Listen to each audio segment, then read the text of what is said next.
Saga Egmont presents The Long Dark Road by P.R. Black. Read by Charlie Sanderson. For Rory. Prologue. It was only when the rain came down hard that Stephanie began to worry. The pavement had come to an end at about the same time as the street lights, and dusk had given way to darkness and gloom, with neither a star nor a single slice of moonlight to be seen. She had the whole length of the long dark road still to walk, with no houses on either side, just farmland, dry stone walls, and looming, rustling trees, rendered as swift-moving shadows in the night. Stephanie put up her hood, thrust her hands in her pockets, lowered her chin to her chest, and crossed over to the right-hand side of the road.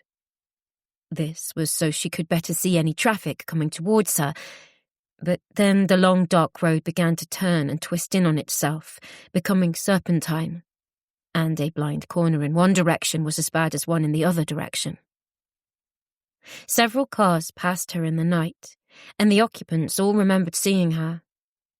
Stephanie thought, correctly, that a hunched, hooded figure bent into the driving rain might seem quite alarming, given the conditions.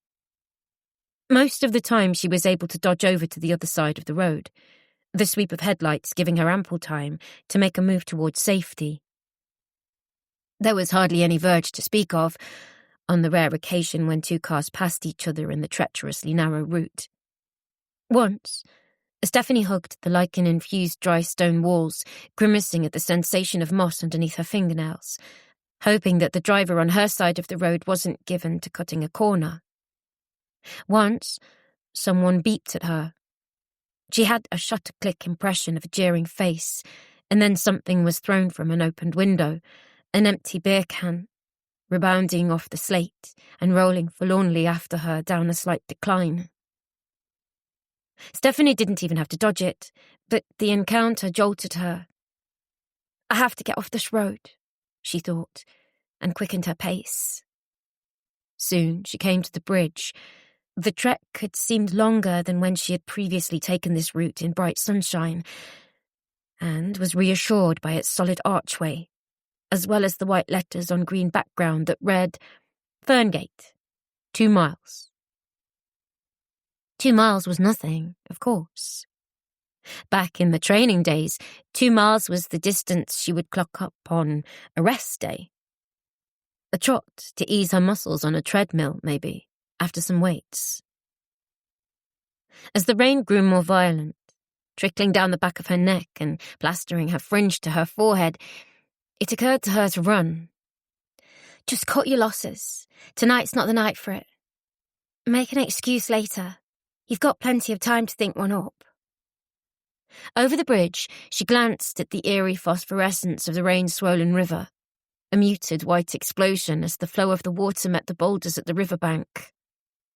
I wonder if there's a troll under here, she thought, then quickly thought of something else. Once she was past the bridge, the road grew straight and flat, bordered only by bushes separating farmland on either side. The rain eased off into a steady drizzle, and Stephanie felt comforted in the simplicity of the route ahead. A big, heavy vehicle approached behind her. Even before its headlights picked her out in the road ahead, Stephanie could imagine the water it displaced, as if a tank was fording a river. Looking over her shoulder, all she could see were twin beams, painfully bright in the gloom. The vehicle slowed and pulled up beside her. The rain cast in molten sparks through its headlights. Rain slicked the passenger side window as it slowly lowered. A cheery, broad face appeared. You all right there, love? I'm fine, she managed, making eye contact with him. Then she spoiled this assertiveness by adding, I do wish I was a duck, all the same. The driver grinned. That's the truth. Don't suppose I can offer you a lift.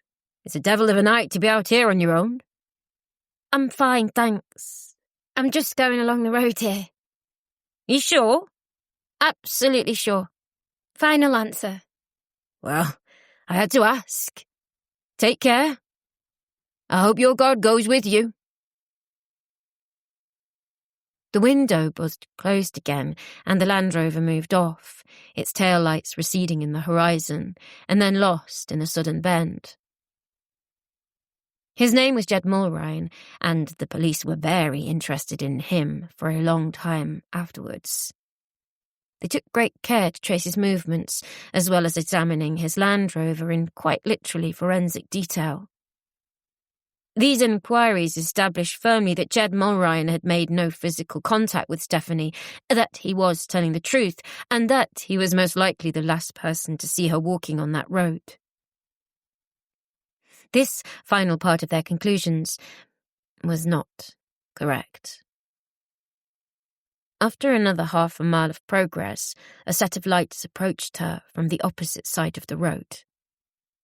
Stephanie had a long time to consider the vehicle. It had full beam on, understandably, given the conditions and the fact that she was out here in the sticks, utterly alone. And, as the laser-bright beams flashed past her, she anticipated that the driver would douse them upon seeing her, but the driver didn't, and Stephanie flinched. The light was unbearable, even with her eyes closed. Searing through her eyelids, she had to hold up a hand to block off the unruly brightness. The car slowed down as it passed. Then the brakes squeaked. She heard the backwash as it came to a complete stop. Stephanie looked back to see the twin red eyes of the brake lights. Then the reversing lights blinked on and the car backed up. Something in this jolted her, and she quickened her step. But the car was quicker, of course. And soon it had stopped just a few feet before her. The full beam was still on, and she could not make out any details other than dark paint. The driver's side door opened, and a long black silhouette appeared, the image as blurred and inconsistent as a lick of flame in negative. Even before the figure lunged at her, Stephanie knew what was about to happen. It was the same feeling as when she swam in the sea and realised she was out of her depth. A yawning sensation, a realisation that what was beneath her might drop down for all eternity. That something that lurked down there might grab her. She turned. There was a break in the tree line to her left, leading onto the farmland, and she sprinted flat out for it. Footsteps pounded the road behind her. No one reported any screams. No one drove past, and that was as far as Stephanie travelled along that long, dark road. Chapter 1. So that's the mundanity of the move, and the mediocrity of my mother and father's farewells over and done. I intend my time in Ferngate to be an adventure. Looking at the autumn-ready trees and the eager faces of the freshers reminds me of the stories I delighted in as a girl. School stories, friends, enemies, irritants, the masters you hated, the fairy godmothers who helped you. Anything's got to be better than Mum and Dad shrieking at each other. From the Diary of Stephanie Healy. Georgia watched the headlights slash her driveway in the early morning gloom. The tone of light was different, and the bulbs were spaced further apart than the car he used to drive. So she was not altogether surprised when a brand-new pistol-bright silver 4x4 tank crunched up the driveway. It barely made a sound. Hybrid vehicle, into the bargain. Probably he thought this was subtle. Rod looked grave as he got out of the car. With the connection that they might always have, he glanced up towards the window, and their gazes locked. He did not look away, continuing to stare as he clicked the key fob. An empty holdall dangled from his hand, a deflated-looking thing that seemed to be as fresh out of the packet as the car. Big, tall, dull, balding Rod. Ridiculous in his cycling gear, dull and abstemious in his habits, and back again for one last insult. Georgia hadn't changed the locks at the insistence of her solicitor, but he'd had the decency to knock. She didn't give herself time to rehearse an opening line, but swept the door open. "Ah," he said. "You're dressed. Great. I just wanted to pop over and collect one or two things." Georgia nodded at the silver-grey beast over his shoulder. "Sure you'll get everything in that? It's big enough." He shrugged. "Maybe. Maybe not. I just came for the CDs, in fact." "The CDs?" She sniggered. "That's such a bloke thing to do." "I won't be long." He moved forward, and Georgia stepped aside, cursing herself for her weakness, not wanting to get involved in a fight. Not today. Not this early. Stopping to take his boots off in the foyer, in the place where he used to hang his coat, he noticed the bags at the bottom of the stairs. "Off somewhere?" "Maybe. Maybe not." "Not heading to Ferngate, are you?" "Stop interrogating me, Rod. Get your hootie and the blowfish best of and bugger off." "I'm only asking." He headed into the nook room, which was dominated by his CD towers. He snatched handfuls of CDs and shoved them into his hold-all, seemingly indiscriminately, although she remembered that he had a strange knack of knowing just where his albums were on the shelves, in spite of there being no discernible order to how they were sorted. "Paper's been in touch with you?" "Of course. You know, you shouldn't really be here, Rod. I thought the lawyers were quite clear." "There's never been any need for lawyers," he said stiffly. "Terrible idea to get them involved. Money down the drain. No reason we can't be sensible." "If you say so, Rod." "Hang on, Carole King, that's one of mine." He paused, frowning. "You sure?" "Absolutely sure." She held out her hand. He handed over Tapestry, warily. "You know, Georgia, I also came here to talk to you about the next couple of weeks. I just want to, get a plan together." "For what?" She laid down the CD on top of one of the CD towers. "Just to present a united front. We'll have to do that. For the cameras." "The papers know what's happening with us.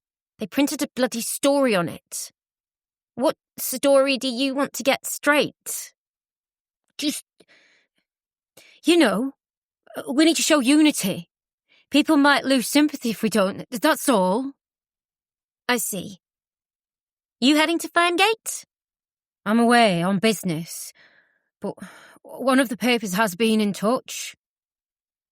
"They called you up, did they?" "Yeah." "And they didn't call me?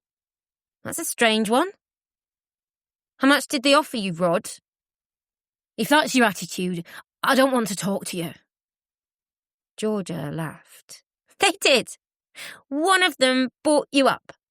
I can't bloody believe it. And you wouldn't have told me. What, did you promise them an exclusive?" "Please leave me alone now, Georgia. This is difficult for us both. I only want to get some of what's mine." "Don't let me stop you. I've been desperate to see the back of that stoner rock bullshit for years. If I ever have to hear Neil Young's voice again, that's worth paying any price." Rod hesitated. "Even the house?" "Just get what you need and get out." She left him to it. He was quick, to give him his due. Soon the hold-all was full, zipped up, and perched on his shoulder. "If you go to Ferngate, give me a call, right?" "I'm not going to Ferngate. It's none of your business what I do or where I go. And you'll need permission to get into the house. We agreed on that. I do have cameras set up. You appear at the door, I'll know, and I'll contact your solicitor about how you broke the terms of our agreement." Soon, he was back outside on the driveway. You let me know if you're going to Ferngate. Anything could happen. Anything could give us a lead. Georgia sighed. I'll think about it, Rod. Just call me. I mean it. Stephanie's bigger than us. Is she bigger than you and whoever you're shacked up with, Rod? It had come out on reflex, a snake rearing out of the bushes. Bye, Georgia. Take it easy. Because, she could come and sit in with us, couldn't she? Maybe people will sympathise with her. Someone might take pity. Someone might call in with what we need. Take a chill pill. Bastard. She hissed. But he was already in the 4x4. The engine turned over with that unsettling, sibilant sound, made a smart turn and then drove away. Georgia returned to the house, listening to the breeze whistle through the foyer. She stared at her bags for a moment, then searched for her car keys. Chapter 2. He's got the most beautiful hair for a boy. I am driven almost insane by its shampoo advert perfection, and the way his freckles match its colour almost perfectly. I so badly wanted to run my hands through it, to feel it flow through my fingers like fine sand. So, I did.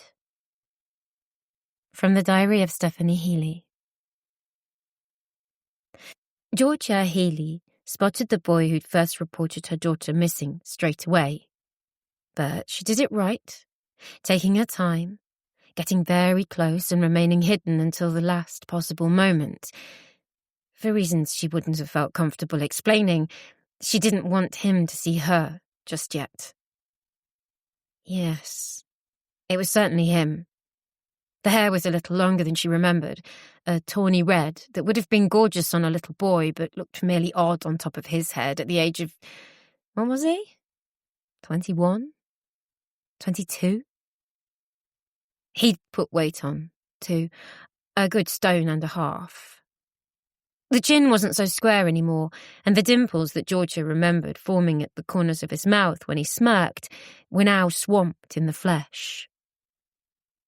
Although Georgia didn't like beards, she wondered if one would have suited him. They were still the fashion, going by the other students who left the lecture theatre at the same time, although only just. When the big moment arrived, Martin didn't know what to say. His expression said enough, said plenty, in fact. He paused, blinking rapidly when the flashbulbs went off. I suppose, he faltered, licked his lips. Georgia laid a hand across his and he clutched at it, a little too hard. Georgia always remembered how sweaty those hands had been, and also how small. An artist's hands. I suppose I just want to say, Stephanie, if you're out there, please get in touch. We're worried sick. Your mum needs you home and I need you back here too. You promised you'd help me sort out my essay on George Orwell, remember? The Road to Wigan Pier. And then that smile. That awful grin. As if he'd snagged one side of his mouth on a fishing hook. The part-time grimace that would appear on all the websites. No matter that he'd broken down moments later. No matter that he had practically collapsed in that chair right there on the last syllable. His spine buckled, along with his voice. They took shot after shot, whirring, robotic, long-lens digital cameras with humans optional in many cases. And they focused right in on him. More than they had with Georgia or the chief inspector. He knew, they knew, and everyone watching online or on TV or picking it up on Twitter or even cracking open a paper knew why this was. And so did Georgia. But she still clutched his hand and held him fast as the storm broke. He had tidied up the rest of his appearance since she'd last seen him, battered old Doc Martens replaced by smarter shoes, and new at that, going by the glossy sheen. Students' footwear did not remain unscuffed for long, in George's experience, even somewhere like Ferngate. Tattered old jeans, embarrassingly frayed in places that you tried not to look at, had been swapped for smarter trousers that actually matched his long brown corduroy jacket. He looked like what Georgia supposed he was, an art student with too much money. What was more surprising than his subtle metamorphosis from scrubby late teenager to confident, if puffy, young man, was a new accessory. The girl who was holding his hand. She was short, and if you were unkind, which Georgia tried hard not to be, she was a little thick around the hips. But there was no doubting her beauty. She had shoulder-length hair that you might term lustrous or describe as a mane or even, God help us, flowing locks.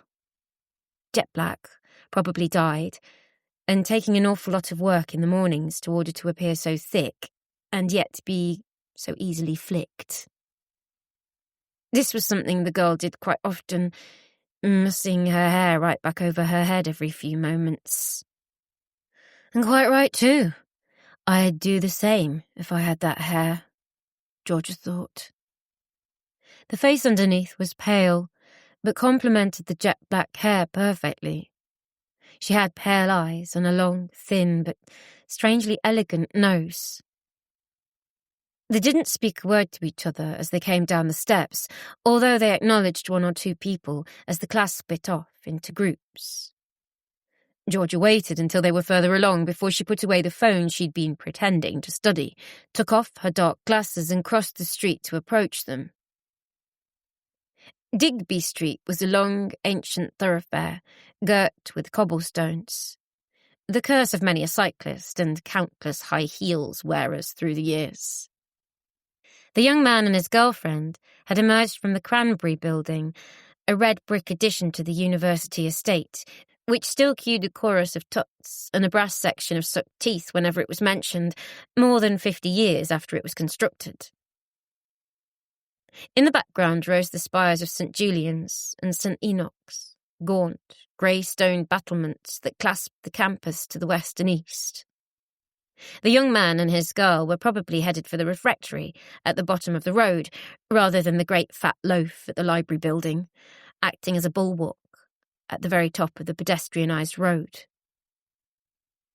Georgia stepped in front of them. He noticed her immediately and stopped. "Martin," she said, holding up a hand. "Hey," he said. "Georgia, Jesus. Hello, how's it going?" She noted his reaction. Understandable surprise, though falling far short of shock. He stepped forward, letting go of his girlfriend's hand. He did not move to shake hands, but rather his hand touched her forearm. "I'm not bad, Martin. Sorry to just appear in front of you like this. Are you busy at the moment?" Well..." Martin shifted his balance and glanced at his girlfriend. "We were just going to grab a coffee, in fact." "Finished for the morning?" "Yep," he grinned. "Been hard at it. An hour of Wordsworth. Perfectly delivered by Mr. Bellman. What a way to spend a morning." "Worse ways to spend it, that's for sure." Georgia smiled warmly at the girl with black hair as she peered at the newcomer from behind her fringe. "Oh, this is Colette, by the way. Colette, this is Georgia. She's a friend." "Hello there," said Colette. Northeastern accent. Durham, perhaps. She took the time to shake hands, though her hands were small and stubby, which reminded Georgia of moles and coziness and warmth. Her skin was cold to the touch. "What brings you to Ferngate?" Martin asked, cautiously. "Just back in town for a visit, really. Tying up one or two loose ends." He hesitated, then said, "Has there been any more news?" "Not much. Unless you've heard anything." Martin grimaced, then said, "Nothing, not a thing. There are posters up, of course, and I held a meeting the other day with the union president. A refresher, you could say." "I saw that," Georgia said. That was kind of you. Clever, too, mingling it with drinks promotion night. He tapped his temple. Yeah, best way to get the punters in, I find. You're something to do with Stephanie Gould, Colette said, her eyes growing wider. You're not her mum, are you? That's right. Hope everything's okay. So far as it can be, she added quickly. Everything's, well, it's going, I suppose. I feel so... God, I'm so sorry. She sounded it, too. Well, it's one of those things that happens. You read about it, you see it on the telly, you hear a story at the top of the news on the radio, and then, one day, it happens to you, or someone you know. The wave threatened to wash her overboard, then. Georgia thought of it as a bow wave, a storm surge, something entirely unexpected that could put her in bed for the rest of the day. Do not cry. Fortunately, after 2 years, she had learned to keep her feet. She held her head up straight, coughed once, allowed her eyes to mist over, and then smiled. One day you're news, then one day you're not news anymore. And it's another story in the papers, another news bulletin. Someone else's daughter. Martin laid a hand on her arm again. Georgia, please, if there's anything I can do, would you like to come for a cup of tea with us? A cup of tea would be great, Martin, but not right now. I've got some business to take care of. Oh, don't let us hold you back then.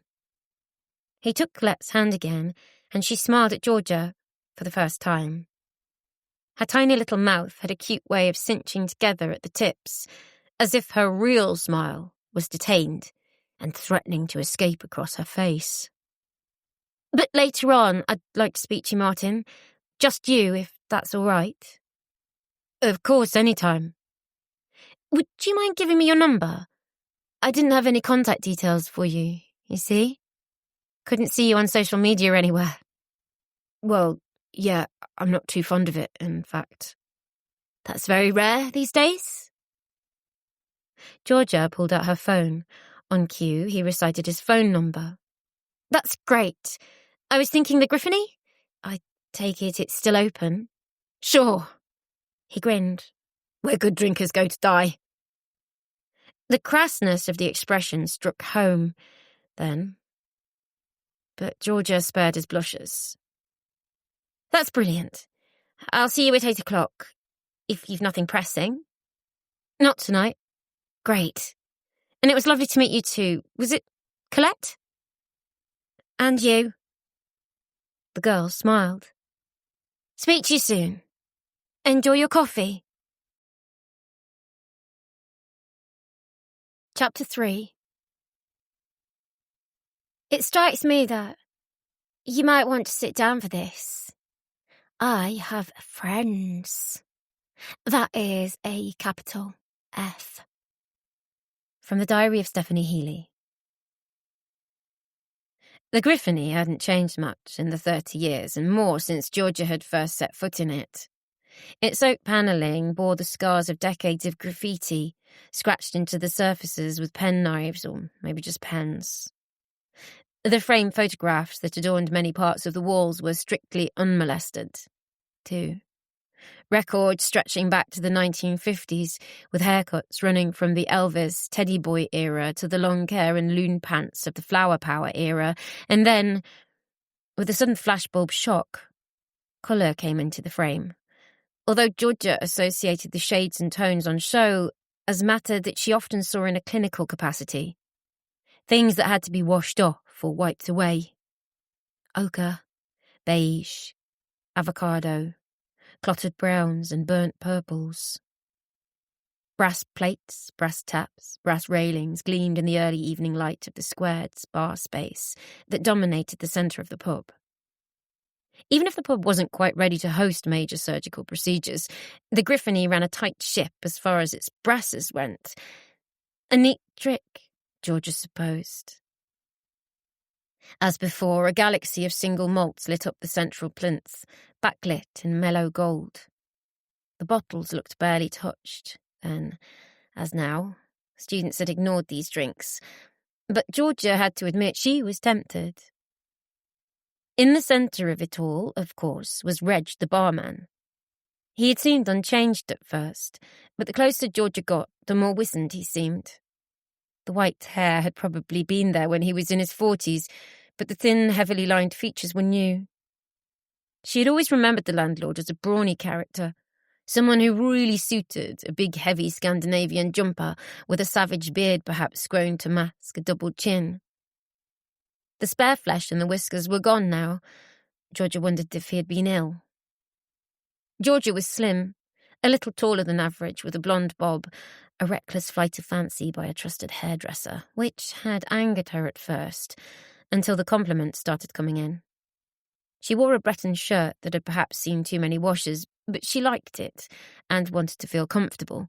Ditto, the skinny leg jeans, a little too pale now, but snug. She had considered wearing some heavy boots before she'd realised what she was doing. Lots of people told her she didn't look as if she was the wrong side of 50, and she always demurred, but she had supposed it was true. Until she came to the Griffony and saw some real young people, their unfathomable hairstyles, the band T-shirts and slogans that might as well have been in Sanskrit. "I'm a fish out of water, no doubt about it," she thought, and felt even more so when she ordered a soda water and lime right after a tall boy, surely only just turned 18, if he was that, ordered what looked like a prehistoric tar pit in a Perspex picture called a Jaeger bucket. She chose a tight alcove that had only one way in or out. The bench was bolted onto the wall just above a locked-up cabinet filled with ancient medical textbooks. In the corner, just over George's shoulder, was a lacquered carving of a griffin. It was difficult to gauge whether it had been carved with a sense of irony or not. She could see someone creating it in deadly earnest, which somehow made it funnier. Its chest was puffed out, beak set in a grim line, the shoulders of its forelegs thrown back somewhat imperiously. It had a comically peeved expression on its face, perhaps in response to the tattered striping of sticky tape on one shoulder that somebody had been too lazy to peel off after the Christmas decorations came down. Martin Duke had gotten changed for her.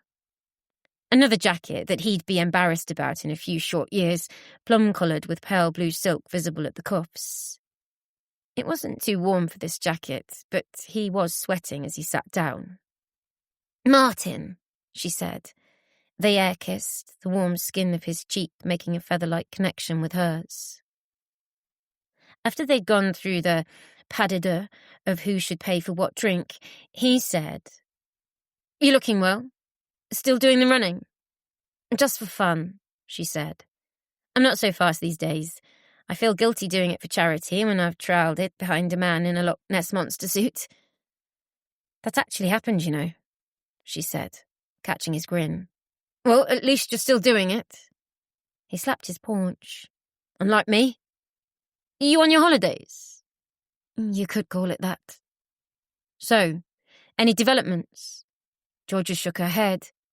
"I'm afraid not." "I saw you on the telly." He sipped at a pint of flat, warm beer. "The T-shirt campaign. It was a good idea. I still see a few of those on the campus." "It was just something to try. Maybe a bit silly. She'd hate that, you know. The idea that people had her face printed on a T-shirt." "Did you get many tips on the phone line?" "Mainly abuse." She smiled thinly. "Every single call was checked, though. Some of the abusers had a visit from the police. Serves them right." "I take it you guys came down here a lot?" "Everyone did." "You matriculate. You come down here. It's a rite of passage." "I came down here too." He raised an eyebrow. "I didn't know you studied here." "Oh yeah, medical school. Loved it here, I'll be honest. Every Thursday we'd all go to the bus stop. Snogging, snake bite, and the occasional fight." The bus stop. You know it as Benji's now. Ah, I should have got it from the description. Georgia tapped the edge of the bookcase with her fingernail. But this was the starting point. Ground zero. We used to come in here to get started. If I'm telling the truth, I prefer the pub to the club. You could talk to people. They weren't out of their minds and turned into werewolves. You know, that way. Reg was the barman back then, too. No way. He's even older than I thought. He was a young guy back then. That's how long ago it was. Well, youngish. Reg has been embalmed, they say. Reanimated many times. Served pints for the Romans. Still miserable with it. So does Tempus, gentlemen? They chuckled at that, and Martin at least looked as if he understood. Then Georgia said, I recommended this place, you know. Truth be told, I pushed Steph to come here. I felt safe here, and I thought she'd be safe. Can you believe that? It's the classic, isn't it? He gestured towards the oak panelling grid above his head. Classic university town, classic university spire, classic university quadrangle, classic university pub. She told me her grades, you know. One of the first chats we had. She could have studied anything. She wanted to do English lit, writer. All those A's. Oh, don't I know it? Georgia said, a touch sharply. I told her, brains coming out of your ears and you want to be a poet. She was a great poet, mind, he said. Georgia didn't like the tense Martin was using. She said, it's a piece of writing I'm here for, in fact. Yeah? Yeah. I'll tell you a thing about Steph. She always wrote. She had no problem putting letters together, even before she started school. We used to call her the little prodigy, though never out in public. She had the talent, that's for sure. Yeah, but she had the skill too, and all through her school days she wrote. Stories, little comic books. She drew the illustrations herself in felt tip and crayon. I remember them to this day. The Adventures of Stephanie Selkie. She had a Scottish granny who told her about Selkies, and the name stuck. Selkies? Are they like mermaids, then? Kind of. Though they could turn on you. Stephanie Selkie was a mermaid to start with, a princess who lived under the sea. She had brothers and sisters. I admit this bothered me a lot at the time, as Stephanie didn't have brothers and sisters. She was the one who looked after them all. She had a magic necklace that I think fired lasers. She could wrestle sharks and killer whales. But as she grew up, Stephanie Selkie turned into a normal girl who could go on land. She had adventures with Lana Lake. Her real-life little friend was Lana Price. That's sort of common, I think. When I was a kid, I used to put myself in these little comic books, socking baddies on the jaw and all that. Later, she got into writing her own adventures down in real life. You mean like a diary? Yeah, a secret diary, which she kept hidden really, really well. Martin coughed a little on his pint. But not well enough, right? Georgia grinned. Hey, don't knock the mummy radar. We might be nosy buggers, but it's usually for the right reason. I remember my mum finding a packet of condoms once, and I just had to applaud her. She could be on the team to find Sherger and Lord Lucan. He put his head in his hands. I don't know where to start with my apology for that statement. So many crass things. I'm sorry, Georgia. Don't worry. Happens more than you'd think. Georgia stared at her own drink. Soon it would be time for another. Did she dare get a pint for herself? Anyway, it turns out Stephanie wrote a diary. Is that right? Yeah. Embarrassingly enough, the police never found it when they searched her old room. She had hidden it behind a loose board in a wardrobe. They took their time, completely renovated it, pulled the place apart. No one wanted to move into that room as it was, because of what happened to Steph. They went in with the sledgehammers. That's when they found the diary. The person who got her room in the halls the next year, There was just enough room to hide a sheaf of notepaper in there. It ran all the way back to school days. The girl who found it passed it on to the cops right away. It's only just been sent to me. Truth be told, when she was writing it, as a kid, I knew about it. It was mostly school stuff. Boys she liked, girls she didn't like. Speculation that her headmistress was a vampire's familiar. And you read it from cover to cover. Guilty as charged. You dry there? Can I get you another drink? Georgia paused. No, I'm fine. Anyway, the diary continued through primary school and then into her teenage years at high school, but she got smarter about hiding it. I missed it in a way, you know? A bit like a TV show you've really gotten into. I bet that was frustrating. He drained his glass and set it down on the table. There's a point coming soon, I suspect. Yeah, the later entries is where it gets interesting. She wrote part of it at our house, Easter holidays, right before she vanished. I remember her being shut in her room for hours on end with the radio on. I thought she was studying, but loads of it must have been taken up with writing her diary. Now, a look came into his eyes, not quite discomfort or alarm, but a renewed interest. Was there anything new? Bits and pieces. It covered the people she'd met so far in her first year, her opinions of them. It's funny. There was something in the tone that reminded me of the baby diaries. That Jessica Jerome, what a show-off. I can't abide that. Jessica Jerome was a show-off, he spluttered. She dropped out, in fact. Last heard of spending her time at stage doors, hoping she'll be spotted. Georgia made eye contact and held it. Some of it was quite frank. I shouldn't be shocked, really. It was the 80s when I was a student, so, you know, it wasn't the Victorian era. We had AIDS to worry about, but we tended not to. Sorry, I don't want to make you feel uncomfortable. You don't make me feel uncomfortable. Except she did. His stance had shifted. The left hand had come away from the back of the chair, where he'd left it dangling, and linked with his right on the table. She mentioned someone called Neb. Do you know who Neb is? He shook his head.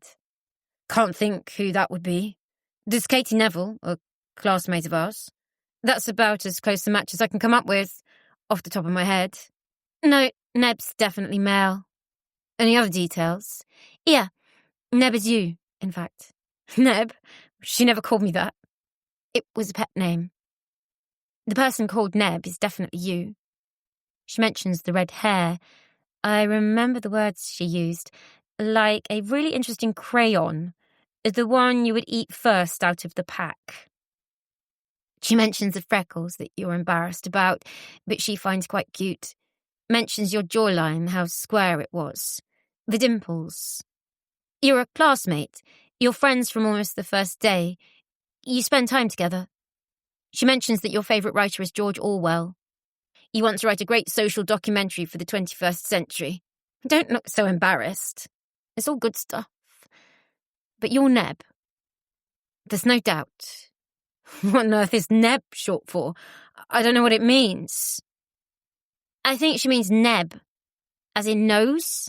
Northern English or Scots, I think. Not too popular a phrase down here. We're back to Stephanie's Scottish granny again, with that one. I didn't realise I had a big nose, he said, a little tartly. He restrained himself from touching it. But you don't have a big nose.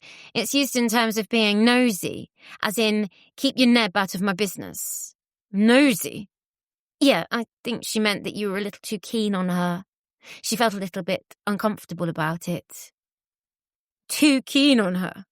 Excuse me? Yes, that's why I wanted to talk to you, specifically. It pointed out a few things, such as that even though you said you were her boyfriend and you described yourself as such in direct quotes with the police, that wasn't really your relationship. Was it? Hey, we were lovers, if that's what you're asking. We spent all our spare time together. That's boyfriend and girlfriend, isn't it? Not according to Stephanie. No. I mean, she goes into details. Lots and lots of details. She mentions that you kissed her one night in the Acropolis, a club out of town that you all went to. She mentions that she didn't really want to do it, but felt as if she had to. She felt sorry for you. She thought it was a mistake.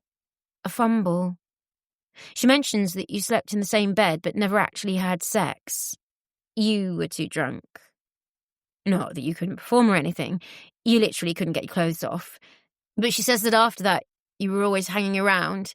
And this is what puzzles me, because she says that nothing happened after that. That you were a fixture. You came around for coffee, but you weren't really... Well, you weren't lovers. Were you? Listen, what she writes in her diary is up to her. But we were together when she went missing. That's it. That's the truth. It doesn't sound like it, Martin. I don't want you to be upset. I just want you to explain some things to me.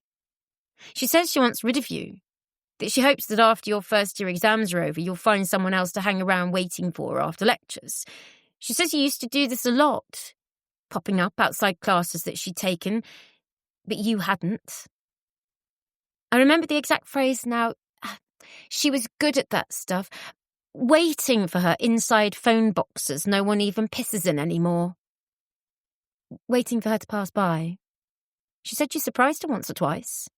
She found it creepy. She says, pointedly, that she's quite repulsed by you. That you're the last person she wants to sleep with. And she said, what was the wording again? She says she can see herself ending up inside a fridge on a landfill site if she lets you into her life. Martin Duke's bottom lip trembled. He bit it, took a breath, then said, Bullshit. Bullshit. So, Stephanie was making it all up then? It sounds to me, and I don't know the truth here, I'm just going by what she wrote, that you weren't remotely boyfriend and girlfriend. She's exasperated when you show up one afternoon and she's sleeping with another boy. Did you know about this other boy? Martin's jaw dropped. Other boy? When was this? February morning, sunny but very cold, she said. She said she had to wear her hiking socks and 3 layers of clothing because the boiler packed in, but she had someone else with her. You were at the security door to the block of flats. She said she'd already tried to get rid of you for the day by text message, but you were persistent, she said. Listen, this was a while ago. He licked his lips. Stephanie and I didn't sleep together until April, after the Easter holidays. After that, she rarely stayed in her own flat, if you must know.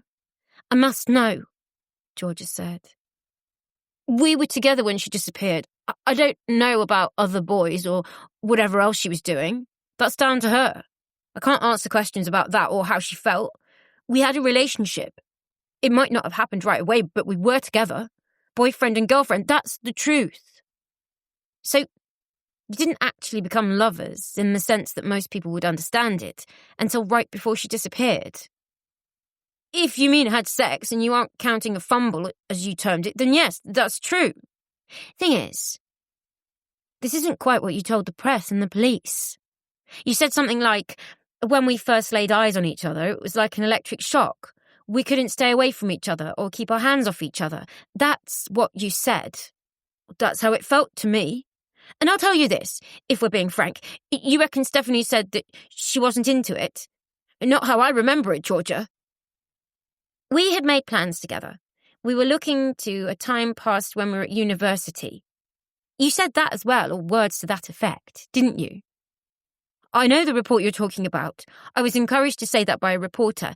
He put a lot of words in my mouth. Martin shrugged. I didn't think too much of it at the time.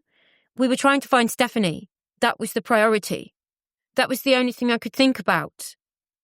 The idea was to jog people's memories, to find out if anyone had seen anything or knew anything. It might have helped put a human face on me, after everyone accused me of killing her.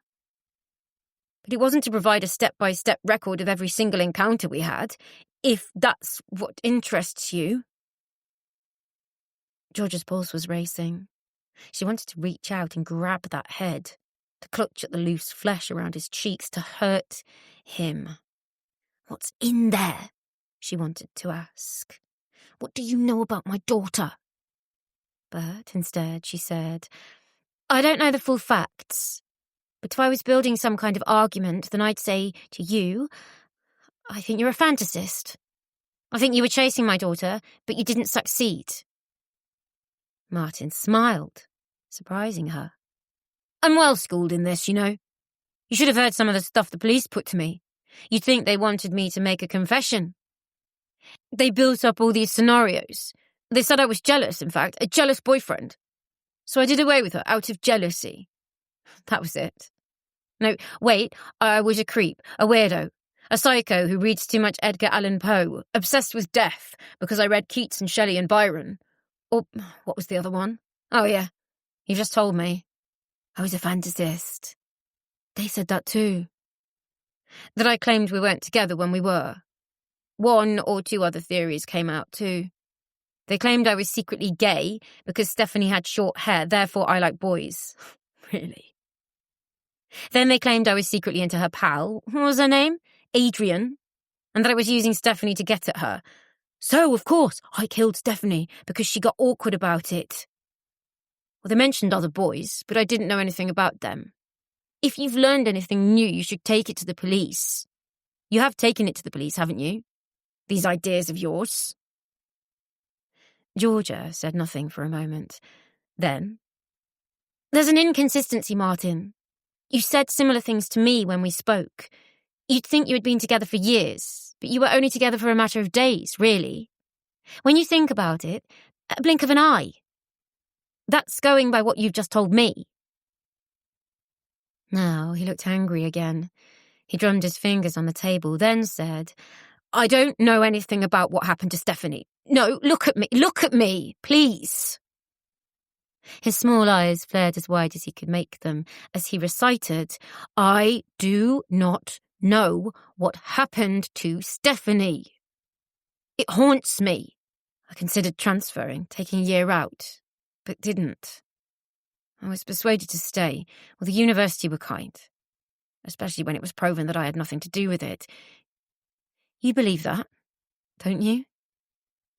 The police were very thorough. No, say it, Georgia. I want you to say it. The police proved that you had absolutely nothing to do with what happened. Say those words." "I can't say it, because I don't know it for a fact, Martin. If you don't know what happened to Stephanie, someone does. Even if no one actually abducted her and the suicide theory checks out. It wasn't a theory, Georgia. I'm sorry. I'm going to have to..." He looked around as if for support. "Even if the suicide theory checks out, then someone knows what the circumstances were. It's not a theory. I'm sorry, but we're done here, Georgia. Please don't hang around outside lecture theatres waiting for me again."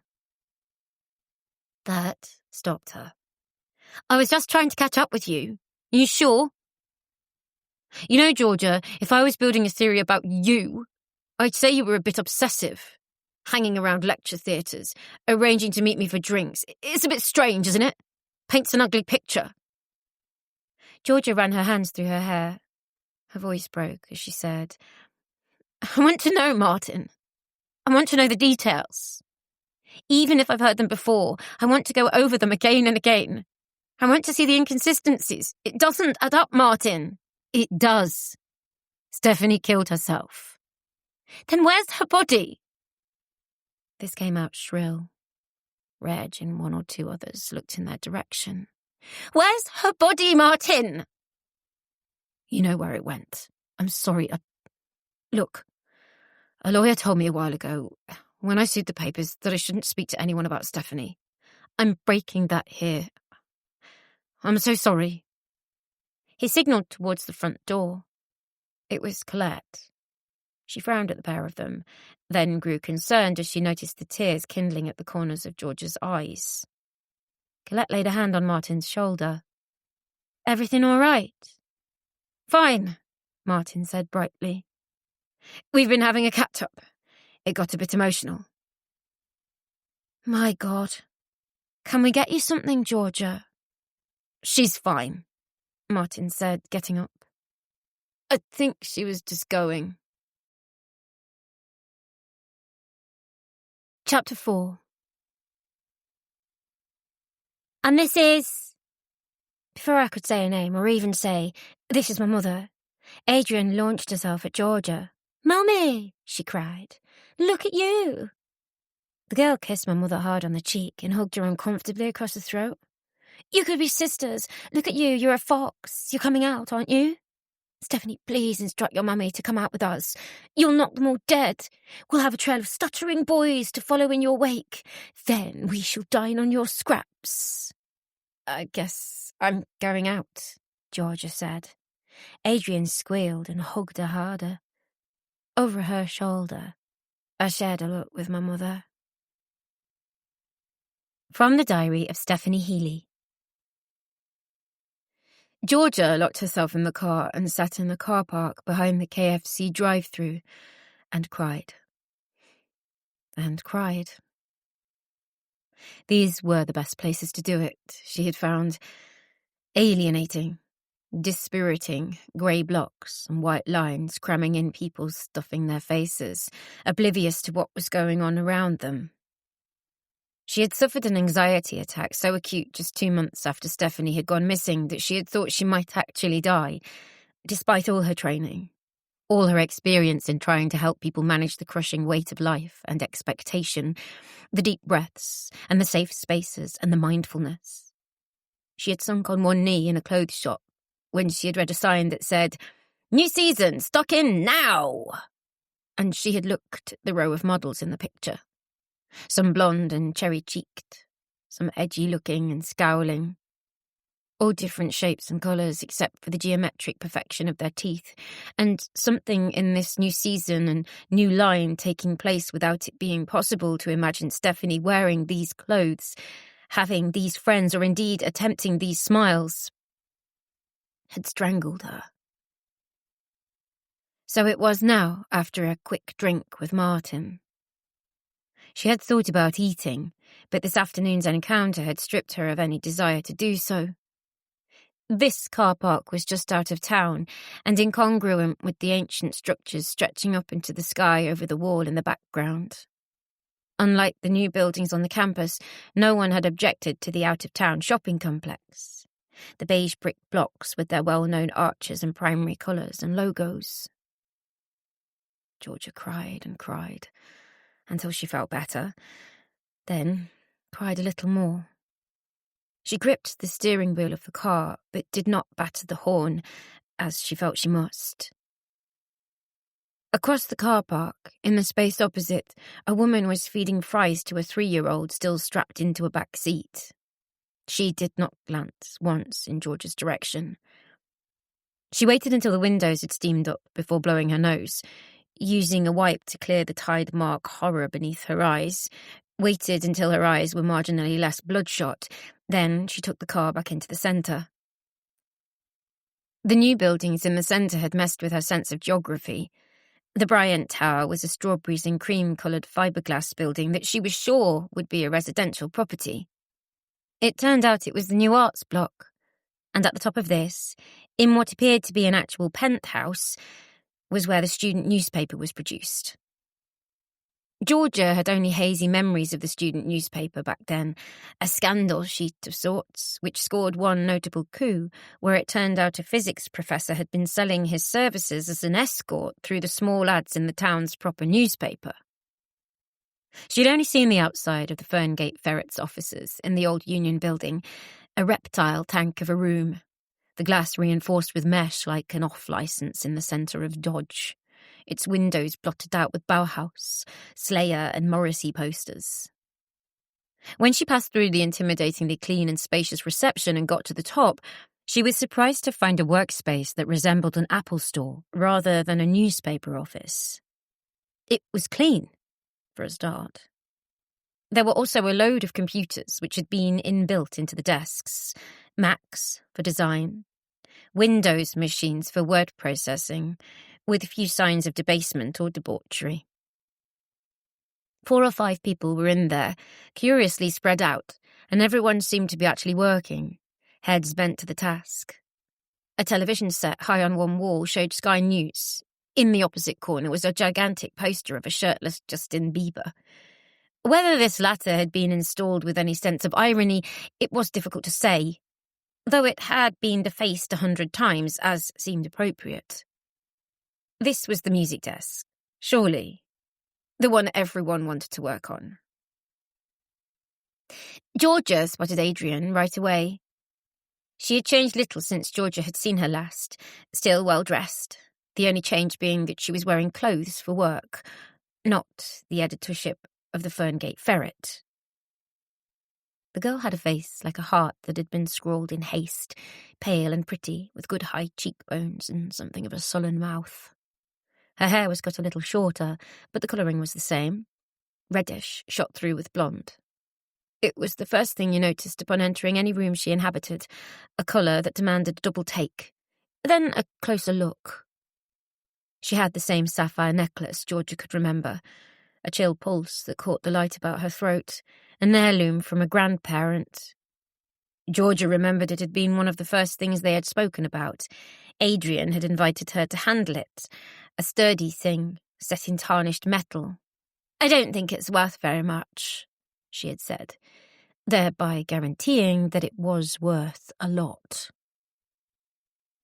Adrian Canalti was the type of person who greeted people she knew, much as a bowling ball might greet a set of skittles. But she was more reserved this time upon seeing Georgia. "And there she is! Hey!" She hugged Georgia close, patting her on the shoulder. "How have you been?" "Bearing up. Sorry to spring this on you at short notice." "No problem at all. Let's head into my office."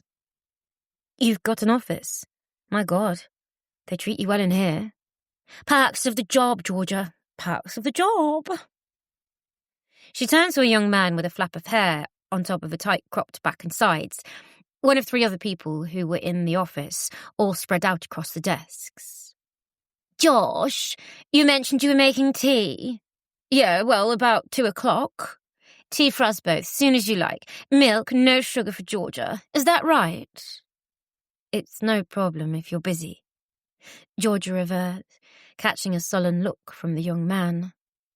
"I won't take up too much time." Adrian's office was as advertised, a glass booth set into a far wall with a decent view out the window over the slated rooftops of the campus. Georgia didn't like the feeling of exposure. She wondered if it would get too hot on an especially sunny day.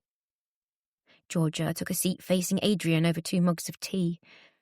Adrian faced her, hands folded on the desktop, absurdly formal-looking. Georgia had a feeling she had been invited into the headmistress's office. "I love what you've done with your eyes," Adrian said. "You've gone for a natural look. What is it you're using?" Georgia thought of the ochre stains on some wipes in her purse. "Just a little bit of concealer. Blurs the lines. Best you can hope for at this age, I'm afraid." The younger woman reached over and took her hand. "Knock it off. You're gorgeous," she said. She held on for an absurdly long time, then said, "To bring you up to date." Adrian said, "We've got a new event for the campaign. I've set it in stone. It comes out every year for the anniversary, until we get a result. Bring Steph back home. I hope you don't mind the contraction." "Contraction? Sorry?" "Steph. I truncated the name. Diminutive. Makes it more informal. Like someone you would know, even if you don't." "Oh, I see. No, that's fine. I'm all for that. I know most of her friends called her Steph. We're having a get-together in the centre of town. Nothing major, just a desk set up, with some flyers posted over town, with all the usual social media suspects.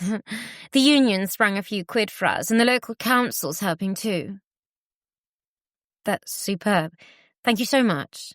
Every little helps. And get this, the Megiddos are coming to do a little set. Just the 2 of them, an acoustic number. That guarantees some national press coverage too. Keeps it fresh." "They sound like a band. Should I know them?" Adrian's mouth twitched.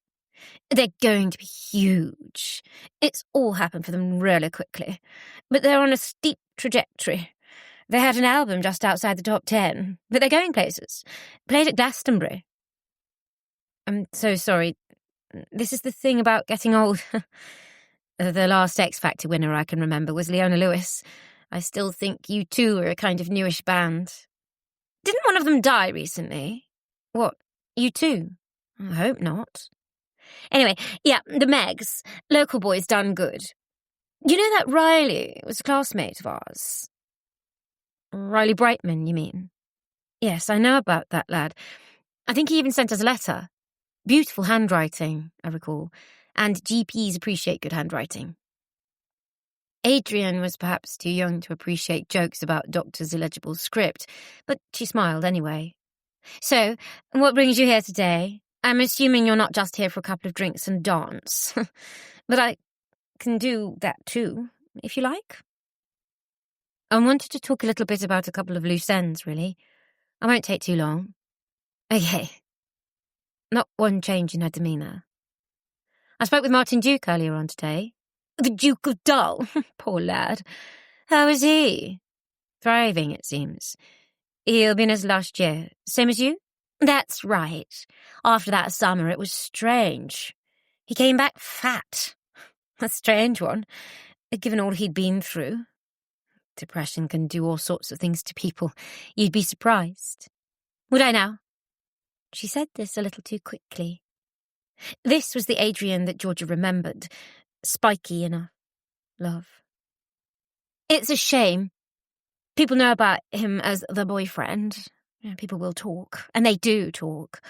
I'm sure you had your doubts about him after what happened too. Well, when Steph disappeared. Everyone did. Georgia said nothing. But the police completely cleared him. He was to do with the Writing Society that night. The Hephaestions. Witnesses. Social media. The lot. You still get people who think he might just have been able to sneak away. There's a 5-minute window where people think he could have gotten into a car, you know. I doubt that, myself. I doubt Martin Duke had much to do with Stephanie, full stop. What do you mean, full stop? I have my doubts that Martin and my daughter were even a couple. They spent a lot of time together, Adrian said, and sniffed. I think you know as well as I do that a lot of what he said was a sham. I do believe they had their moments. I was there for a few of them. I am led to believe they had a bit of a drunken fumble one night. Then after that, he attached himself to her like a puppy. What I need to know from you is whether or not they were actually lovers, or whether he was just some sad case who trailed around after my daughter. Adrian laughed.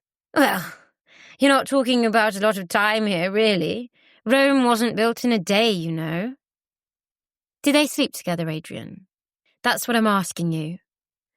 A drunken fumble, like you said. It caused a big scandal at the time. Kids. You know? A fumble. Yeah. That ties in with what I heard. So it's true, then. They weren't really an item. What's an item? Adrian cocked an eyebrow. I remember them being cuddled up together in the park one day. Seemed cosy enough to me. If they weren't together, they could have fooled everyone else. Everyone said how good they looked. As a pair. They weren't together. I'm pretty sure of it. So why are you asking me, then? Georgia cleared her throat. It's an inconsistency in what I was told. It's something that doesn't add up. That means it's worth investigating. I want everything checked. To look at what he said at the press conference. To read what he said in the papers. And I've read it all. You'd think they were inseparable lovers. I don't think that's the truth, and I find that interesting. Anything that doesn't add up in this case is interesting. You know what it's like, don't you, Adrian?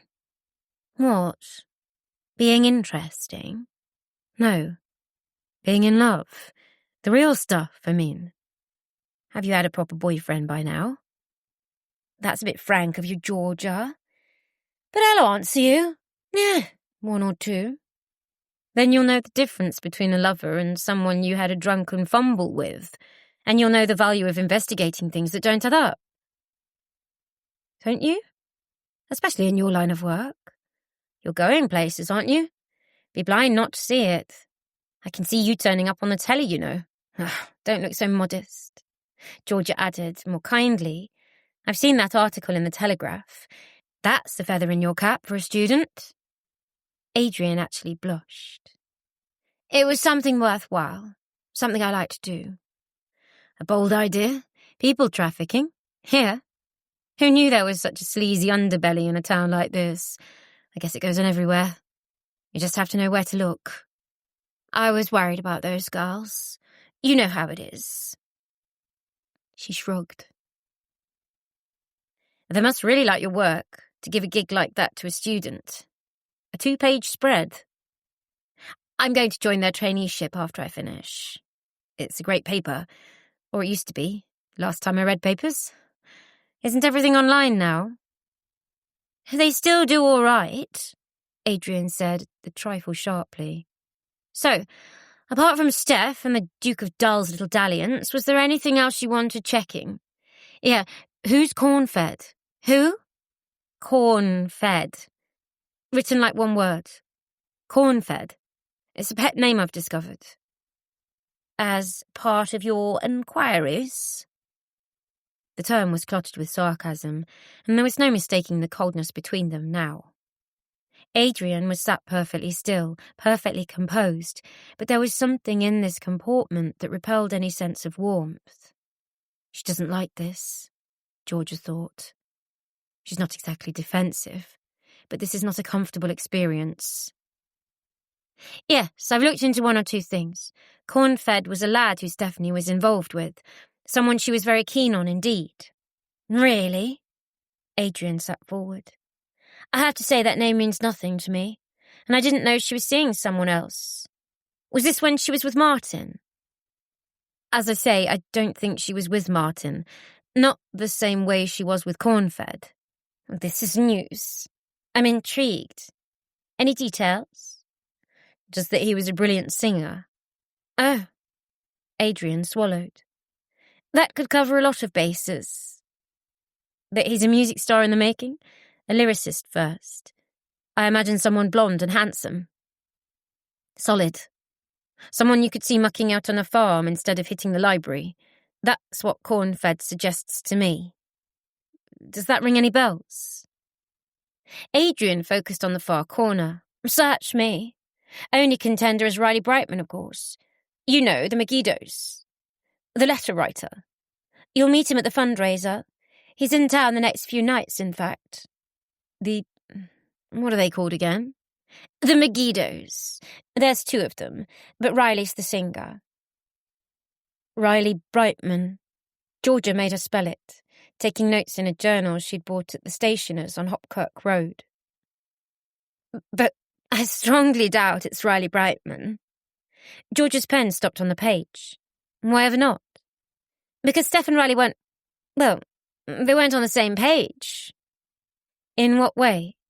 Well, you know. They say opposites attract, but this kind of thing isn't true in real life. Riley was a big character, even before the record deal. He was a star. Everyone could see it. People noticed him. And Steph was... She scrambled to save the situation. What I mean to say was, look, Steph was hardly one of life's extroverts. You must know what I'm getting at. She is a lovely girl once you got to know her, but she wasn't the type to live her life at the end of a loudspeaker, you know? God knows you had to light a fire under her to get her to speak at tutorials. Not that she was timid. She was just quiet. That's a fair comment. It seems to me like you're saying that this Riley lad was too good for her. Not at all, Adrian said, genuinely appalled. She was too good for him. I don't think Riley was the kind of lad she would have enjoyed being with. I just can't see them together, and I would have known, if they were. Clever like that, are you? We were besties. Besties don't have secrets. Oh, but they do. Georgia leaned forward in her seat. She does say that you were good friends, that's true. But things got a bit awkward when she got together with Corn-fed. Sorry, go back a bit, Georgia. When you say she does say, what do you mean? In a letter, an email, phone messages, what? Some correspondence that I found recently. She says that you were really into Cornfed, in a major way. She felt guilty when she got together with Cornfed, but she said she couldn't help it. She said that for all his bluster, he's charming. That wasn't quite a word. Beguiling, that was the term. A very beguiling person, and he certainly showed interest in her, however it appeared to you. She was flattered and she was very keen on him in return, but she was keen to keep what happened between them away from you. This wasn't just for the sake of concealment. She was worried about how you would take it. Now, you say it isn't this Riley person, the lad in the band. Have you any idea who else it could be? Adrian's mouth twitched. Her eyes, locked with George's, for so long and so intensely that Georgia began to fear an explosion was coming. But at length she said, "Honestly, I've no idea." Okay. Georgia tapped the notepad. "There's one or two other things Steph mentioned. About you. This is intriguing. Just to be clear, though, Georgia, you've been to the police with all this." "Oh, yeah, don't worry. I'm no Nancy Drew. Well, maybe I am. I'm just curious. I want to figure one or two things out for myself. I won't do the police's job for them, but I want to look at something Steph mentioned about this project she'd set up for herself." Georgia gestured expansively. It was nothing to do with her course, more to do with a personal project she had, something she just wanted to write about. Information she wanted to pass on. She's such a great writer, you know. About everything and nothing. Plays, little stories, outlines for novels. I think that was her calling. Later on, though, she got really into non-fiction. A lot of it was just observational stuff. Then she started writing about some of the girls who worked in the Strand. That's the red light district, isn't it? She wanted to write about some of the women who worked there. She spoke to a girl from Kosovo who was on the street there. Does that ring any bells, Adrian? Of course it does. You read the Telegraph report. I did. Fascinating stuff. Only, it looked very close to an idea for a feature Steph wanted to write. Very close to the one I read in the Telegraph, in fact. She'd already done quite a bit of work on it. Adrian folded her arms. Some colour had flooded her cheekbones. What are you implying? I'm implying nothing, Adrian. Just stating facts. This working girl she knew, it seems she had a nickname too. Curly Sue. Do you know who Curly Sue is? No idea. Shame. If it jogs your memory or you find anything in your contacts book, do let me know, won't you? I'll get right on to it. Adrian drummed her fingers. Her cheeks were still red. I really hate to be a nuisance, but we put this month's paper to bed in a couple of days. That's why it seems almost busy in here. We can catch up later, maybe. I do hate to chase you out. Don't worry, I totally understand. Thanks for your time. As Georgia got up to leave, Adrian bit her lip, then said, About this Cornfed. I might have an idea who it is. Go on. Did she definitely say it was a student? Definitely someone attached to her classes. Someone very clever and knowledgeable. Not a lecturer, by any chance? Could be, now you mention it. The fact that she didn't outright mention it made me discount it. But you could be right. It was someone who spoke in tutorials very well. The man you might want to speak to is Tony Sillars. He was plain Mr. Sillars back then, but since then he's become Dr. Sillars. He was one of the lecturers, specialising in contemporary novels. He's corn-fed, all right. That's a good description. Wish I'd thought of it. A lecturer with Steph. Now it was George's turn to sound incredulous. Isn't that illegal? Frowned upon, but not illegal. He's only about 3 years older or something, before you freak out. Even so, it's unlikely. I don't get the impression Cornfed was on the teaching staff. Were they lovers, like proper lovers, not quick fumble lovers? I don't know. It wasn't for lack of trying on Steph's part. That's my honest opinion. Georgia wanted to argue with this, but she reined in her response. Thank you, I'll check that out. Sorry, that's the only tip I've got. Her and Riley, believe me, it's just out of the question. I'll take your word for it. Georgia got to her feet. Thanks, Adrian. Their handshake was formal, and there were no hugs. I look forward to the benefits show. It sounds amazing. Do you have a contact number for the Megiddos? Sure, but you can meet the Megiddos tomorrow. They're up at the Union, giving us an interview. You can come along and say hello. Georgia took one last note. As she put her journal back into her handbag, Adrian asked, "Did Steph have a pet name for me? Just out of interest." She did. Georgia zipped the bag closed. Magpie. I'll be seeing you, Adrian. Chapter 5. Urgent Appeal over Missing Student by Amanda Rees, PA News Agency. Police have appealed for witnesses after an 18-year-old student went missing on a remote stretch of road during stormy weather. Stephanie Healy vanished last Friday night after apparently going out alone for a walk along a rural route just outside Ferngate. She was last seen making her way along the A928 road, close to Ferngate Bridge. The road has no footway for long sections, and police are said to be combing the area for any sign of the teenager. Police divers are also assisting the search in the River Dalton. A first-year student of communication and media studies at Ferngate University, Stephanie's disappearance during bad weather is said to have been out of character.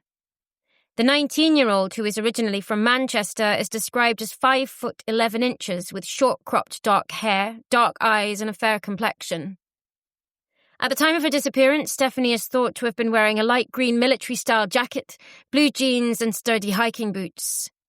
Senior Investigating Officer Detective Inspector Neil Hurlford of Ferngate Police said, "While Stephanie's disappearance is out of character, we would like to stress that we are keeping an open mind as to her whereabouts. At the moment, there is nothing to suggest foul play, although the investigation is fast-moving and liable to change at any moment. Currently, we are focusing our efforts on the River Dalton and the countryside surrounding the A928, where Stephanie was last seen.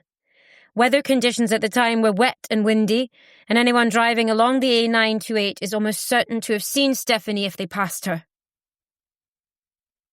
Anyone with any information regarding Stephanie's disappearance is urged to contact Ferngate Police or the Crime Stoppers charity." Lectures. I've gone to every single one. Swatty Neb called me.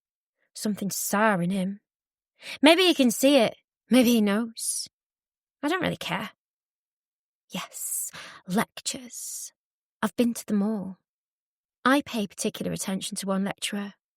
I don't hear a word. That's the thing about a kingfisher. Hard to look away. Beautiful, even with a wide-eyed little fish in its gob. From the Diary of Stephanie Healy. After Georgia had another coffee, she put on fresh makeup, anchored her sunglasses on the bridge of her nose, and stalked the lecturer. His office, where he held tutorials and occasional meetings of the New Barbarians Poetry Society, was in a very handsome part of town. It was away from the squat functional arts block and in a leafy sandstone area. In the early spring sunshine, with that vibrant virginal green tending towards yellow, it looked wonderful. Despite the warmer weather, Tony Sillars was still wearing a long astrakhan coat that suited being a little shabby, its hemline flailing at his shins like a needy child. He had what Georgia would have recognised as a record bag slung across his shoulder, a brown leather holdall with an incongruously fearsome buckle gleaming in the middle. He was handsome, which Georgia had been prepared for, but also laughably young, for which she was not. He had a long Roman nose which suited the hollows of his face underneath high cheekbones, and a strong jawline that was chiselled rather than craggy. Curly black hair he must have worked hard to control each morning shone in the sunlight, straggling this way and that, a glorious mess. Thin-framed round glasses softened an otherwise heroic countenance. She couldn't help but think, Clark Kent. He nodded and smiled at just about everyone he passed, men as well as women, Georgia thought, to be scrupulously fair. She grew tense as he came into the cafe, and although he had a good look around the seats to see if there was anyone he knew, he did not recognise Georgia. And why would he? She thought. After a long conversation with a plump, beaming barista, he took a large Americano to a seat in the opposite corner and pulled out clumps of printed paper from his bag. Essays, she supposed. He read with his nose very close to the text, darting forward now and again with an unholstered red pen to make notes. Georgia had thought through several approach scenarios, each one equally lame. She laid her takeaway cup on the table in front of him and went with the simplest option. Dr. Sillars. His reactions were the opposite of what most people would have displayed. At first there was warmth and an easy smile, and then surprise. And not pleasant surprise, either. He recognises me. Dr. Healy. That's right. I see you're busy. I can come back another time. He laid the pen down and straightened in his seat. What is it you want? Just a few moments of your time. I'm extremely busy. As I say, I just want a few minutes to talk. I'm not supposed to speak to you. Georgia smiled. He told you that? A lawyer? That's correct. Well, this isn't sworn testimony or anything. I just want to update you on one or two things. Sillars looked around, took in the other faces in the cafe, ones he knew and ones he didn't. They were all turned towards Georgia and the lecturer. He smiled at last. Of course, you can sit down. If you want to come back to the office, we can have a chat there. I was taking a few minutes to get some marking done. What's the theme? Consumerism in Martin's Amos Money.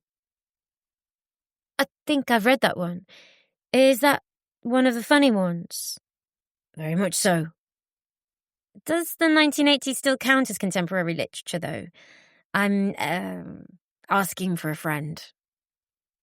Sillars huffed like a child, asked to explain the plot of his favourite movie.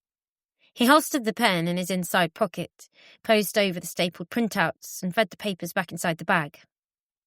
Let's take a walk, shall we? He was certainly the more awkward of the two as they made their way from the coffee shop to his office building. Georgia felt the late afternoon sun on her face and felt a treacherous burst of peace and contentment. The walk up the boulevard, the world beginning to rise, stretch and yawn over the winter, the blue in the sky, all served to cast a spell over her, if only for a moment. I need to invest in a coat for the spring, Sillars said, squinting into the sun as it drained through the leaves above. Gorgeous, all the same, isn't it? Going to be hot, so they say, for the next couple of weeks. You would have sworn his office was a residential flat with a communal entrance. He unlocked a sober police box blue door and sorted through some mail in his cubbyhole. Late entries, he said, almost apologetically, brandishing plastic wallets filled with more printouts. This is where I have to make a decision. Do I go in tough or take pity? Take pity, of course, Georgia said. Always. He smiled at this. I'll sleep on it. She followed him up the spiral staircase. Each door had a brass nameplate with sometimes florid titles. Behind the door of Dr. Rubens, Department of Philosophy, Georgia was delighted to hear raised voices, laughter and derision. Sillars' office was at the very top, beneath a skylight. He unlocked the door and took her into a cave crammed with books. You know, this place. This would have been in Aladdin's cave to Stephanie. It was. She really got light in here. Loved books, from the very first. I mean, I always read, always enjoyed reading, always encouraged it. But she's something else. Story time was treasured when she was a little girl, and it wasn't long before she was making up her own. Let me take your coat. Sillars took his own off his shoulders with a comical flourish, like he was a courtier, or perhaps a matador, and hung it on a hook beside a standing shelf crammed to the front and back with books. Georgia ignored his outstretched hand and hung her coat on a spare peg. Despite the riot of spines and titles all around him, his desk was tidy. He bade her sit in front of him and offered her tea, which she refused. He took a relaxed pose and asked, "What can I do for you, Dr. Healy?" "First of all, I wanted to thank you for all your efforts in trying to find Stephanie. It was the least I could do, honestly. You and the Hephaestians were wonderful in setting up the search teams. I remember that. I remember your face in among them. As I say, it shocked us all. But I was glad to help. Still am glad to help. I believe she may still be out there." He stared right into her eyes. "I believe it." His sudden sincerity shocked her. She swallowed and said, "I feel the same way. It feels the same way some people must feel about an afterlife or a god. I have to believe it. It's kept me going." He looked for a moment as if he might reach out across the desk and touch her. Then he said, "I want to help in any way I can. I was warned by a solicitor not to speak to anyone. She meant don't speak to the press, specifically. But she did warn me to be careful when speaking to anyone." "I understand perfectly." "Great." "I don't understand why there's any need to be guarded. Just tell the truth and you'll be fine." A nerve jumped on the side of his neck. "The reason I'm guarded is because for a long time I was suspected of having something to do with your daughter's disappearance. As I'm sure you're aware, people think she was murdered. People think I had something to do with it. That's one scenario. It's possible I'm talking to my daughter's killer right now." Somewhere in the room, a clock ticked. "It's not the truth, though," he said in a calmer tone. "I had nothing to do with what happened to your daughter. I want her found, wherever she is, whatever the truth might be. That's why I'm here. I think there's a detail or two that was left out. I want to go over things, carefully. There's something that might have been missing. There's a chain of events out there that don't make sense. That goes from the Friday afternoon she went home from the pub, early, without drinking anything. Then, when the thunderstorm began, she puts on her heavy walking boots, she leaves her phone behind and goes out for a walk along that damned road. Somewhere along the way, she vanishes. There are lots of elements there that don't make sense." Silas released a long, low sigh. "I cannot imagine how frustrating and awful it is. Sure, if I can help, I'll help." "I want to know about the Hephaestians." "It's my dedicated writing group. We meet twice a semester. Everyone's welcome. Undergrads, postgrads, staff. We had a physics professor in here. She's on the telly now, in fact. BBC 4. Every other night, it seems. Explaining how the universe works." "Dorothy Pettifer. Yes, I know." "Anyway, that's the size of it. I lectured the first years on the modern American short story, and that's where I met Stephanie for the first time. She was assigned to my tutorial group. She was quiet at first, but you could tell she had a passion for it. You don't often get that, especially in freshers.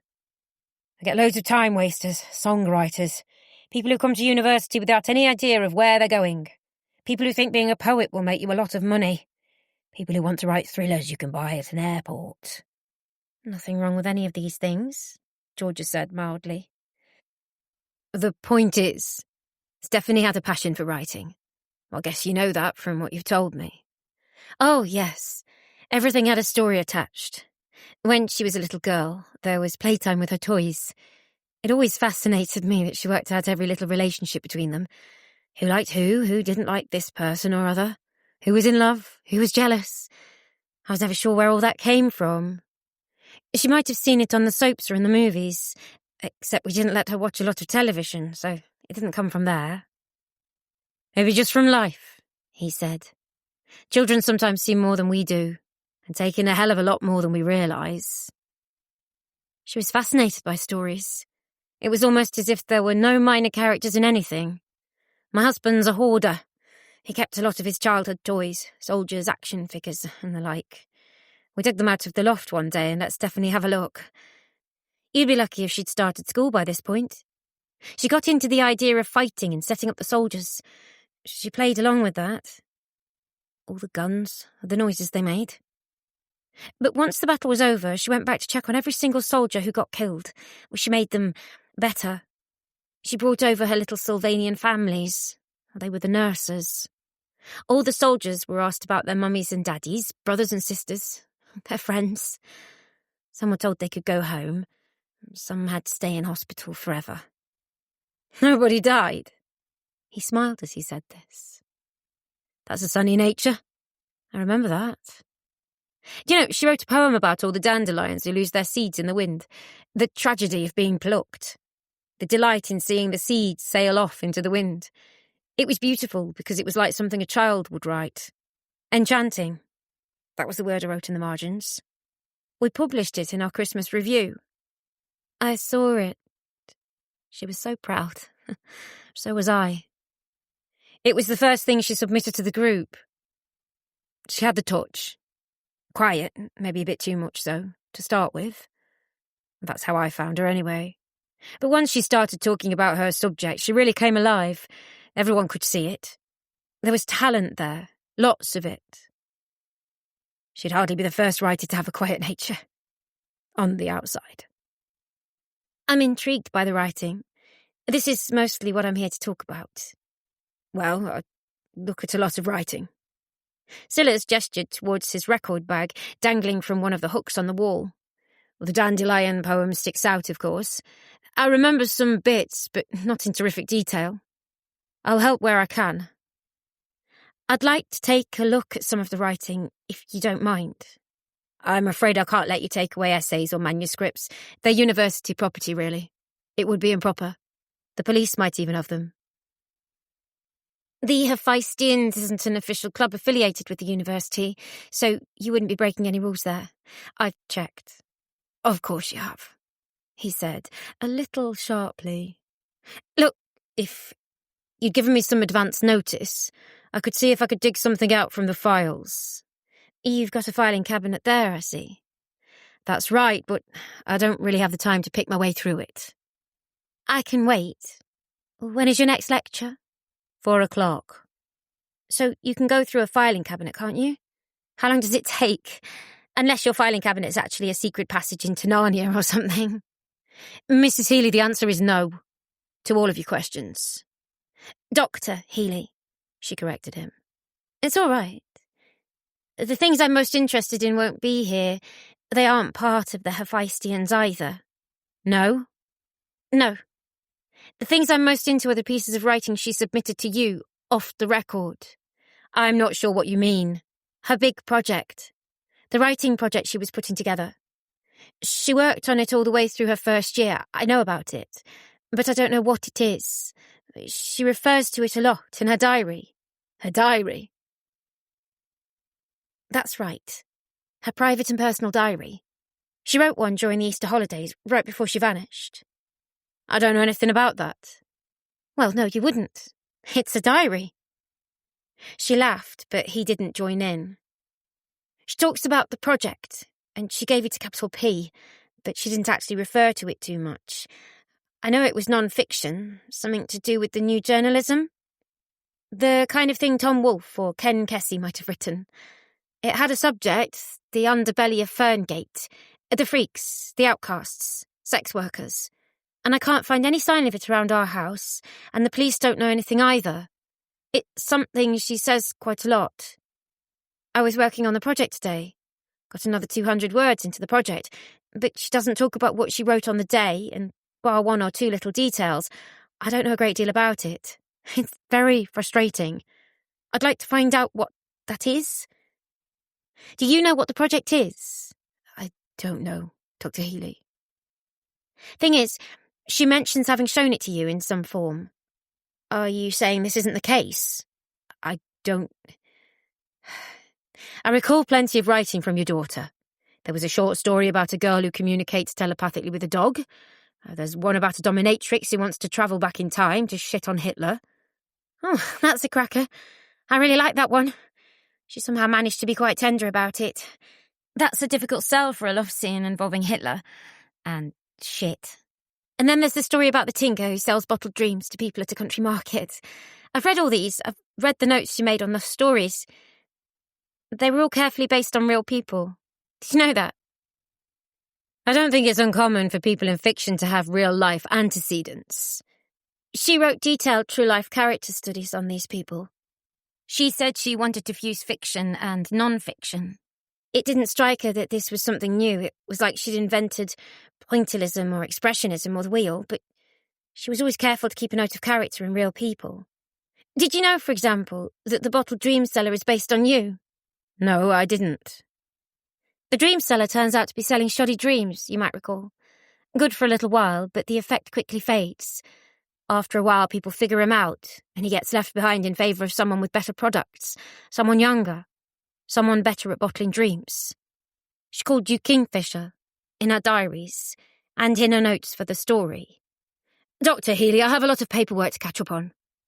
I know. I won't take up too much more of your time. What I want to know is, how long did it take for you to start sleeping with her? I'd like you to leave. It's good you haven't denied it. That tells me you might be open to an actual conversation about things, instead of playing footsie. I can't say any more about your daughter, I'm sorry. I mean, she was what, 18? When you first got together? I did nothing wrong. Oh, but you did. It's right there in the code of conduct. You were given a disciplinary, weren't you? I did nothing wrong, and there was no finding of impropriety. George's shoulders slumped. Here it was again. The moment of her facade crumbled. It had happened too many times the past few days, and she didn't want it to happen now.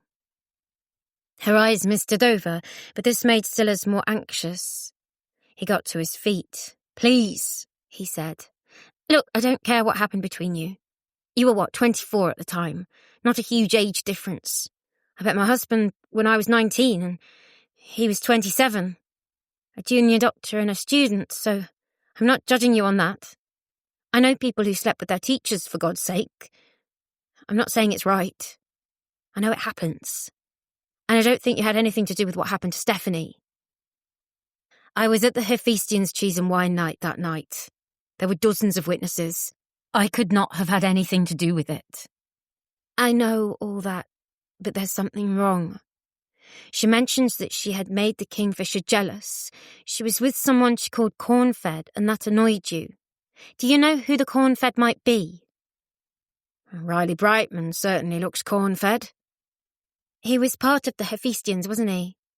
As I'm sure you know, yes. My most famous pupil, even ahead of the physicist. It's odd that Stephanie didn't go to the Hephaestions cheese and wine night, don't you think? It was her favourite element of academic life. She loved it, loved the social reach it gave her, so why wasn't she there? Silas paused. Something happened after the last meeting of the club. The cheese and wine was going to be something of a damp squib as a result. But there was a bit of a row, as it happened, between two of the boys. What kind of row? I've told all this to the police. What was it that happened? George's voice broke on this last word. I'll beg you if I have to. I don't care that you slept together. I really don't. She was an adult, or just. It's up to her to make mistakes, to have these experiences. I don't grudge her them. In a way, I'm proud she came out of her shell enough to appreciate herself and to get on with life. I always wanted that for her. She was shy, introverted, deep as the ocean, but not everybody sees that in a beautiful girl. I think you saw that. She said you told her that. She said you loved her work, even if you didn't say that you loved her. She hurt you, though, I suppose. I'm sorry she hurt you, just like she hurt Martin Duke. He was in the Hephaestions too, wasn't he? Was there something... At the pub trip, after our last session, Riley Brightman beat Martin Duke up. Silas was tense, his fingers splayed out on the desktop. I think it was meant to be a fight, a confrontation Martin had engineered, but it was ugly. Martin started it, but Riley finished it, though it's fair to say his bandmate was involved in helping out. That troglodyte who plays guitar along with him. It was all a bit of a mess. You saw this? I did. I tried to break it up. Was he hurt badly? She thought she remembered Martin Duke with a thick lip at the press conference. This had seemed suspicious, to everyone. Not really. I'd say Riley Brightman looked worse for it. He had a bloody nose. But Martin Duke ended up on the floor, I'll say that. There was only one winner there, if you're wanting a boxing score. Do I need to ask what the cause was? You tell me, you're the one with the secret diary. Or was it Stephanie? So far as I understand. Please be specific. I need you to be on the level. You've got no idea what this is like. Georgia gestured out of the window, where a phalanx of trees was discomfited by the wind. I can't have sunny days. I can't have weekends off. I can't take pleasure in the seasons, or a cup of tea, or just drawing breath. There's something fundamental missing. It's like someone took my lungs or my heart, but I kept going. An evil force keeps me alive, and it's torture. It's torture. She was weeping now. This caused him horror, and he shrank away from it. I'm sorry, Silas said. Truly, I am sorry. I think she had an appointment to meet someone. I think that someone might have caused her harm. I want to believe she's alive, but I'm a doctor, and I'm trained in realities, and I know the realities in this case. Dr. Healy, there is a theory that Stephanie caused herself harm. There's a poem she wrote. You'll know it. It's called Where the Dark Waters Flow. Where the dark waters flow. Under the long dark road. Yes, I know that one. I could recite it for you, if you can bear it. I understand the connotation, but that's the part that I think is least likely to have happened. He shook his head. That's not the official line from the police. You think she'd have honestly done that without leaving a note, without telling anyone else, without writing anything to her mother? You think that was in her personality because she was a bit quiet? You think I wouldn't have noticed? Georgia was sobbing now. She fought the clasp on her handbag, then struggled to pull out clean tissue from the pack. Silas clenched his jaw. Then he said, I can't say anything else. That's it. We're done. Finished. If you find the project, let me know. If you have a copy, let me know. There could be a clue. Even if you only read it, anything. Any detail you can spare, please. From the bottom of my heart, I'm begging you. Tell me. His head was in his hands briefly. She thought he had broken down too. But when he looked up again, he was angry. Seething. I already told you. I don't have anything to say. Now take your coat and get out. If you don't, I'll call security and have you removed.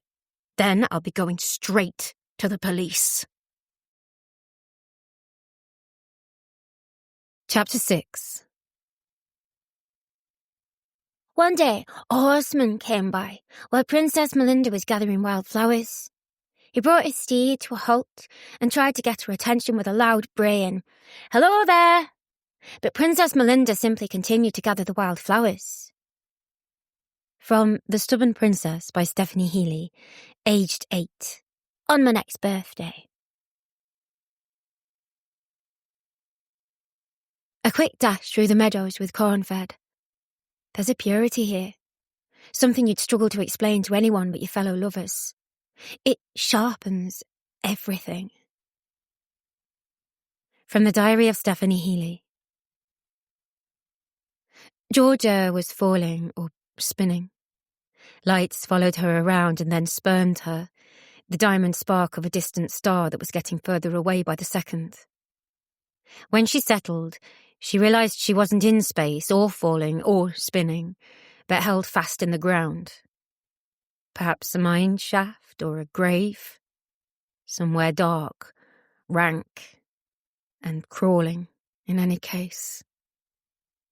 There was just enough light to see the pinpricks of moisture on black soil. It was hard to say whether any creatures moved in there or whether the ground simply sweated. She couldn't say where the light came from. A thin effulgence, perhaps from her phone. Georgia felt around and to the side, and finally up above.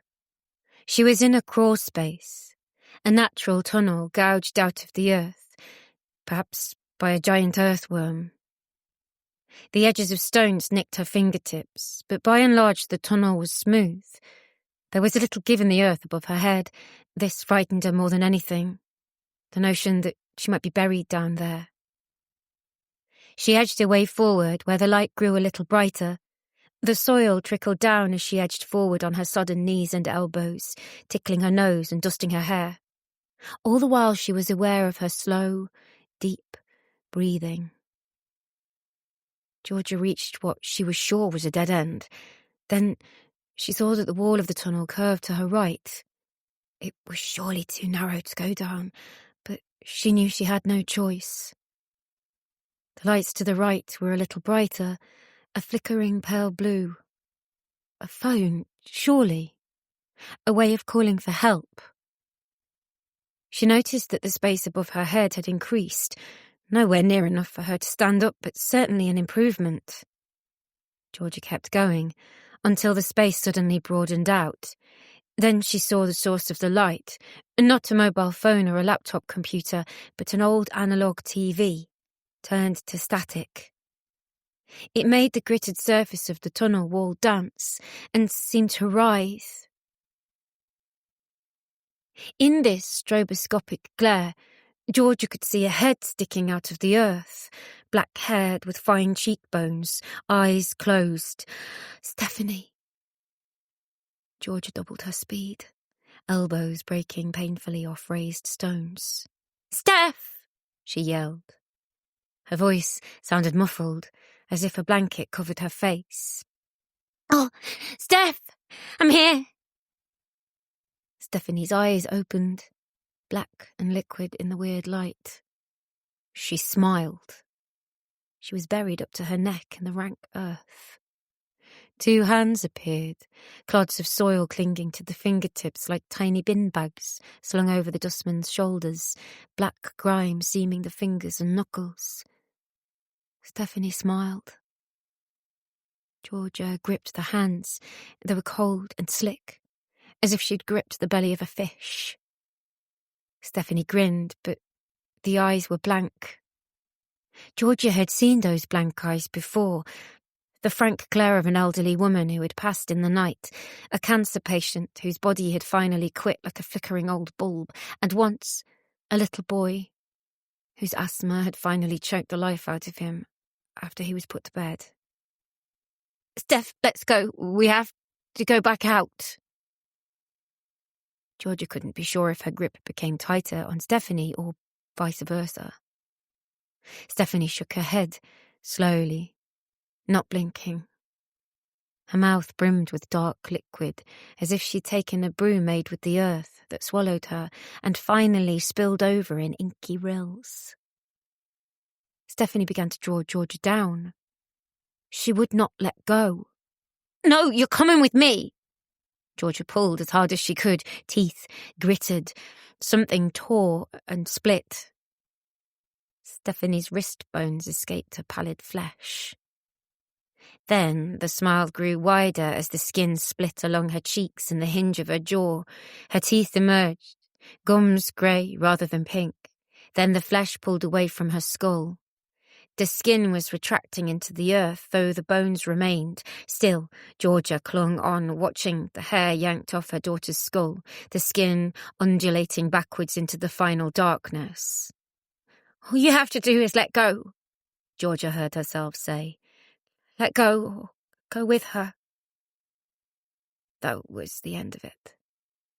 That's when she woke up.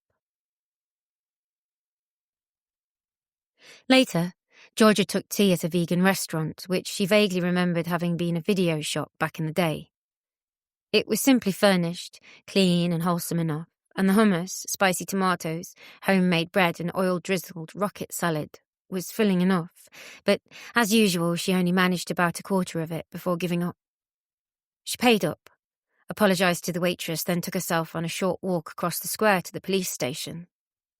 It was quite a new building, but she was familiar with this one, having been driven in and out of it a few times in the near stupor when Stephanie had first gone missing. The queuing system at the main reception was maddeningly laid back, a fact pointed out more than once by an agitated-looking man in badly soiled sweatpants, who Georgia took great care not to make eye contact with. Finally, she was called through to the security door and then taken to a side office down a long corridor. It was an interview room, she realised with an odd thrill. She was left waiting long enough to have stretched and yawned before Detective Inspector Neil Hurlford appeared. He was much as he had appeared the last time she'd seen him, only a little above average height, but bald, bullet-headed and very thick-set. She wouldn't like to guess at his collar size, with a powerful neck and shoulders betokening someone who certainly made an effort at the gym whenever he decided to go. In build he was a doorman, one who you would obey should he raise his voice, and possibly even before that. But the eyes and the set of the cheeks were kind, even cute. And even allowing for the circumstances in which they had met, she remembered someone who had been prone to wide-eyed surprise and quick mirth. He nodded at her and grinned. "Mrs. Healy, it's been a while." His handshake was warm. He sat across from her and sat back in the chair, scratching the back of his head and stifling a yawn. "Excuse me, long day here. How have you been keeping?" "Well, all right is the expression, I suppose." He drew a long breath. "All right is as good as I could have hoped." "I know you're busy. I just wondered if you'd been able to have a look at my thoughts on the paperwork that was turned up." "The diary, you mean?" She nodded. "It's not much, but there's a lot. I'll level with you. I was excited when I found out about it." He opened up the buff folder and pulled out some printed sheets. "It's a lead, no matter how small. Something new. Something we can work with." Georgia felt a blossoming of that treacherous creature whose name she dared not vocalise, a strange levity in her breast that she had learned not to trust. Still, there it was. Hope. "Have you found much else? Can you say?" "We certainly had some new conversations with people." Hurlford's eyes met hers. "It did help clear up one or two loose ends we'd struggled with." "I understand. You can't say much." "We have some procedures, I'm sure you understand. What I can say is it helped give a clearer picture on one or two incidents that had been bothering us." "But no new leads?" "Not quite, no. But it was useful," he said hastily. "This corn-fed character, it gave us an insight into one or two things. We had to conduct some new interviews. It didn't exactly tell us new information, but it did make the picture that bit sharper." "I'll bet you can't divulge the details, etc., etc." He smiled shyly. "There's no fooling you, missus, is there?" She met his smile and raised one of her own, but she said, "You could have told me that over the phone." "True. But what I'm interested in is what you got out of the diary." "Come again?" "You have some ideas of your own, I bet?" Hurlford pulled his chair closer, bending his head conspiratorially towards her. "Share them. Don't keep them to yourself. I'll listen to any theories, anything that gives me a more complete picture." "All right then. Cornfed, I think, was the musician who was in her class, the one who's going to Glastonbury next year. The one who was in the top 20 the other week and got interviewed by Steve Wright? I'm sure you know who I mean." Halford made no indication of agreement or disagreement. "Go on." "I think my daughter was involved with Riley Brightman, obsessed with him, for sure. She talks about him all the time. Now, admittedly, a lot of it is in abstract terms, so I can't be sure. But I think she was carrying on with this Brightman boy at the same time she was supposedly going out with Martin Duke. That's point one.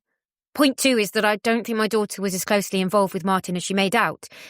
To look at him, to hear what he said, you'd think they were a close item. I don't think they were. If anything happened between them, it was a drunken fling that he took far too seriously." He took no notes, but he paid close attention to Georgia. "What else?" "I think she may have also been having a fling with Tony Sillars, the lecturer, contemporary literature." Hurlford took a little longer before replying. "I see. None of this is news to you, I suppose. We've looked into a lot of aspects of the case. We've had hundreds of officers over thousands of hours looking into every aspect of it. Georgia smiled. You're really good at this, you know. I can see why they wanted you to front the investigation. Have you thought about entering politics? He did not appear to take this as a slight, and certainly Georgia hadn't intended it as such. Nah, I think that level of villainy is beyond even me, Mrs. Healy. Is sleeping with students a crime? Abusing his position of power? It's not illegal for consenting adults to develop relationships, regardless of how it happens. It is, however, unprofessional, and lecturers are required to notify their governing body if they have had a relationship with a student, to avoid an obvious conflict of interest, to make sure they are blocked from marking the work of a person they are romantically involved with. If they break those rules, then they could face losing their job. So there are no rules exactly, but there are rules, and they have to adhere to them. He's rehearsed that line, Georgia thought. And I take it he did notify authorities about my daughter. I'm not at liberty to disclose that. I can say that Dr. Sillars still has tenure at the university and the full support of his colleagues. So, he did report it, or he reported something. Dr. Sillars is married. Did you know that? She hadn't noticed a ring. Certainly there were no pictures on his desk. Really? Yes. To a former student? I have heard that he's somewhat fluid when it comes to relationships. As I said, Mrs. Healy, Dr. Sillars is held in very high regard among his employers and his students. I understand that he has an agent. He's been in talks to appear on a television documentary. He hadn't mentioned that, either. Well, so long as you're aware of what he's like. It can be very hard to prove relationships happen between lecturers and students. He must be a suspect, though. Hurlford sat up and grew very serious. Dr. Sillars' movements have been accounted for on the night Stephanie disappeared. But not all night. He was at a party, wasn't he? A cheese and wine event. I know that. But there's every chance he could have got away, got into a car. He could have driven down there. By car, it's not far at all. He could have done this. Hurlford sighed. Dr. Sillars' movements have been accounted for, and we are not treating him as a suspect in the case. How about Cornfed, Riley Brightman, and Martin Duke? We are aware of Stephanie's social background. We've gone into it in some detail. We've interviewed just about everyone she was involved with at the university. We have made no arrests at present. Then you think she was abducted? Hurlford pinched the bridge of his nose, the first outward sign of any agitation. We are keeping an open mind about what happened to your daughter. I know that you say that. I've been told that so many times. We have to keep an open mind because we don't know. You must have an idea. Or a suspicion. Gut instinct, you mean? Yes, if you like. I'm not qualified to make a judgment on that, but you are. Excuse me? I go by facts. I back everything up with proof. That's not an exact science. I leave that to forensics. But I have to make the events fit together. It all has to make sense. It's a matter of times, dates, locations, corroboration, physical evidence, of course, if I have it. Your gut instincts can deceive you. That's my experience. I've looked right into the eyes of killers, and you wouldn't believe how trustworthy they can seem, how they can act innocent. Even if they've got one or two tells, they'd swear blind that they didn't do it. But I would listen to other people's gut reactions. They can give me a steer. They can open a door to something I hadn't considered, especially when it comes from the mother of a missing girl. So, go on. Tell me what you think happened. Well, the strong theory is that she killed herself. Georgia swallowed. That faint tremor began again, seizing both her hands. Her voice shook a little as she continued. Several people have said she seemed ill, withdrawn. She went to her GP and complained of depression just after Christmas. I didn't know this at the time. She was given a course of citalopram, which she collected from the pharmacy but didn't take, going by the medication that was found in her room at the halls. She had been out of sorts. Something had happened between Martin Duke and her that might be related to a fight he had with Riley Brightman, something that really upset her. She also had her end-of-term exams coming up, and she hadn't been studying as hard as she might. It seemed her essay marks were mediocre, and she had only just started cracking the books at Easter time. Well, that's not the girl I knew, and yes, she had seemed withdrawn in the Easter holidays. She stayed in her room, slept a lot. She was writing a diary, so yes, all these factors do fit in. She took a deep breath. With the theory that she went up that road on that awful night with the intention of heading into the moors and taking her own life, and her body is still out there somewhere. Halford reached across the table and offered his hand. She took it, nodding once, choking back tears. Then there's the other theory, that at some point on that road, in the 6 or 7 mile stretch in between Ferngate Bridge and Rayside filling station, she came across someone who caused her harm.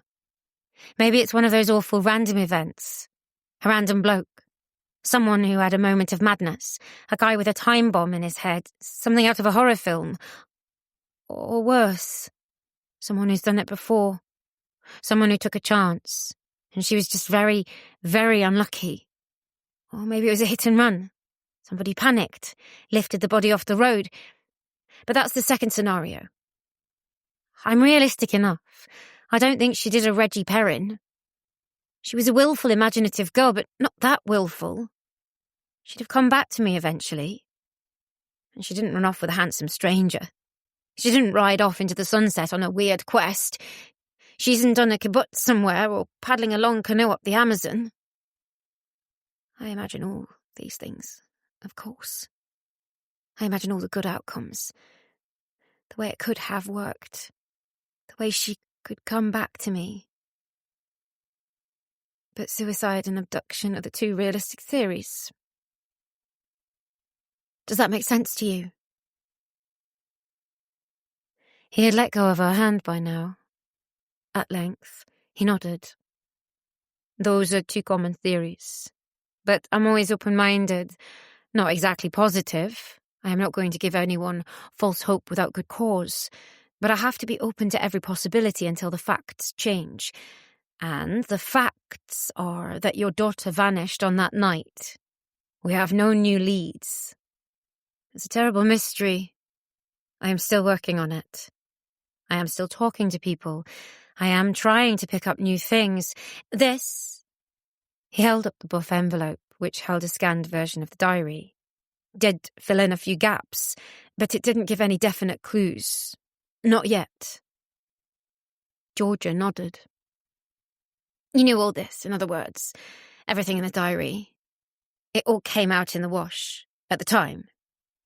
Halford didn't reply directly, but he said, we spoke to everyone she encountered, everyone who was in the pub with her on the nights leading up to the disappearance.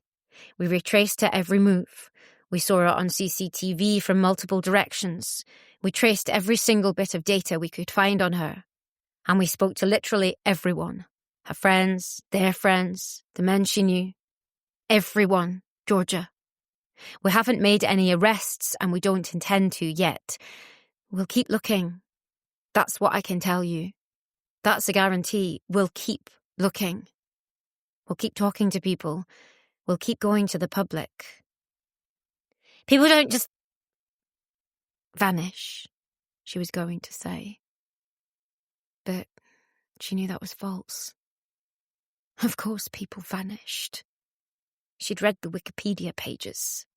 She'd seen the smiling faces of those who disappeared, the passport photos, the school portraits, the graduation gown mantelpiece images, analogue smiles, blood reds faded to ochre.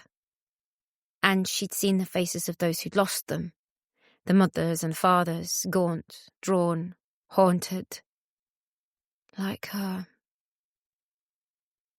Don't give up on us. We are working on it. You're not magicians. I know. Are you here for the appeal? I think the Megiddos are playing. Very big deal. They're an up-and-coming band. Riley Brightman's done well for himself. I haven't met him, but I think I'm going to. He's a nice lad. Stephanie thought a lot of him. Corn-fed. Yeah, It could be him, but it's vague. We can't be 100%. She was very keen on Cornfed, that's for sure. Cornfed could be the one, the person who took her. The men you mentioned, including Riley Brightman, have alibis for that night. Alibis can collapse. Loyalties can change. So can the big picture. Hurlford took a sip of water, never taking his eyes off Georgia. He placed the cup down on the table, then said, I would caution against approaching Riley Brightman. I can hardly avoid him at a concert, can I? I just don't think it's a good idea for you to approach people. Every angle in this case has been explored, ones you've thought of, ones you haven't, and ones you won't tell me about. For very good reason. Now, it's not a big warning or an edict or anything like that. I just think it's not healthy for you. How long have you been in town? Since last night. And when are you going back? In a couple of days, maybe. I've got things I want to work out. In my head. In what way? Places I want to go. Steps I want to retrace. Places I want to pay a visit. Memories I want to kindle of the times we spent here. Moving her in, taking her to lunch. Coming over to check on her. Things parents do. I understand. Do you? She said this a trifle sharply. You know as well as I do, Stephanie's probably dead. She's in the ground somewhere, or in a freezer in someone's garage, or worse still. I won't see her alive again, I know that. But until I have her body back, there's a tiny doubt. A little flaw in the logic. I know this because I dream about her. Sometimes it's not so good. She shuddered at the thought of her dream earlier. Other times it's lovely. She's alive. She tells me she's fine. We have a little chat and I give her a hug. Don't leave it so long, I tell her. Usually this is about the time an alarm goes off in my head and I wake up. Once or twice I even screamed. I'm sorry, Georgia. Because you can't really know. There's a doubt, and your brain will seize on anything. If you're lost in the woods and you see a plume of smoke, then you'll go towards it. You don't know who lives in that house. It could be a wicked stepmother, but you'll go. You'll take any hope that's coming. Once or twice in the past 2 years, I don't mind admitting this. I've had a little bit too much to drink. And I had this fantasy of ways that she could be still alive. Each one sillier than the last. It's the old kibbutzes and canoes idea. Maybe she was pregnant and decided to raise the child off-grid in an Earth mother. Maybe she became a self-sufficiency buff. All sorts of fantasies. Because you can't know for sure. Even though, of course I do know. That's my gut instinct. As a scientist, as a doctor, as a person who deals in the harshest realities, and it's also my gut instinct as a mother. But I still hope. Though it's wrong. And it's stupid of me. I hope. I can't exactly grieve. And I can't exactly be optimistic. I'm stuck. I'm in limbo. That's why I've come here. Leave it to us. Trust in the professionals. This is pretty much what I told your husband. I'm sure you know. What? When was this? Well, 6 or 7 months ago. Start of the last academic term, this would be. He told me you knew. What did he say? Did he find out anything? No, he didn't. Hurlford blinked, then reached for the water, discomfited for the first time. He hadn't looked nearly so uncomfortable when modelling death scenarios. Interesting that he did not know this. Rod didn't provide any new information, just checking in really, much as you are now. I did not know that. Hurlford sat back and folded his arms. I'm going to give you an opinion. Go on. You've lost a lot of weight since I last saw you. I try my best. Not easy once you get to 50. It wasn't a compliment, Mrs. Healy.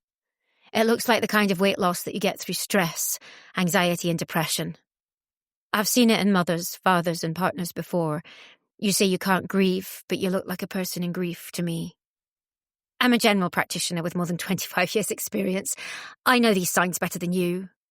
Then I would hope that you'll recognise them in yourself and take any help that's offered. If you've split from Rod, divorce in itself can be hell. I remember my parents splitting up well enough. My advice, my opinion, that's all it is. is that you should go to the concert, leave nice and early, get out of Ferngate and have a holiday. Somewhere you can be distracted. Somewhere very loud or somewhere very peaceful.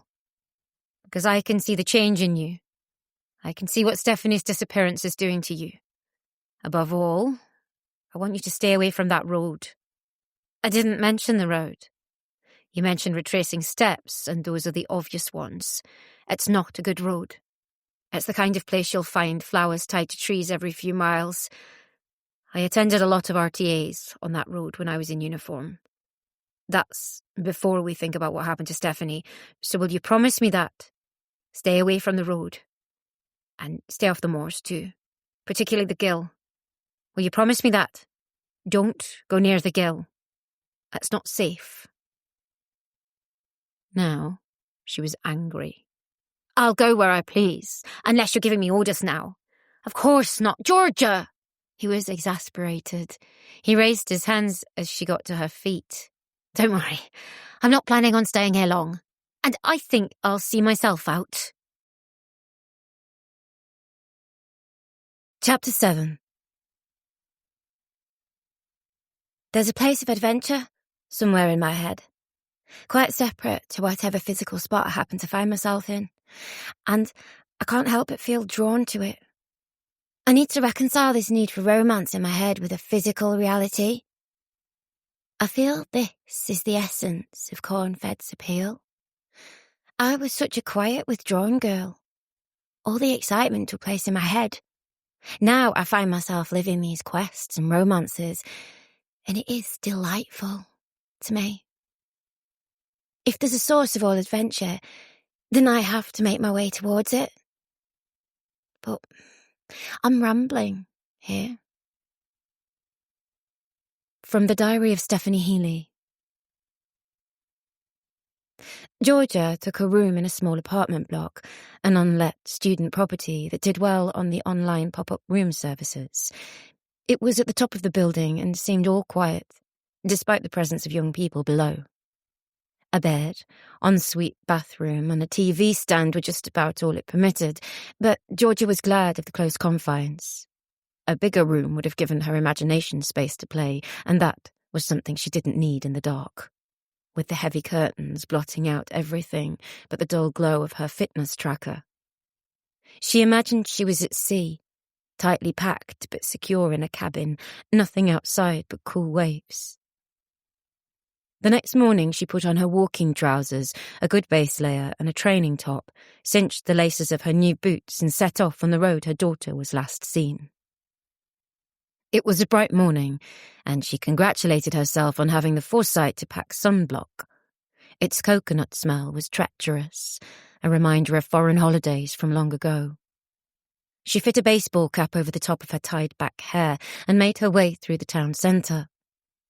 The market was set up over by Slumber's yard, with its intriguing mix of fresh fruit and veg, seafood and bongs. From here, there was a lane that ran along the river. Here, surely, was the place Stephanie would have entered the water. Even now, in dry conditions, it ran fast here. There had been up to 9 inches of rain in those last 2 days, a freak hangover from an Atlantic storm that had battered Britain. The river would have been close to bursting its banks, and treacherous. There had been a suggestion that Ferngate Bridge might have been washed away, but the only thing that had been taken away had been her daughter. The weather factor about that night irritated her. It complicated things. It meant that there could have been a more mundane explanation. Treacherous conditions, very easy to slip. Lots of ways she could have entered the water along the river. There had been extensive searches, but... Georgia passed some dog walkers and runners on the path alongside the river. One of these was a rather alarming young man with eyes screwed tight shut, who was reciting things to himself, point by point, counting on his fingers. Finals coming up, Georgia supposed. She remembered this well enough. Stephanie hadn't been that way inclined. She did have an intense swotty phase around about the time she started secondary school, and she'd been top of the class for a while. The onset of the teenage years had changed that. Not that Stephanie had tried to fit in with the wrong people, but more that she learned not to stick out too much. That to compete and to try to reach the top was to draw unwanted attention. Tall poppies tended to suffer the same fate. Even though the school Georgia had sent her daughter to was far less razor-edged than the one she'd attended. Much better to miss out the homework occasionally, to forsake the studying for a night out with Mel or Izzy, the two girls who'd stuck around for the early years, but not the latter ones. Though both girls had come to see her after the disappearance, and their tears had been real enough when they saw Georgia. They had lost touch in the senior years, the makeup years, the boyfriend years. Stephanie had not followed them. She'd gone strange, gone into herself, tall with good legs and sharp features. A model, Georgia had said to her more than once. You could be a model. Stephanie had never made the most of it. There had been one comically nervous lad who came around for studying, and tea one night. Only once, but never again. Never anyone else. Stephanie had taken more to writing, scribbling in her diaries, branching out into short stories and plays, none of which she'd ever attempted to have published. To Georgia's dismay, her daughter had pursued this into higher education, putting her disappointing exam results to some use, if not good use. Oxbridge was out of the question, something Georgia had never known she wanted for her girl until it became something denied, but she had followed in her mother's footsteps and ended up at Ferngate. At the time, of course, this had seemed quite cute. Journeys and quests, adventures, castles and magic. These had been some of Stephanie's fleeting obsessions as a youngster. She hadn't joined the Hill Walking Society, but she had instead taken journeys on her own. This was something that had been pieced together later by the police, but it hadn't surprised Georgia. There was a walking route through the town, and Stephanie had gone on it, enjoying the exercise in her own company, as usual. Weirdo was the nasty verbal spit Georgia often resorted to. It was always there, a spear ready to throw whenever things grew tense. To Georgia's shame, she'd even said it to her daughter during some of the worst teenage rows. If you won't study properly, then you could at least go out more and get a social life, like a normal girl your age. Then Rod's voice, meant to be soothing but always slightly arch. Let her develop at her own pace, Georgia. She's her own person. She'll find her own path. She's not going to go into medicine, forget it. That's not what she wants, it never was, never will be. Then she could do something useful, for God's sake. A writer. How do you become a writer? Who studies to be a bloody writer? Poetry? Tone poems? What in God's name is a tone poem? Well, someone's got to do it, Rod said. Writers are out there and people read, so why not Stephanie? And maybe he'd have sighed. This would have become a condescension too far, and that would have triggered another row. The path grew more crooked, with the metal barriers at the edge of the riverbank seeming to become warped, as if remoulded at an idle moment by a giant with twitchy hands. This emptied out onto the road itself, with a narrow pathway, also marked for cyclists on one side of the road. Taking this path, Georgia trooped past a mix of big houses and bungalows on the opposite side, with smart driveways and immense gates. Some of the houses were hidden behind trees and bushes, the odd window appearing through the gaps, like a nosy neighbour. Millionaire's Row, Georgia supposed. Every single door knocked, every single person interviewed, every single movement traced, checked to the minute, noted, accounted for, logged. They knew what they were doing. What had Helford said? Hundreds of officers, thousands of hours. The answer was not to be found in these homes, these people. Knocking these doors was a waste of time. But Georgia knew if no answers came, that one day she'd be knocking those doors, all right? She'd want to speak to everyone. She might take years to do it, but she'd do it. She'd look into every face, every pair of eyes. She'd watch and listen very carefully. But Stephanie had not stopped at these houses. Like a wraith, she had drifted past them in the pouring rain. One or two people at their kitchen windows or upstairs in their rooms had seen her shade passing by, walking into the storm. The weather had made her passage memorable for them. Who'd be out here on a night like this? Here and now, Georgia was beeped by a leering teenager as the footway disappeared. A nasty shock. A brief encounter with the kind of unpleasantness that Stephanie might have run into. She had to cross the road several times to avoid blind corners. Her shoulders were tense, alert, as she anticipated traffic, straining to hear the sound of an engine. Sometimes the road kinked and warped, so that Georgia felt herself stranded in a knot of road, quite unable to do anything, should she be rushed on either side by traffic. As she'd been told by D.I. Hurlford, there were a number of places where the trees were garlanded with dead flowers and limp streamers. At one of these spots, a wind chime played its melancholy fanfare. Perhaps it had been there when Stephanie had walked this same path, spinning and swaying in the maelstrom.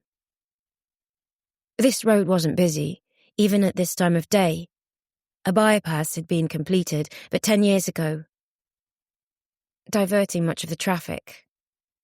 It would have been a draw for every lonk-headed teenager in their daddy's Beamer for miles around. The ancient tributes were testament to that, the places where the cars had left the road. Georgia had prescribed antibiotics for one boy back home who had lost his lower left leg in one such accident. She knew that the two teenage girls who were in the back of the car at the time had not even had that wretched luck. Stone dead. Blunt force trauma. The boy had seemed utterly indifferent, even contemptuous, of Georgia as she examined the wound, and the nurse had said the same, later, after she changed his dressings. Stephanie had never driven, or shown even the remotest interest in owning a car.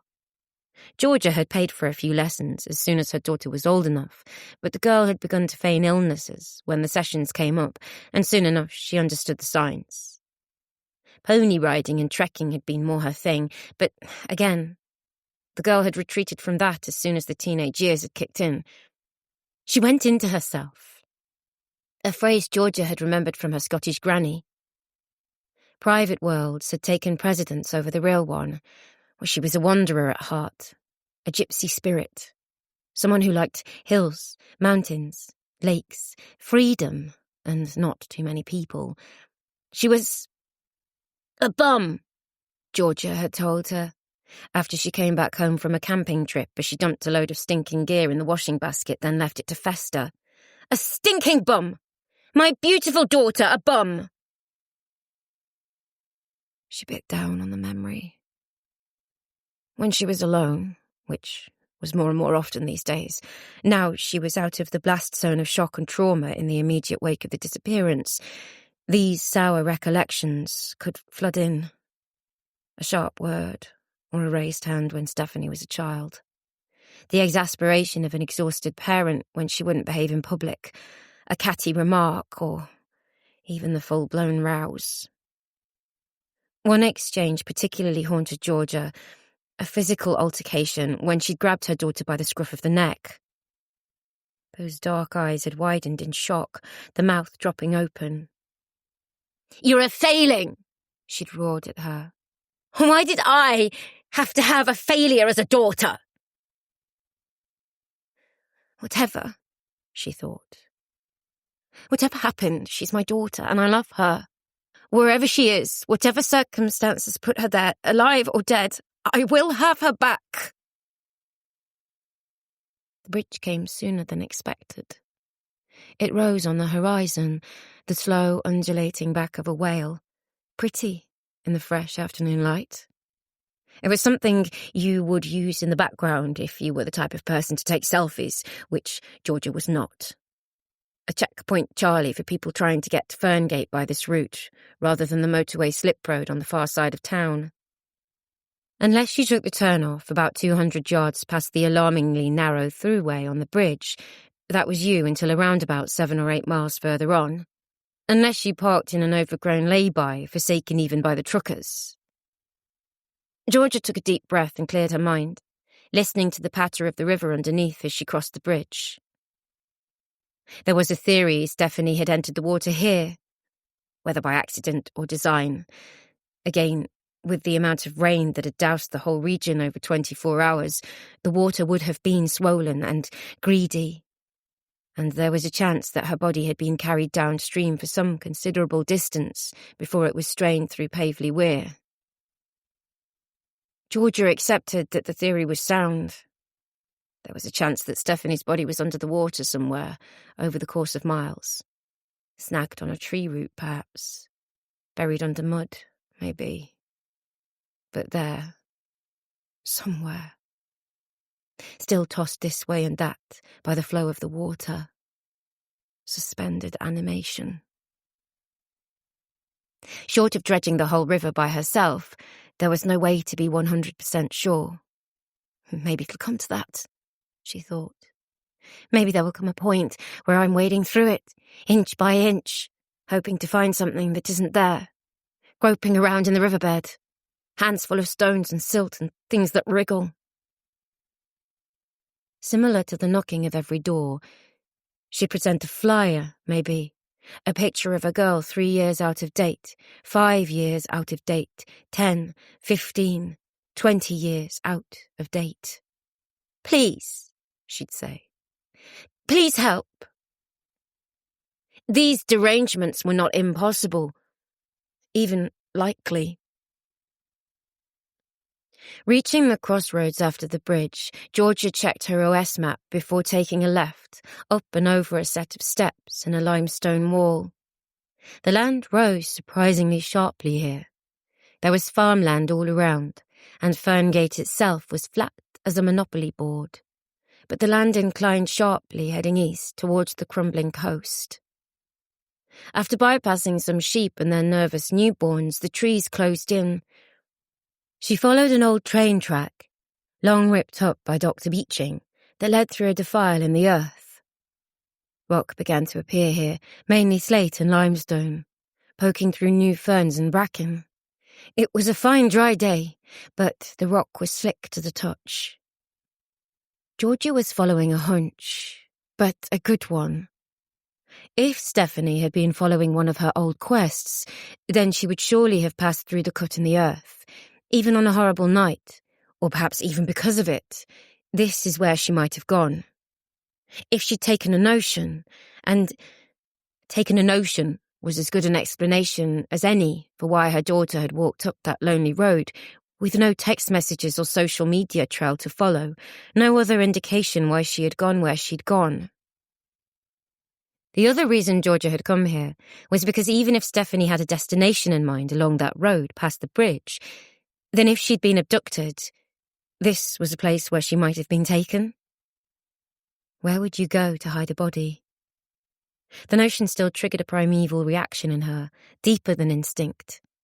A stiffening of the muscles at the shoulders, a mild sense of nausea. You'd dump it around here. Even with the sniffer dogs, the scores of volunteers, the foliage, and the ground literally scoured, this seemed like a good place for wickedness to be concealed. The path was reasonably well kept, but stony. Georgia's calves gave her more trouble than she might have supposed, and the new boots began to pinch in the traditionally awkward spots. After half a mile, she reached the first point on the map that had fascinated her. The cave. Cave was a misnomer. It was more of a gap in between two immense boulders, overgrown with moss and lichen, with a lip of rain-worn stone protruding overhead. It provided cover for anything the size of a man on down, and indeed there were signs that a fire had been lit outside it recently. Names and obscenities had been carved there, blurred over time into a Sanskrit highway across the rock. Georgia paused and crouched low after making sure she was quite alone. You would sit comfortably inside, though the overhanging rock would be something on your mind, It would be wet to shelter in here, although the ground in there was soaked up by a natural carpet of pine needles. But you could do it. You'd perhaps need to do it, with the rain coming down and the dark. Perhaps it was here that something had happened, something unspeakable. Though the police were sure no one had passed along this way. Georgia moved on. The next step along the journey would be her last along this route. The gill. She heard it before she saw it. Roaring water carried through, some runoff for the source of the river. The gill was a waterfall contained within a rocky gap in the earth, a peephole at the top of a hill that gave a view into what was either a vision of hell or a natural wonder, depending on your viewpoint. Signs had been erected there, warning passers-by of the danger. Georgia had read there was some opposition to these signs among ramblers and local people, some disdain over the incursion of the modern world, even as it served to warn people of the danger of death. People had died in the gill. It was a popular spot with cavers.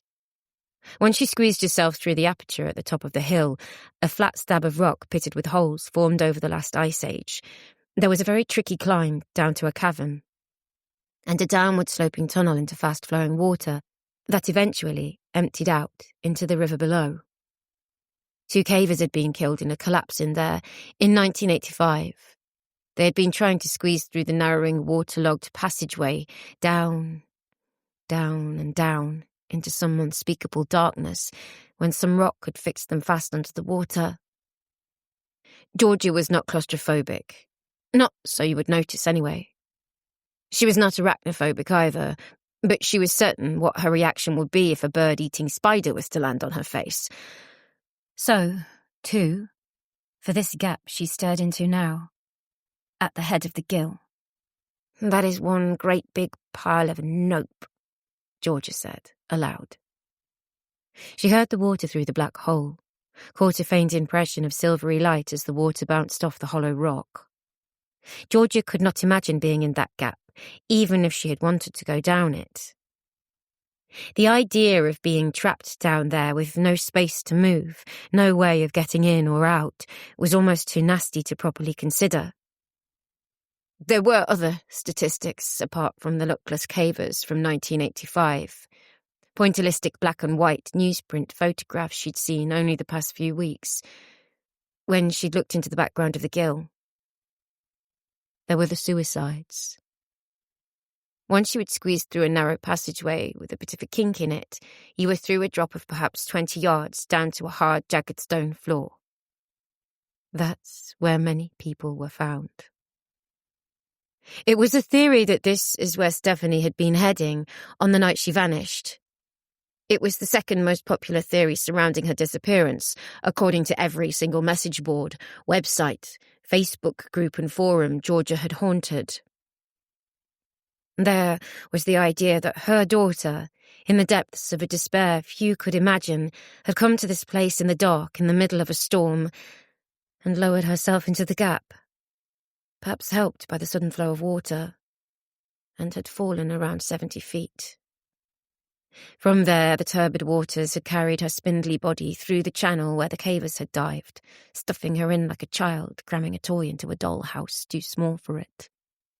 And then dumped her into the river, there to continue her journey to her unknown destination. Like all of the most popular theories, Georgia had to admit it was plausible. Nobody had been found there, and the police had looked. Specialists had been called in, cavers who had gone through the now widened passageway where that luckless pair had died in 1985. And that was after robots had been sent down. Insectoid sentinels with camera lenses for eyes. And they had established there was no Stephanie there, and no traces of her either, neither primary nor secondary. No telltale fibre threads snarled up on the rocks, no footprints on the softer earth above. If there had been any sign, it had long been washed away by the remorseless torrent. Georgia moved closer, pleased at the solidity under her feet on the thick, flat rock. Some daring souls had tattooed their names into the stone here, close to the gap. It was bigger than Georgia had supposed, looking at it online. Even a bigger man could easily go down that gap, she thought, swallowed up in the earth. She looked forward into darkness, chilled by the echoes of running water, the connotations of depth, of a sudden end to a fall. She edged forward, and then she read the warning sign planted in the ground once more, and then realised that someone could shove her into that gap without much trouble. Just as she hesitated and turned her head to check that no one was preparing to do this, someone did. And she plunged down the hole, screaming. Chapter 8. The hounds of hell's call carried all across the moors, and Princess Stephanie was afraid, but she knew that she had a chance with the sword of destiny in her possession. From Princess Stephanie's Journey by Stephanie Healy, age 9. Someone asked me if I was into hiking. It felt cruel to laugh, so I did. From the Diary of Stephanie Healy. It was a joke, a pratfall. Except she was about to die. Georgia was wedged into the hole in the earth, in the place where the suicides jumped, where Stephanie might have fallen. Her legs were dangling, free in the space, her thick-soled boots a sudden and terrible drag against crude gravity. The lip of the cut in the earth that reached into the gill was at her waist, her backpack wedged tight against her. Then the ground seemed to swallow her, and it was at her chest. Her fingers grasped at the rock, hard, and slowed her progress. She arched her back, wedging herself into the hole. The backpack was quite full at the base, but if it should slip by as little as 2 or 3 inches, then Georgia would lose her leverage, and then only her fingertips and whatever strength she could retain in her shoulder joints would be all that stopped her from disappearing. Her chin hurt. She supposed she had bashed it against the rock. She caught her breath, threw back her head and cried out, "Help!" Only birdsong answered her, and the rustle of the trees. Someone shoved me, she thought. Someone hit me on the back of the knees and I slipped forward. Someone ran up behind me.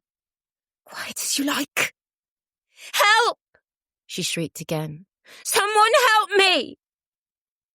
And an answer came, one quick, terse bark from a dog. I'm at the gill! I'm falling! Help me! Even as she said it, her fingers lost their grip, and she slipped an alarming distance. As she regained a hold on an eons-old rill in the slab of rock, she knew that the backpack was a hair's breadth away from dislodging. She scrambled with her feet and knees to find some purchase on the rock, and from there to boost herself back to safety, but the gap fattened in front of her. She could only find the merest hutch on the ends of her boots, but it simply wasn't enough to take her weight. I'll have to turn around. There's rock at my back. But doing so would remove the wedging effect of her backpack. I might have no choice. Help! She screamed again. And again a dog barked. Closer this time. Somebody help me! I'm stuck in the gill! Help me! With a great spasm around her midriff, she tried to edge upwards. And this was what finally dislodged the backpack. Oh no! She gasped, as a terrible strain gripped both her shoulders and her wrists. Oh no! Please! Please! The dog barked again. Closer this time, but Georgia couldn't cry out. She tried to turn around to her right, to find the stone that touched her backside and to somehow brace her feet against that, but in the turning, her hand slipped. She screamed as she fell. The dank walls around her stole the sound, bouncing it off the face of the stones. She did not fall far, but wedged again in another gap. The side of the wall scraping her ear painfully and taking some skin off her hand. She was caught again, in a secondary gap. Again, the backpack had stopped her from tumbling into the gap. And below that, the 70-foot drop. To the place where they found the bodies in 1985. "Someone help me! I'm stuck! Help!" There were some perches in the unseen gap ahead of her, but her boots slithered off it, and this drove Georgia deeper. There was little to hold on to, and no way to brace herself. The black rock rose up 5 or 6 feet above her head. Daylight presented a mocking face in the cut above her. Birds even flew overhead. An added mockery. "Help! I need help! Oh, God!" She slipped again. One hand found a cut in the rock, something to hold on to. The backpack was no longer tight against the rock. Her feet were swinging free. "This is it. This is how I go." She held on, muscles straining. But there was no way she could last even 2 minutes, let alone as long as it might take for someone to reach her. Something blocked out the light above. It was a dog's head, an Alsatian, with comically cocked ears. It barked once, loudly, the roar of a dragon bouncing off the wet stone. "Is someone up there? Help me!" "Hey there," someone said. "What's going on? Is there someone down there?" "Yes, for God's sake, get help, I can't hold on." Another head took the place of the Alsatian's, that of a man, though she could not make out the features. "Wait a minute," he said. "Oh, Jesus, hang on if you can, just hang on." "I can't, I'm going to fall." Panic turned her voice into someone else's, the oscillating shriek of a banshee or a lost soul. Georgia felt her fingers slip. The rock scraped painfully up her back, breaking skin. She was slipping. She was going. The rock touched her throat, almost delicately. Then her chin, rougher still. Something strained and snapped somewhere in her bicep, though she felt no pain. Then the edge of a rope hit her on the top of her head. "Grab on!" shouted the man above. She needed no further invitation. She had no other choice. Georgia gripped the thick, knotted hemp with one hand, finding the tension to its satisfaction. Her other hand joined it. She scrambled up with a nimbleness she would never have credited herself with even 5 minutes beforehand. She rose fast, out of the lip, over the edge, and then she was gasping, scrambling and sobbing on her knees, then on her feet, her entire body quaking. The man at the edge of the gill had tied a rope around the base of a thick tree, about 5 yards away, and then hauled her up once she'd taken a grip. His dog was big enough to put its paws on Georgia's shoulders, and it did, licking her on the face. She did not mind. She even braced herself against its weight until the man stepped forward into the light and drew it away. "Bad girl," he said, seizing the dog by its collar, dragging it down. "Not you, I mean," he said, patting Georgia on the shoulder. "Are you all right? Did you get hurt?" Georgia shook her head. She felt the side of her face and her ear. Her fingers came away spotted with blood, but not much of it. "I think I'm okay. Maybe tore a muscle in my arm. I guess I'll know soon." She laughed, an odd sound, a hysterical sound. Thank you so much." "Not the first time I've had to do that," the man said. In the light, his features took shape. He was tall, broad, without being particularly athletic, with a weathered face and high cheekbones. His ears stuck out, and there was something in the curve of the nose, the narrow chin and the thick brows, and the delicate blue eyes that made her think he had some Irish blood in him. It was a friendly face, the face of a farmer, although his green wellies, dark green jacket and working trousers were a large component of this assessment. "What were you doing at the lip? Didn't you read the signs?" Georgia didn't answer him. She glanced around at the gently swaying trees and the gaps in between. "Someone pushed me," she said. "I'm fairly sure of it." The man who'd rescued her looked around. "Shoved you? There's no one here, love." Then the dog strained at the leash and barked. "Who's there?" the man said. No one answered. The dog barked, cocking its ears in the direction of the thicker forest, leaping up at once. Then it abruptly turned and began to jump up at Georgia again. "No one there," the man said. "Theosha here is just a bit agitated.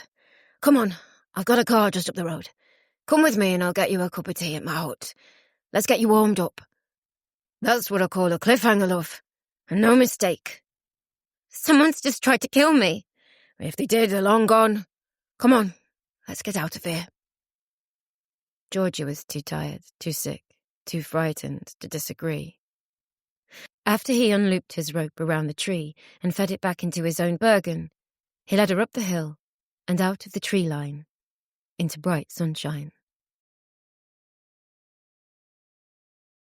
Chapter 9. Hundreds attend candlelit vigil for missing student by Peggy Hoffman, BBC News. Students, staff and local residents have turned out at a candlelit vigil for missing teenager Stephanie Healy. The 19-year-old vanished after going for a walk during a storm just outside Ferngate on Friday the 20th of March. Stephanie is a first-year English student at the university there. The Chancellor of Ferngate University, Sir Oliver Chessington, led the proceedings outside Ferngate Town Hall, which was lit up by hundreds of candles as an estimated 200 people took part in a minute's silence. "I would appeal for everyone in Ferngate to think back to that night. There was a storm. In a lot of ways, that'll help jog people's memories. It was a wild night. Very difficult conditions to be out in. No one knows where Stephanie went, but we do know she travelled up the A928 on foot, alone. If anyone remembers passing Stephanie on that road, please get in touch with the police." English language and literature student Stephanie's face is visible the length and breadth of the town in a number of missing posters arranged by volunteers, led by Stephanie's boyfriend and classmate, 20-year-old Martin Duke. "We haven't given up hope," Mr. Duke said. "It's possible she has decided to take off on her own somewhere. If you're out there, Stephanie, please get in touch with the police, with your family, with anyone. We just want to know you're safe." Stephanie's mother, 50-year-old Georgia Healy, said, "I know my daughter. She isn't the type to take off somewhere on her own. She wouldn't do something silly either. I would appeal for anyone who knows anything or even thinks they might have seen something to get in touch. It doesn't matter how insignificant they think it might be. A door unlocked or a strange car they didn't recognise parked up on their street. Anything. We're desperate for information. We need to know where Stephanie went."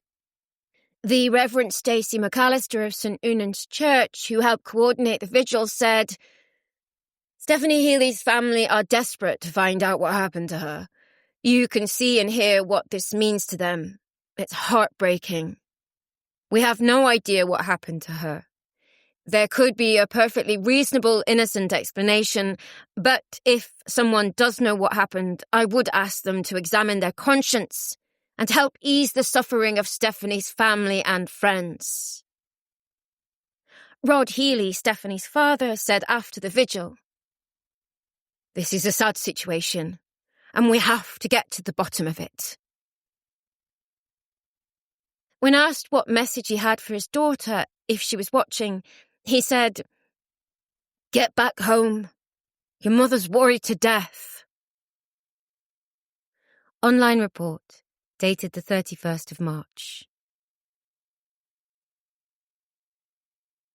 I went into the church one morning, on my own. I made sure I went early to watch the old ladies lighting candles. There was a man there, middle-aged, Catholic, something out of H.E. Bates. I took a shine to him. He was very pious.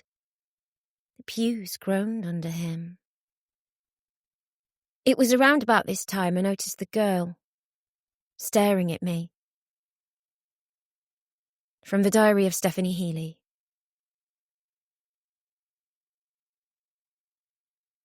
The Land Rover appeared through a clearing off the road, parked at an angle on a slightly sloped dirt track through the trees. It could have packed 2 versions of George's first car inside, at a push.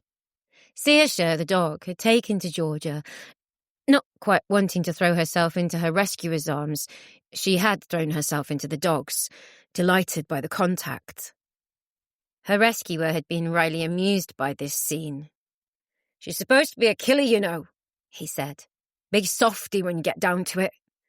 She knows when someone's in trouble. By the way, I'm Jed Mulrine. I'm the gamekeeper." She knew the name, of course. She swallowed, then said, "Gamekeeper? This is private land?" "Yep, this is Sir Oliver's estate. There's a public path through it, of course. You're not trespassing or anything?" "I didn't think I was." "You sure you don't need a doctor? You must have taken a bit of a beating down the gill." "I'm fine, and I guess that's official. I am a doctor." "Ha!" Jed's laughter was a little like the dog's bark, she thought. Half surprise, half enthusiasm. "Then heal thyself!"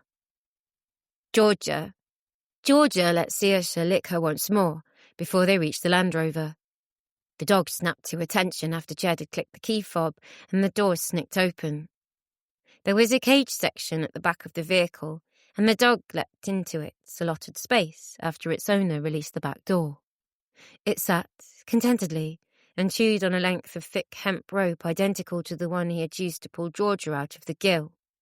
"In you get," Jed said. "I've got some of the perfect medicine inside." In the expanses of the passenger seat, all her cuts, bruises and abrasions raised their hands and made themselves known. Her bicep throbbed, but Georgia was now sure she had simply strained it without tearing the muscle tissue. Her hands still shook as she took off the backpack and laid it in the well at her feet. Threads had been picked away on the waterproof material, unpicked by the rock, much as a cat might avoid an old sofa. So close, she thought. If I hadn't been wearing the backpack, I'd be down there now. Or God knows where. Maybe I'd have ended up in Stephanie's arms. Jed got into the driver's seat, then pulled his Bergen off his back. Reaching inside, he brought out a silver flask. "Now, don't worry. There's no alcohol in this. But I do have to warn you that there's some of the strongest tea in existence. It might draw the teeth out of you. I'll let it stew in the pot." "It sounds perfect to me."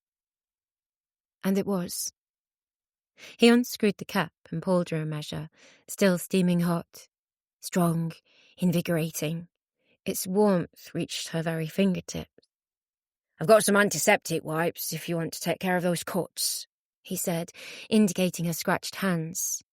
"That'd be great." She accepted these, thoroughly cleansing the wounds, wincing a little at one section where the skin had been pared back at the edge of her thumb. "Now, I'm going to ask you the $64,000 question. What brought you to the gill?" "I'm having a look at the area. I'm on a project." "Project, yeah?" A certain sourness had crept into his voice. "What kind of project, if you don't mind my asking?" "I don't mind you asking. My daughter went missing in Ferngate 2 years ago. Her name was Stephanie Healy. You must have heard of her." Jed's face fell. "Stephanie Healy. The girl who vanished on the A road. Of course I remember her. I'm the guy who spoke to her before. I spoke to her on the road. I saw her. I offered her a lift in the rain." He suddenly looked stricken. "I helped out in the search. We scoured the woods, the gill, everything." He suddenly clutched her hands. The gesture was meant to be a comfort, but it was too abrupt, and George's heart leapt as he lunged forward. "I thought your face was familiar. I remember you at the time. I was at the vigil." "I don't remember a gamekeeper. I do remember Sir Oliver, though. He was very kind." Spent a fair bit of time on the ground himself, with the search and that. I'm hoping to be able to speak to him, but he's busy around this time, it seems. He's got a lot on, not just with the university. A busy man. I have a job of getting hold of him myself. The hall is miles away from here. I had no idea that the ground stretched so far out. Oh, the family's owned the land around here for generations. Names in the Doomsday Book, or so they tell me. Old money. He started the car and reversed the Land Rover back up the way it had come, before it reached a passing place, buttressed by limestone walls. Georgia was alarmed at how quickly he turned the Land Rover in such tight space, instinctively recoiling as the jagged tessellations of the walls surged towards her in the mirror. But Jed Mulrine must have done this hundreds, if not thousands of times. Without the vehicle lurching or coming to a sudden halt, he spun the wheel confidently, and soon had the Land Rover heading back up the uneven road. Be a bit bumpy here, though you'll be used to that. Give 'em what happened this morning. Georgia nodded, taking in the rest of the capful of tea so as not to spill it. She screwed the top back on the flask. Where are we going? I've got a shepherd's hut just up the road a ways. You can get your breath there, then I'll drive you back. I don't need to stop, really. It's fine if you take me back. Well, it's totally up to you. I can't get onto the A road back the way we came. We'll have to head back up this way. My shed's on the way. If you like, I might even be able to call in at the hall. See if Sir Oliver can see you. Georgia failed to keep a plaintive note entirely out of her voice. Really? That would be great, if you could manage that. Then we'll call the police about the person shoving you in. No. Georgia hesitated. Would Hurlford even waste time sending someone up here? Would it point to some instability on her part, chasing phantoms that weren't there? She was sure of it, though. She was sure she had been pushed. Maybe I was wrong. It seems strange that someone could do that. The fall, the shock. I understand. Still, I'll also have to make note of what happened in the ledger. Health and safety. Sorry. Them's the rules. I am responsible for the land. The jocular note was gone from Jed's voice all of a sudden. It brooked no argument, and Georgia did not offer one. I understand. If you could call through to the hall, I wanted to speak to Sir Oliver, only briefly. There's a do-on up there soon, Jed said. He is around, but you'll be lucky. He takes a hands-on approach to most things. Some of the time I'm having to check something out in the woods and he's in there before me with the dogs. Sometimes I wonder why he bothers paying me. He grinned. Shouldn't have said that out loud, should I? I wouldn't mention that at your next appraisal, Georgia said, smiling. I don't even know if I said thank you back there. I guess you saved my life. That's no exaggeration. Jed raised a hand. You'd be surprised the number of times I've done it. Some of the time they even do it deliberately. I found bodies there. I guess you don't need to hear that. He flushed suddenly. Anyway, you're lucky. I was only there because I was told a deer had gotten itself stuck there, would you believe? No sign of any deer. Then Saoirse must have heard you calling. She set straight off. I didn't hear a thing. If you need to thank anyone, thank the dog. I already have. She's obedient, isn't she? A monster, but obedient. Yep. She was part of a litter that was meant for the cops. I kept her for myself, though. Bit naughty of me, but she was clearly the best of the bunch. Got to have a dog in this job. 3 years old, would you believe? Still more growing to go. Christ, on her hind legs she's nearly as tall as you are. Yep, I could put a saddle on her, I reckon. Save me the petrol in this wagon. The hilly road levelled off, and the ground flattened again, revealing sparse farmland with flocks of sheep within. There was no sign of another human being out there. Even the trees seemed less civilized in their form, out here in the open, stunted against the wind, misshapen somehow. It was a warm, bright day, but a sharp wind rocked the Land Rover. Must be about 2 years now since that girl of yours went missing, Jed said, almost too quietly to be heard over the engine.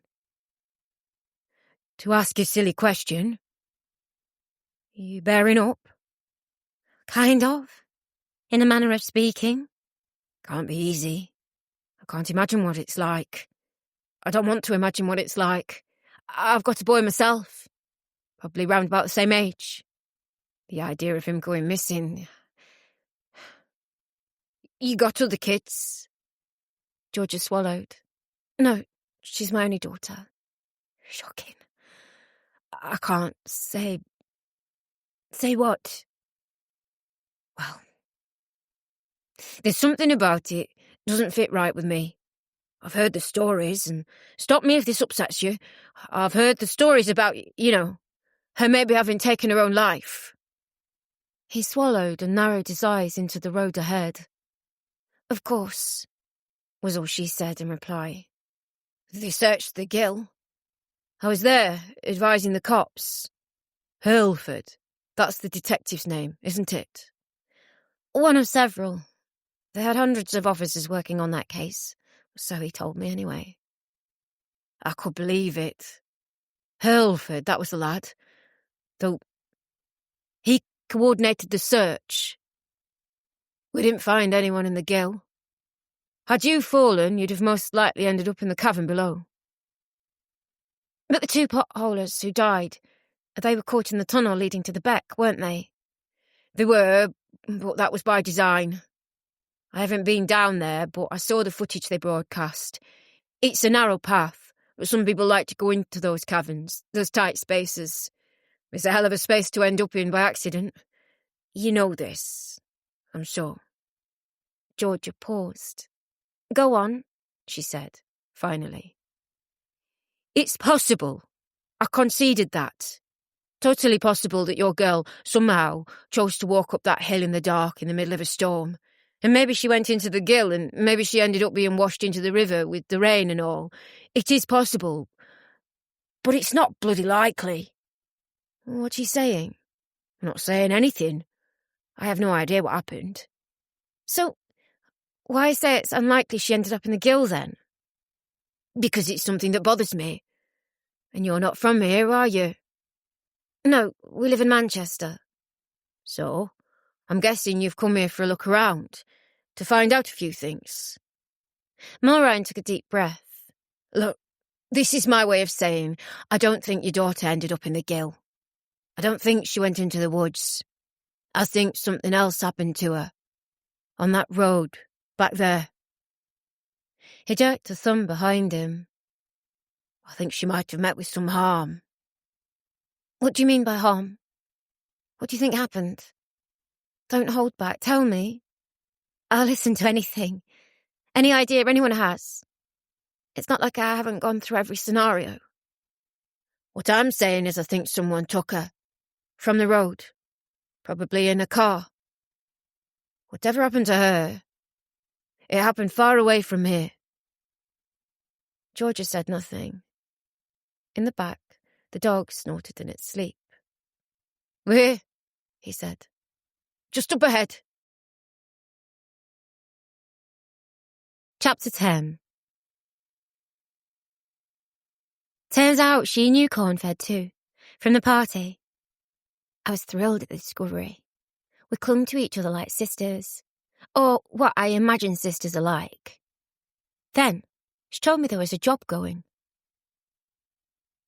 From the diary of Stephanie Healy. It wasn't what Georgia had expected, a new freestanding structure, actually still on wheels, sat in a clearing in front of one of the limestone walls. It was dark green with a corrugated effect, although it had clearly cost a fortune. Inside it was a large room with a couch on it, a low-hanging light, some tight-packed bookshelves, a kettle, and a mug tree. The shepherd's hut was plumbed, going by the sink in one corner, and connected to the grid. It was cosy. Georgia particularly liked the old-style mahogany effect radio set into one corner on the table, next to the window.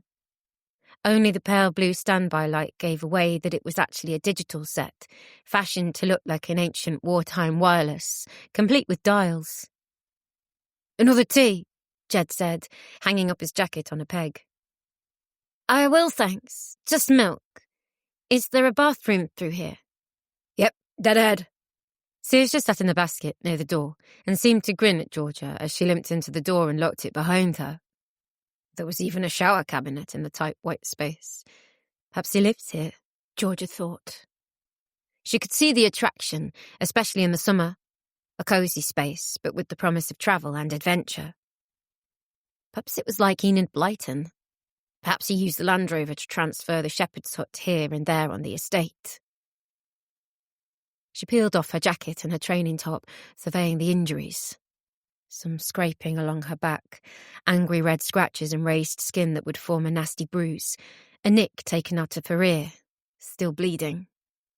She pressed some tissue paper to the wound and winced. In the mirror, she spotted a rough patch on her chin, but it felt worse than it looked. I used to do that to myself with the pumice stone, voluntarily, she said to herself. After she bathed her wounds again and tried to look like someone who hadn't just been eaten alive by the earth, she came back in to find 2 steaming mugs of tea on top of the table and a chair pulled out for her. Jed filled in a logbook as she sat down. He looked rangier with his jacket and wellies off, though not quite diminished. He was lean as a gunslinger in a red plaid shirt, angular and clearly physically fit, despite the bonny bonhomie of his face.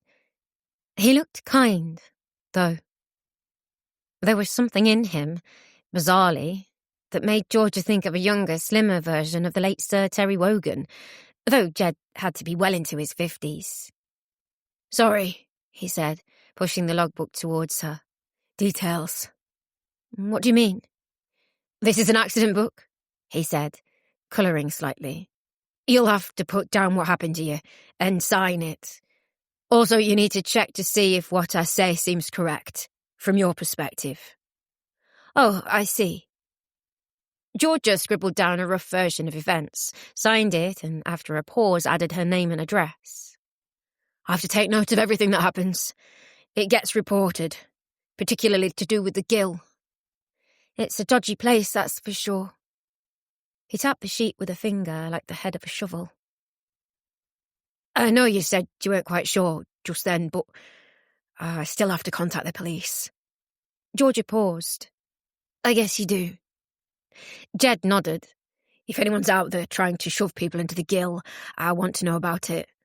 I'll take a look anyway." "With Saoirse. If anyone's around, I'll see signs of them. But there was no one around, apart from you. That was my feeling." Georgia sipped at her tea. "Next you'll say, 'I know these woods like the back of my hand.'" Jed chuckled. "Yeah, something like that. Been working for Sir Oliver for nigh on 30 years. I was a tree surgeon at first, if you can believe that. Out of the forces after 5 years. Then answered a job application. My folks are from Ferngate originally, but they got divorced. I'd been back since I was 12, maybe." "You must have started around about when I was getting close to my final year here." "You went to Ferngate? The university?" "Yep, medical school. Best days of my life, believe it or not." "Can't imagine the brains it takes to do that. Amazes me how someone can be so well-read and well-qualified to do something so skillful. I admire that. That's the honest truth." "It's all to do with graft, really. It gets pretty hands-on. You have to put in the hours. It's like everything else. Do the reading, find the answers, practice all the time, then apply everything you know in the field." "That said, I would question how smart someone was going right up to the Gill and ignoring all those signs. The ones saying danger of death and such like." He took a long draught of his tea. Nothing had changed in his tone of voice, but there was something in his eyes that made Georgia feel as if the temperature had dropped a little. Just for a second, the shepherd's hut felt a little less homely. "I came here to find out more. You were right first time," Georgia said. "I'm retracing Stephanie's steps, or the steps she was supposed to have taken, according to the theories." "And what do you reckon to those theories, now you've done that?" "I'm in agreement with you. I think on that night in particular, in the middle of a storm, it's unlikely she would have come anywhere near the Gill. The only reason she would have done that is if she had a pressing need to be there. meaning she meant to kill herself. And as you say, there's little evidence that she did that, and there was no sign of a body. There is that slight chance she got washed out into the river, but even at that, it would be unusual for a body to completely vanish from the waterway. Not out of the question. That's the bit that tortures me. But unlikely. There's a chance that's all I'll ever know. That's all I might have. That it's possible she jumped down the gill during a storm. That's what the police think, you know. He placed his mug on the table, then leaned forward. He moved his hand and might have touched George's arm, but he stopped himself, then said, "For what it's worth, well, I already told you. I don't think she came onto the land here." "Do you remember that night?" "Of course." He scratched his chin. "I guess this is where I provide you with my alibi?" "If that's the way you want to put it, I won't stop you." He chuckled. "You know something? I admire your honesty. For that reason, I'll tell you. I was working up on the flood channels, up at Chessington Hall. It's flat up there, even though they're at a higher elevation. Had problems with drainage in the past, but too many trees chopped down, if you ask me. But Sir Oliver had his idea of a showground, somewhere people could hold weddings or even a festival. He's a canny man, but losing the trees around about the hall leaves it prone to flooding. Well, that's just my opinion. He told me what I could do with it. So anyway, that night, the Friday, me and some of the farm workers helped dig a trench. At one point we wondered if it was ever going to stop raining. Sir Oliver even wanted to come out and help, the mad bugger. But we talked him out of it. Me and the rest of the boys who worked with his sheep were all there, digging the ditch, well into the morning. Lots of witnesses. That's a bit defensive, Jed. Just a little bit. He shrugged amiably. If I was you, I'd be a little bit suspicious. The cops certainly were. I'm the only person around here, after all. But they cleared you. Course. I don't know what happened to your daughter. Anyway, the day after, I helped coordinate the search. It was my job to take a look at the grounds, scour as much of it as possible, talk it over with the cops and walkers groups, and God knows who else to think about where she could have gone, or where she might have been taken. Sir Oliver and the previous groundsman were called out too. No sign of her. And I might add they turned my place over too. You actually live here? In the warmer months, yeah. See that sofa over there? It opens out into a comfy bed. He coloured again. Strange, Georgia thought, that he should have such a shy reaction and yet talk over Stephanie's possible murder with barely a stutter. You're not married then? Nah, kicked that habit a while back. Mrs. packed up and left. Haven't seen her in, God, 15 years now. I don't blame her, in a way. It's not an ideal life, this, for some. But it suits me. I can see the appeal sometimes. You live rent-free? Yep. I love these hills, and these woods. Best place in the world, as far as I'm concerned. I used to think that, too. I used to have a dream of coming back here and opening a practice. He nodded. They all say that. Great place to study, or it would be if I was the studying type. My boy is. You'll probably see him out and about. Some head of hair on him. He got my hair, but he's been dyeing it all colours. Jesus. Anyway, beautiful town. All this countryside nearby. Breath of fresh air. Bit lonely, though, compared to the big places. It was for Stephanie, anyway. Horrible how it turned out, really. That I used to think this place was a dream. Now it's the opposite. Her voice hadn't cracked in this time, but Jed saw something in her that prompted him to pat her arm. She didn't stop him. Didn't mind. After a pause, he said, I'll make a quick phone call. See if Sir Oliver's around. He's not a bad guy, so far as they go. Bit abrupt, but I always kind of like that about him. He didn't skirt the issue. He was gutted, you know. What happened to your lass? Devastated. He puts everything into this town. It's his birthright. The university and the town and the Chessingtons are hand in hand over history. He took it personally, you know. Close to depressed as I've ever seen him. I spoke to him at the time, but I don't remember much about it. A handshake. I promised to do all he could. Everything is a bit blurred, really, from that time.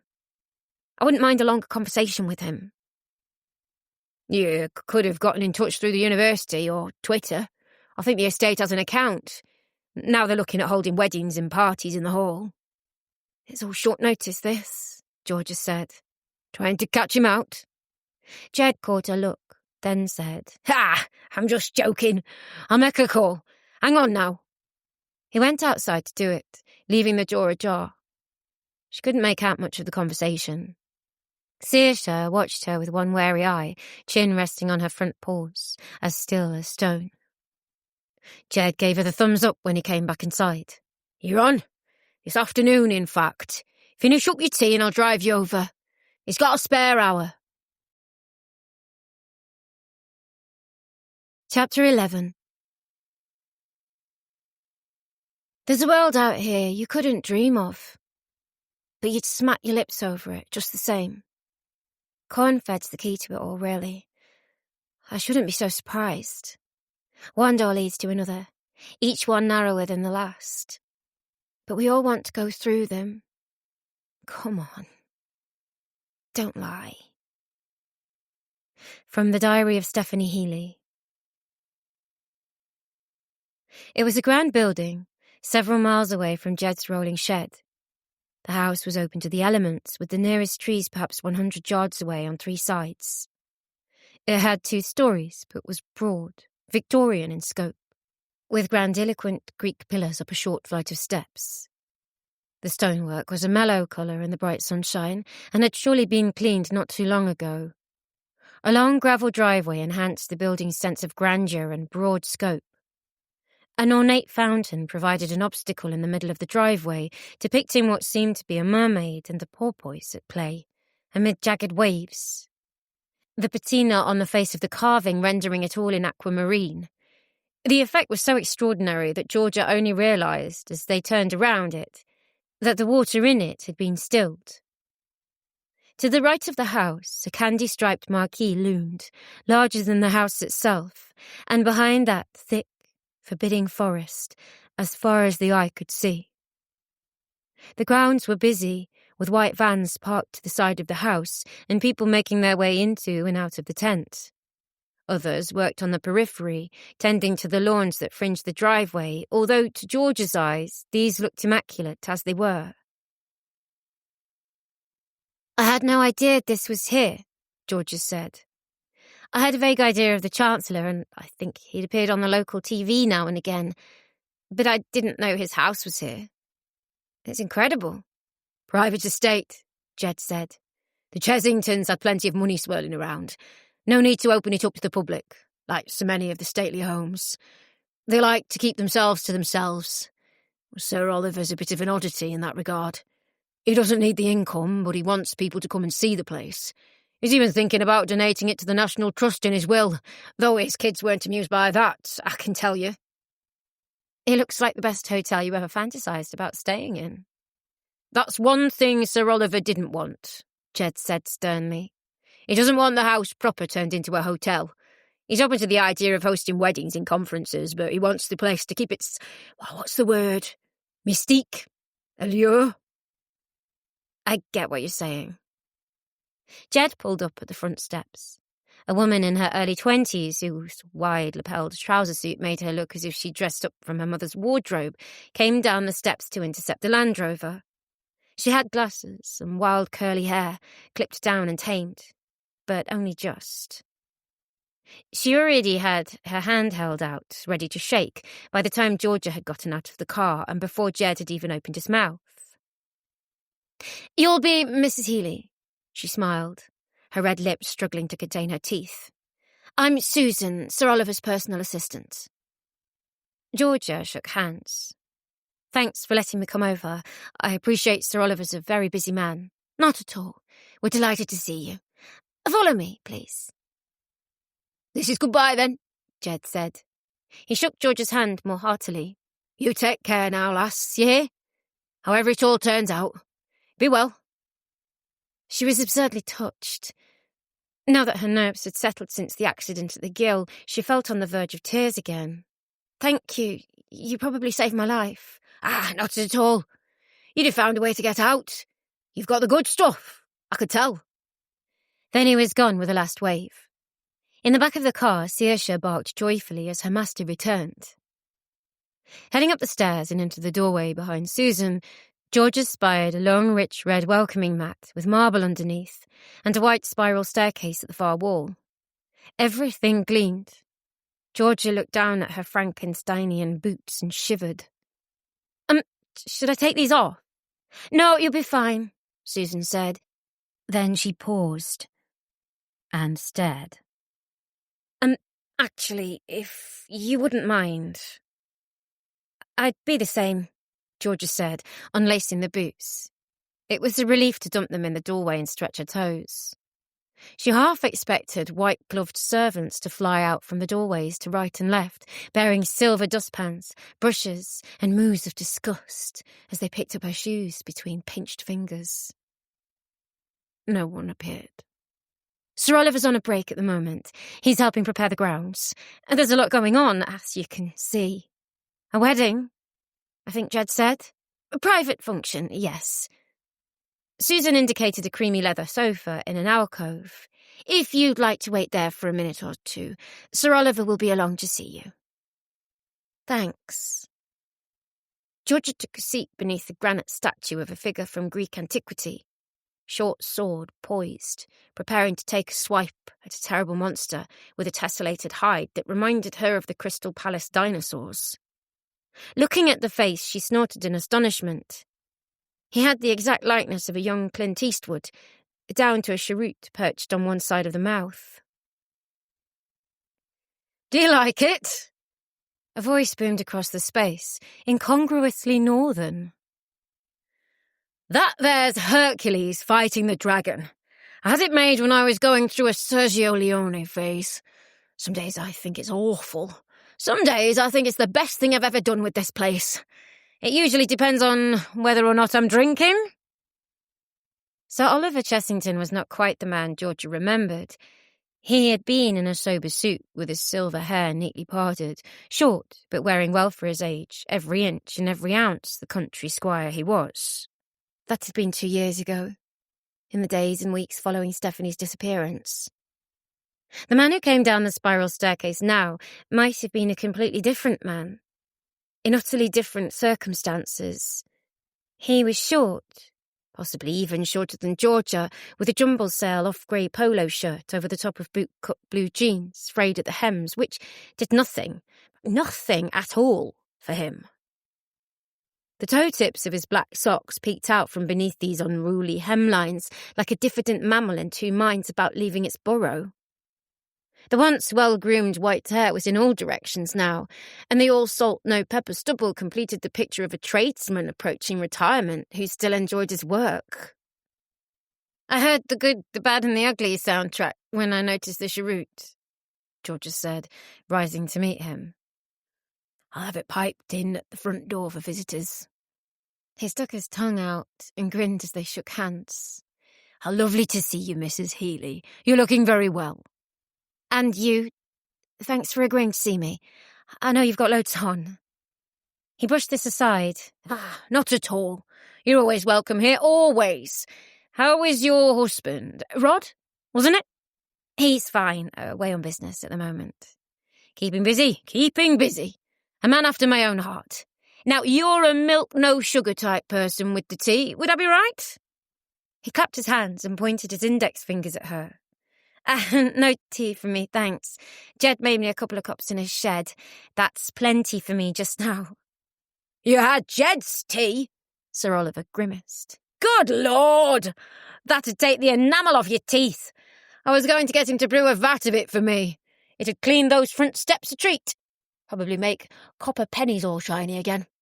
Well, I'll get you something else then." "Just a glass of water." "Still? Sparkling? Or soda water with a little something extra in it?" She smiled. "Just still is good for me, thanks. And out of the tap."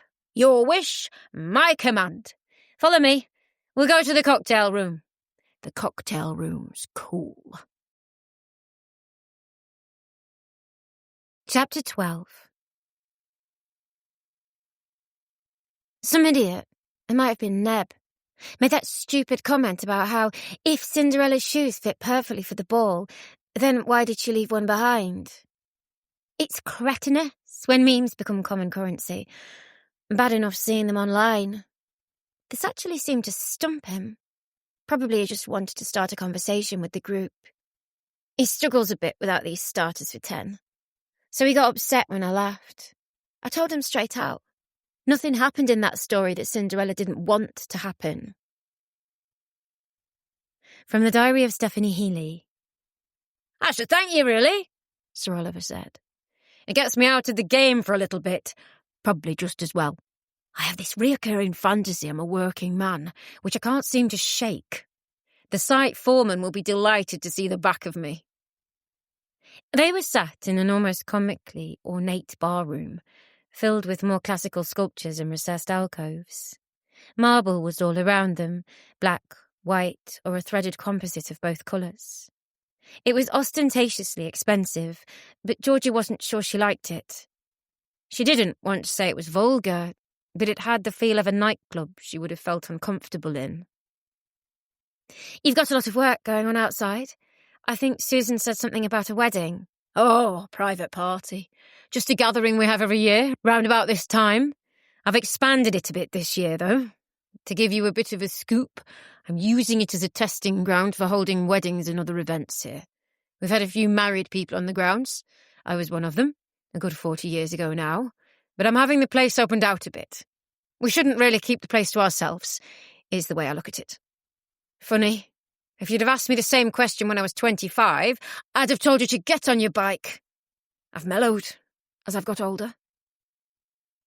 Georgia had difficulty in finding the time to break into Sir Oliver's flow of speech.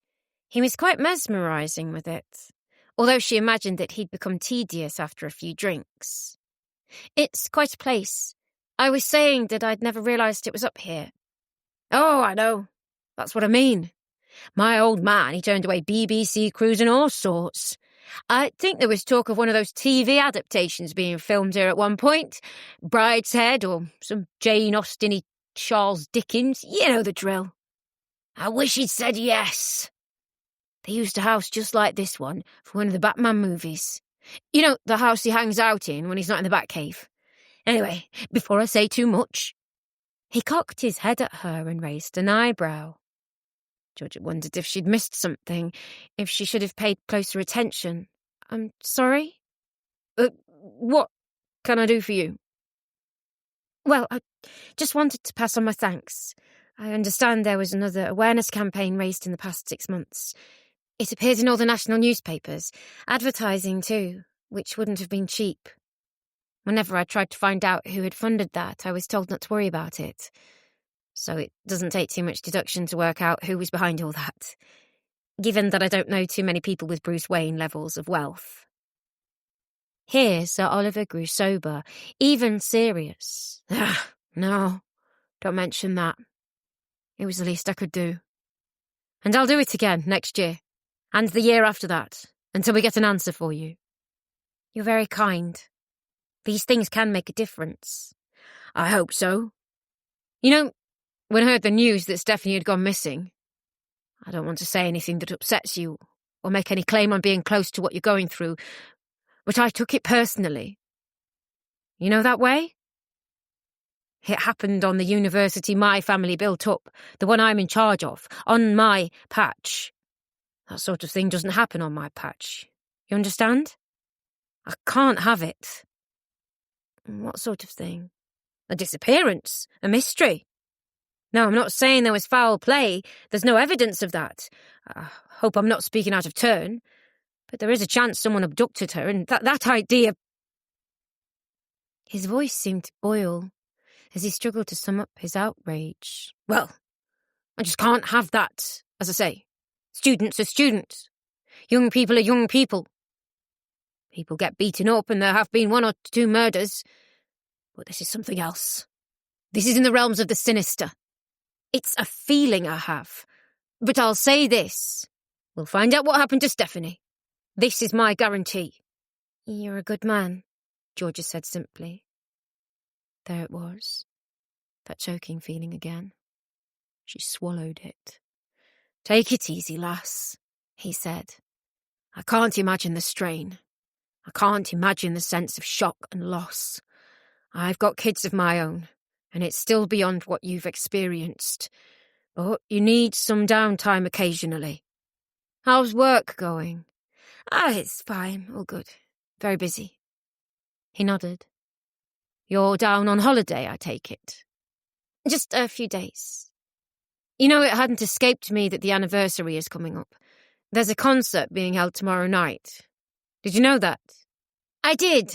The Megiddos are playing. I must confess, I'd never heard their records, but they seem to be a big thing these days." Sir Oliver snorted into his tea. "Yeah, believe it or not, I hadn't heard of them either until I had the CD in my hand. But I'm old hat beyond old hat. There's things out there now, the internet, streaming, whatever. I've no idea what's going on. You don't hear the charts anymore. You get locked out of it. It's technological as well as cultural, I find. At first you don't understand the appeal of certain things, then you're totally shut out of it. That's the thing about getting old, isn't it? The years roll by and you stay stuck. My wife's barely gotten over Elvis dying." To be fair, it was a blow for everyone. He giggled again and gestured around the room. "It's a shame this isn't a proper pub, you know. I was thinking about putting in a fire, making this room a bit cosier. A cocktail lounge is all very well, but it's not homely, you know? Cool, warm, polar opposites. I'd love to get a proper pub going in here. Maybe once we expand it, that's just what I'll do." "It's stylish all the same. I could see it as a nightclub." "Yeah, it's the kind of place I could see myself getting thrown out of as a 21-year-old. Or not being allowed in the first place. Probably be the first landlord to get barred from his own boozer if I opened it out." "So," he made that gesture again, quizzical, ironic, and Georgia bit down on her rising irritation. "So, that was all you came here for? Just to say thank you?" "Well, that, and to ask if there's been any updates whatsoever." "I'm sure you'll have heard before I did. Nothing I can report, alas." "I had a chat with Jed earlier on. He spoke about the night Stephanie went missing."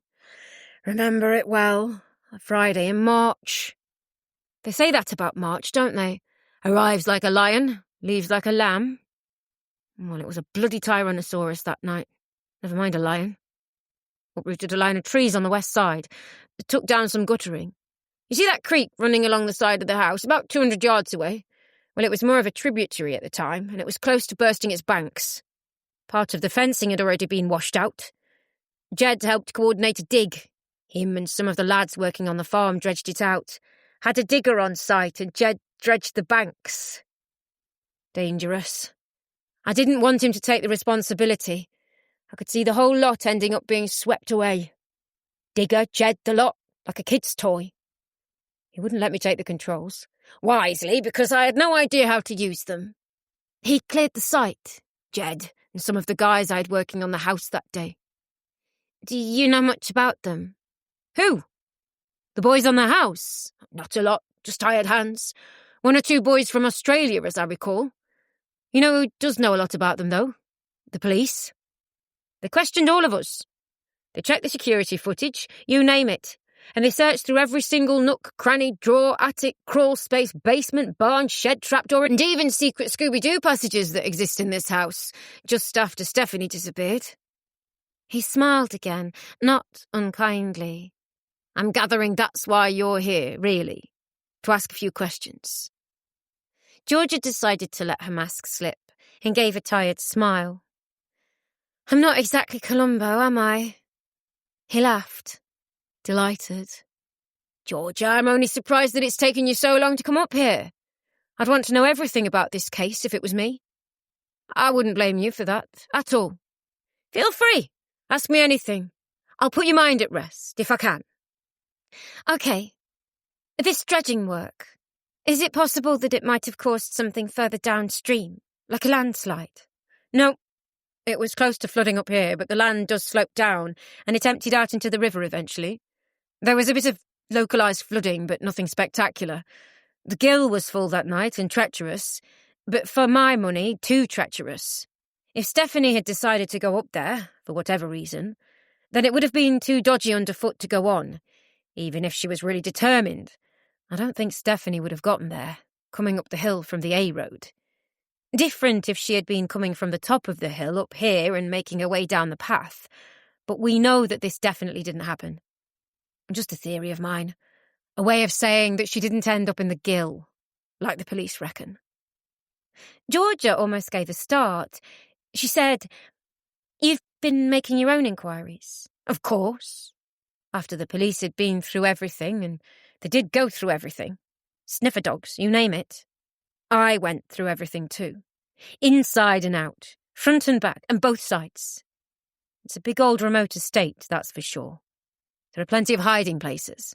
But I can tell you, and the police can tell you, that whatever happened to Stephanie, it didn't happen to her on this estate, or my house. And the staff were all here when she disappeared. I know exactly who was here that night and what they were doing.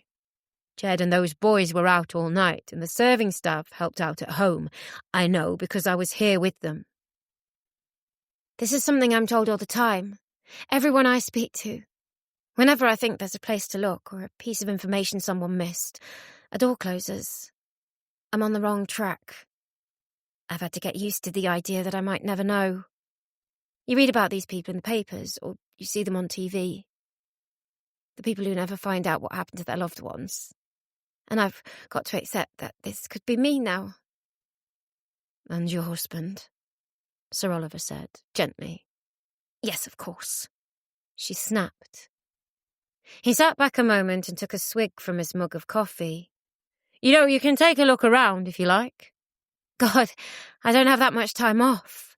"I'm serious." His tone was hard to read, though. Georgia remembered this was his house. She remembered that he appeared every year on lists she went out of her way not to read in the Sunday Times. Georgia remembered her manners. "It won't be necessary. I'll tell you the truth. I'm desperate." Her face crumpled. She let it happen. It was rare for her not to fight it. "Oh, lass." He was out of his seat and around the black and silver threaded marble table. He took her by the shoulder, and she leaned into his chest, her face in her hands. "Oh, lass, this world. What has this world done to you?" "This world," he repeated. After a few moments, she fished in her bag for a tissue. The white and grey faces of the gods and heroes seemed insolent, rather than indifferent. She suddenly didn't want to be here, in this gigantic doll's house, with this well-meaning jack-in-the-box. "I'm sorry. Coming back here was a bigger struggle than I'd expected. I have my own memories of Ferngate, and I thought they'd be foremost in my mind. But in every corner, I see somewhere Stephanie might have been. A place she might have had fun or been happy, or even somewhere she wasn't happy. A room she might have studied in, somewhere she might have worried about her exams. She never sat her end-of-term exams, you know." "I know, lass." Finally, he let her go and moved back to his seat. She didn't feel condescended to. She wondered where he had gotten the accent from. There was talk of him having worked on building projects since he left university, sometimes working on the site in actual construction instead of in the planning, an engineering graduate, something of an oddity in the Chessington family, who had a long male lineage of art students, failed poets, and finally, patrons of the arts. "Look, I'm going to tell you something," Sir Oliver said. "I trust the police. I know D.I. Hurlford. He's in charge of the investigation and he's thorough as you like. I knew his dad. Good man, local boy. He's left no stone unturned. And yet..." He gestured with empty hands. "No results. There's one stone that hasn't been left unturned, so I've decided to put a private detective on the case." Georgia said nothing. Sir Oliver hesitated. He'd expected her to say or do something else. "Well, it's just an idea. Someone on a full-time payroll, exploring one or two theories, maybe asking a few questions. Doing what you're doing here, in fact. Georgia drank the last of her water, then said, I've already hired a private detective, Sir Oliver. It's cleared out a fair chunk of my savings. He was very expensive. He was also very thorough. You know what he concluded? He shook his head. That Stephanie most likely killed herself by jumping in St. Anthony's Gill. That the water was so strong that it propelled her right through the system, all the way into the river and possibly even out to sea. Well, he seemed stumped. That's the common theory. And I suspect that, like me, you don't quite believe it. No, and not just me. Jed, he knows the Gill like no one else. He could write a book about the land over there. What he says in these woods goes, and I take Jed's word over everyone's. He doesn't believe she ended up in the Gill either. If she did, it wasn't by her own design. They say she walked through the woods a fair bit, took hiking trips on her own, but at that time, in the dark, with the storm, I'm not buying it. No, Georgia admitted. Me neither. Think about it, he said, finishing his coffee. What I said about the private detective. A different one could turn up a different conclusion, and it'd be all on me. It's my mystery too. This is one of my own on my patch. I'm not having it. She nodded. She was touched. Listen, you can stay for lunch if you like. It's going to be the old ancestral classic, made by my own fair hands. Know what it is? She shook her head. Le fromage et jambon, toasty. With the special ingredient. Henderson's relish. What do you say? She laughed. She was tempted. Her mouth had watered, and there were few foods that held much attraction for Georgia. I'm afraid I can't, Sir Oliver. I'd best be heading back into town. I need to get ready for the show, and I'm already running behind schedule today. How about a little bit of pickled onion in there? Not everyone's favourite filling. I'll give you that. But it adds that touch of zing. No, that's very kind. Another day, I'd like to. Well, I'm taking up with this bloody party over the next couple of days. I can't make it to the concert tonight, but the hoi polloi are going, such as they are in Ferngate. If you're still in town next week, I could fit you in then. Proper lunch, my treat. Champagne. And a taxi ride home. Speaking of which, I'll get someone to drop you off in town. Think Jed's off doing whatever Jed does. Man of mystery. Georgia cut him off before he could find another tangent. You've been very kind in giving me your time so far. I should be back home by the weekend. But if I'm in town, I'll give you a call. You have a number? Susan does the phone stuff and lots of other things to do with websites and Twitter and God knows what. She'll sort you out. Call her. I'll consider my diary and then she will tell me precisely what to do and when to do it. Every household needs a Susan. And thank you for your other kind offer. If you do decide to hire a private investigator, I'd be grateful if you could share any new information you find. Yep. You and the police, that's for sure. His eyes grew flinty all of a sudden. The laugh lines around his eyes suddenly dilated, along with his pupils. I'll sort this out for you. I promise. He got off his seat to greet her as she rose, then grimaced. Everything all right? Truth be told, it's my back. Buggered it a few weeks back. Let me have a look. Bit frank, Mrs. Healy, isn't it? It's Dr. Healy. You forget, I'm a GP. What happened? Did you feel it go? Kind of, but the pain didn't really come in till later. Sir Oliver turned and she put her hands on the small of his back. How about here? Ouch! Yep, I was on a ladder, checking out the scaffolding on the tent inside. It was out of nothing. I twisted to look at something and there was that sort of grating feeling. Didn't realise I'd popped anything that badly until I got out of bed the next morning. I'm going to say something to you that you won't like. You've got to rest it for a few days and take some ibuprofen. You can expect it to be painful for a couple of weeks. That's not quite what I want to hear. Got lots to do, you know. Georgia nodded towards Susan, who had somehow appeared at the doorway to the cocktail lounge entirely unbidden but absolutely on time, so far as Georgia could see. She frowned at the sight of Georgia's hands on the small of her boss's back. "I'm sure Susan could climb a ladder or two for you, Sir Oliver." Chapter 13. How to look good on a night out in the era of corn-fed. 1. Rest of the page is blank. From the diary of Stephanie Healy. An age-old problem, Georgia thought, staring into the mirror back at her apartment. It was a long time since she'd worried about dressing for any occasion. In the end, she decided to go with comfortable over presentable boots, knee-high, not the beetle crushers she'd taken out onto the wilderness, oil-effect jeans, which were getting a little long in the tooth, and which Georgia knew would be like parting with a beloved pet once they gave up the ghost. A maroon bodysuit that she had sometimes worn to work on the odd occasion, and which had drawn comments from Dr. Owens, easily the biggest sleaze she had ever worked with. Over the top, she wore a short-sleeved blazer, which would have done nicely at work or if she'd decided to go to the pub quiz at the Drake with Rod. This triggered a memory of the time Stephanie had gone with them one Tuesday during the Easter holidays. She'd still been at school and still underage, but they'd gotten her a wine or two, and their team, the Wise Old Owls, had finished credible third.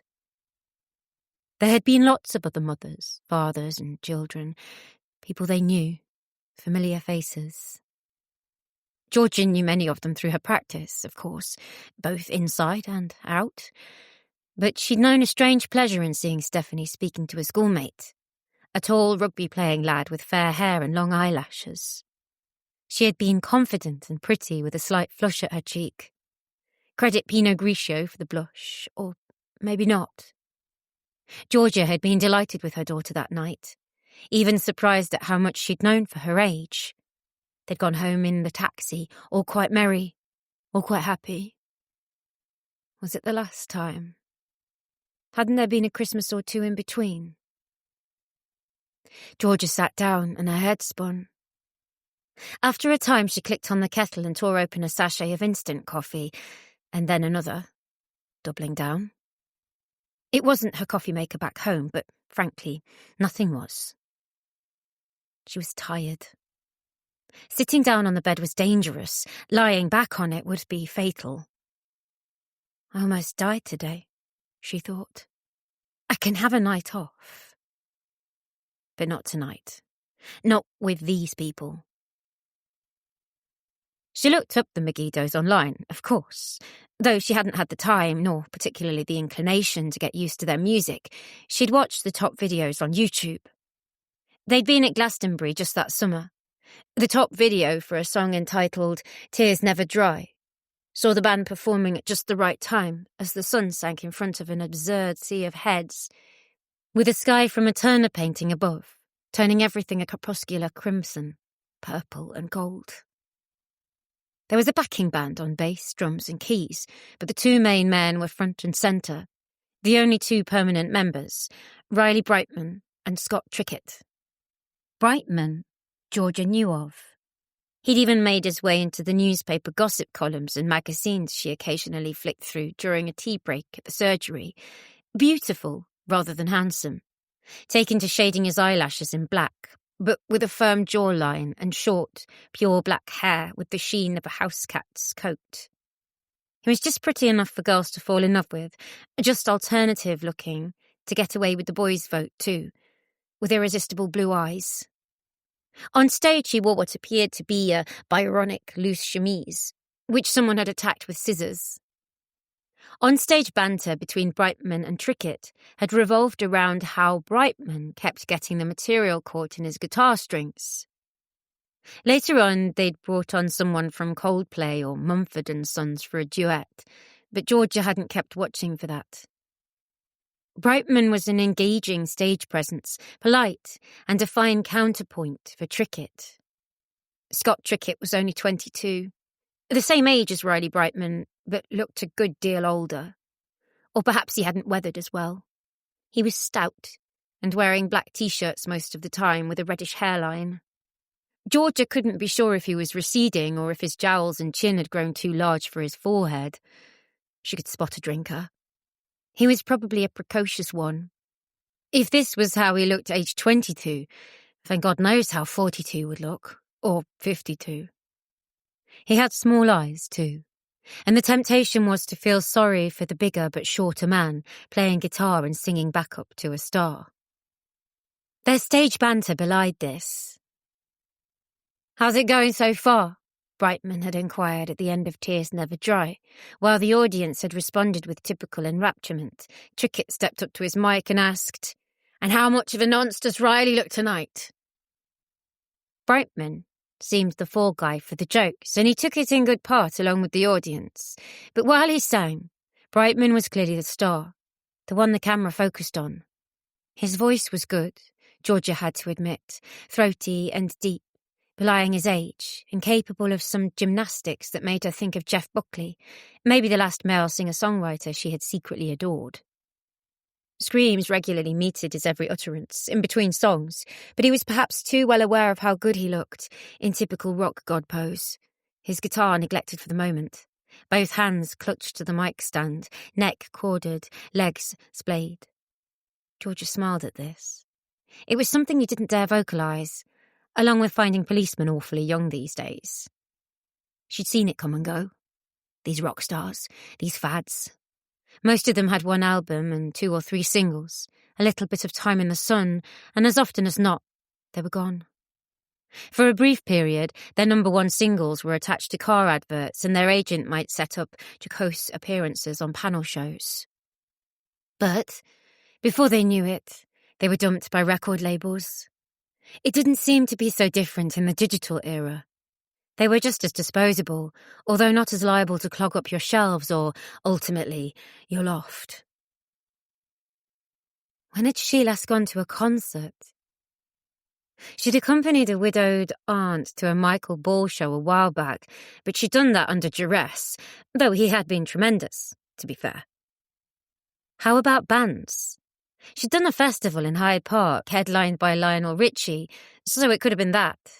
But that had felt sanitised, as if she'd actually seen it on television and misremembered having been there in person.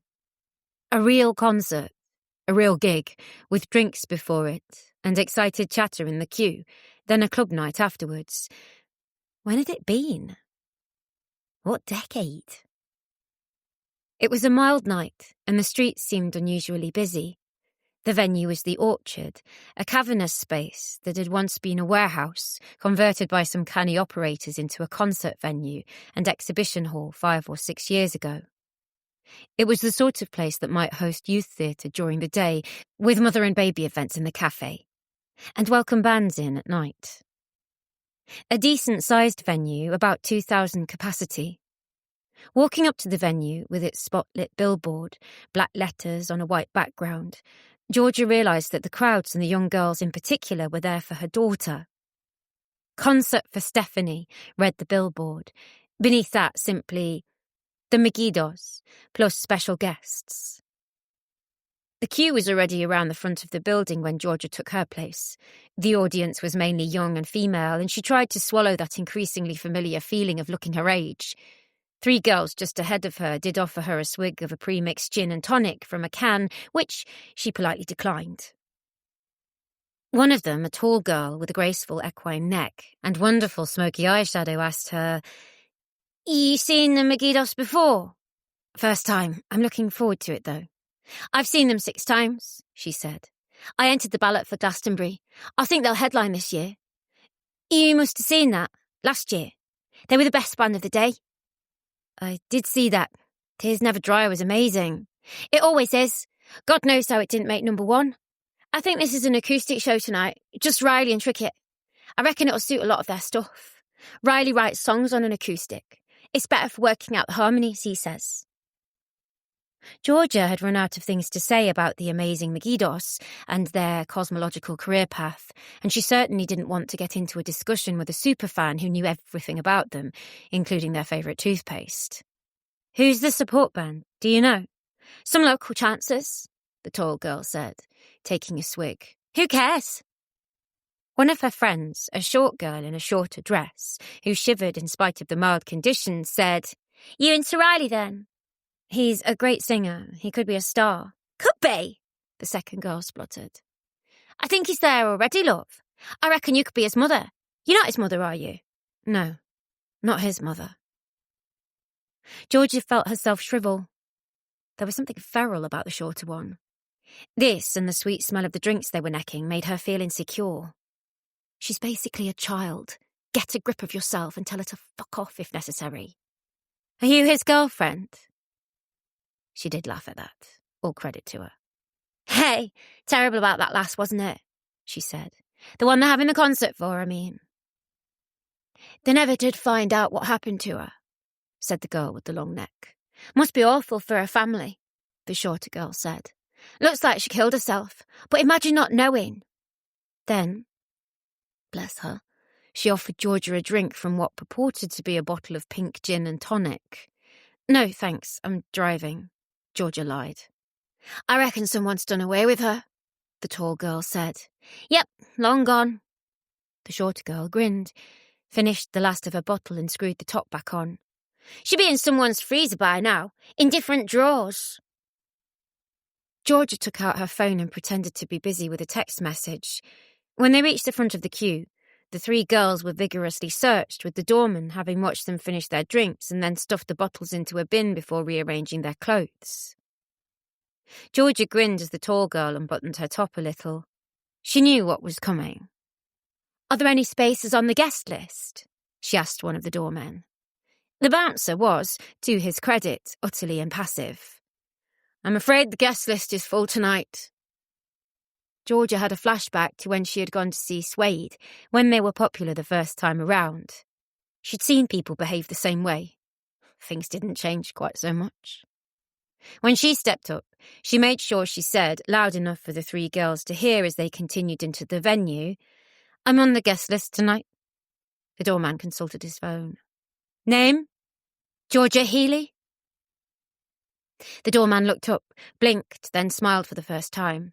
"Please step through the barrier to my left, Mrs. Healy. You all right?" "I'm fine, thank you." Every head turned to follow her progress. The three girls, who were in the process of being frisked by a female steward, looked at her as if she had sprouted a second head. Georgia wished she'd kept her voice down as she took a trip up the stairs.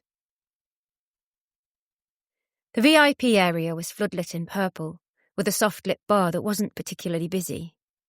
It was a broad space on a balcony overlooking the entire area, the kind of place Georgia would have preferred to watch any show these days. A band was already playing down below, a droning outfit with a floppy-haired singer on a Rickenbacker guitar that seemed broader than he was.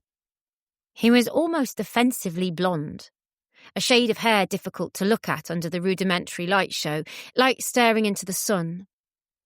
When he dragged his head through his floppy fringe, which was often, he had a big forehead, Georgia noticed. No one seemed particularly interested, and neither was Georgia, especially after the big screen dominating the space at the back of the stage suddenly lit up, in sharp white and black. "Find Stephanie Healy. Missing, the 22nd of March, 2017. Call now if you have any information." Then a number. And then, in the white space below, a montage of images Georgia knew very well. A clear-faced student union card ID, the hair clipped back, the chin thrust forward, a strangely confident aspect for such a quiet, diffident girl. Then a cropped image of her cuddled up to a friend whose hair was visible. She was certain this was Adrian Connolty, with bright red lipstick on that didn't suit her, and a silly grin that she wore even worse. Then her wearing a football strip, part of a team she had decided to try out for.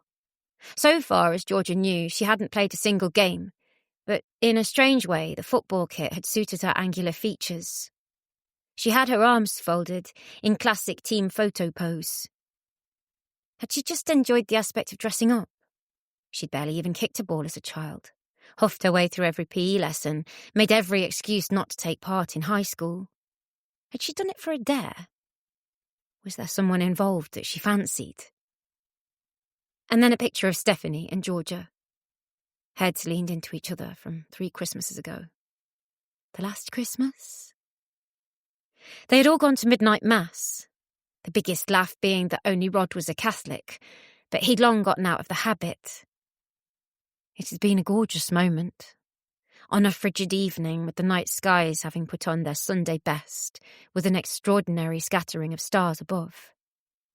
Epic, sweet sadness, even while Stephanie was there, in between her and Rod, and the 3 of them going home in time for a brandy and a Bailey's and the fire on, joking that Santa had already been, gazing at the piles of presents and tinselly wrapping, and Georgia had to look away at that point and check her phone. Someone touched her elbow and she jumped. Adrian Canulty held up a hand. "Sorry, Georgia, didn't mean to startle you." They both had to shout as the support act began their latest drone. "Quite all right." "Hey," Adrian said. "I thought they called this type of thing a warm-up act. If it gets any cooler out there, I'll ask them to stick the heating on. You know, someone once told me that the big aim of a support band is not to be better than the headliners. Mission accomplished? Get you a drink?" "No, thanks." Adrian drank from a bottle of beer. She wore a denim jacket and had changed her hair quite radically since they'd spoken the day before. She looked like an 80s teen magazine cover star, fresh-faced, blonde and slightly frizzy. Georgia had to admit this suited her. She particularly liked the pin badges on her lapels, the Megiddos, and also Pratt Spaniel. "Pratt Spaniel? Who are they?" Georgia asked, pointing to the badge. "You're watching them now?" Adrian replied, indicating the stage. "Or trying to. Local outfit. Riley's done them a favour, I think." The band finished at that moment to lukewarm applause. The band linked arms and bowed as if they'd finished a residency at the Royal Albert Hall, before the blonde singer palmed sweat off his broad forehead and said, "Remember why we're here, folks. We'll be collecting for the Find Stephanie Fund while the main men are on stage later. We can take contactless. Score 1 for the digital age. Anyway, enjoy the Megiddos. We're Pratt Spaniel. Come and say hello if you see us." Before he left the stage, he raised an expensive-looking camera and shot the crowd. Even from that distance, Georgia could make out the grin underneath the camera, but neither it nor the camera's flash could quite outshine the stark blonde hair. "Click," he said into the microphone after taking some shots of the crowd. Then they were gone. "Well, they were okay, I guess," Georgia said, applauding gamely. "Probably sound better on record. Not sure I'd take the gamble. Anyway, Georgia, I want to say sorry about earlier on. We got off on the wrong foot. I'm not sure what happened. You're upset. I'm upset. Look, we just want to find out what happened to Stephanie. All right?" "Of course. Goes without saying." Georgia sighed. "Look, forget about it. I'm on the lookout for answers. We both know there probably aren't any answers. I'll go on like this for as long as I live. I know that. Sometimes it gets to me. I try to hold back, but I can't. Sometimes things boil over." "I get you. I totally get you," Adrian said, leaning an elbow on the balcony and moving closer. "I'm a results-based person. You are too. You've got to be in your game. Same with me. I want answers. You want a diagnosis. Am I right about that?" "Sure. And we both want the same thing. Am I right about that?" "This isn't part of the show, Adrian," Georgia said, scanning the faces that were turned towards them. "Don't bother with the call and response. If you just turn that way, we'll help you out a little." Then Adrian leaned close, her cheek brushing Georgia's, and an arm snaked around her shoulders. Blades of hair jabbed into her nose. She turned to look at what Adrian was grinning at. A flashbulb erupted in her face. By the time a second muzzle flash had spiked her eyes, Georgia had a grip of herself, smiling, chin upthrust. "For God's sake," she muttered. "If you'd just asked for a photograph, I'd have posed for one. You didn't need to try and trick me." "No one's tricking you," Adrian said, with the fixed grin of a fairground carousel horse. "Connor here jumped in without asking." The photographer was one of Adrian's office mates at the student paper offices. He had unusually light, carefully groomed hair, close to a pudding bowl style from the early 1980s. The fringe must have been difficult to see through. He gave them a thumbs up, then turned away to survey the results on his phone. "Are you sure I can't get you something?" Adrian asked softly. "Maybe a white wine spritzer." "A what?" "A white wine spritzer." "Yeah," Adrian giggled. "I heard you, I just don't know what the hell it is." "You know what, maybe just a white wine? A small one." To George's surprise, Adrian merely raised a hand, gaining the attention of a woman dressed all in black at the side of the bar with her hands folded. She came over and took an order, then disappeared to the bar. George saw that it was filling up, not much space at the bar at any rate, although the seats lining the edges were sparsely populated. "It looks like we'll have a massive boost from tonight, enough to do some more advertising," Adrian said. "You sticking around for the after show? They're having it up here." "I suppose I will. Are Riley and Scott coming?" "I bloody hope so.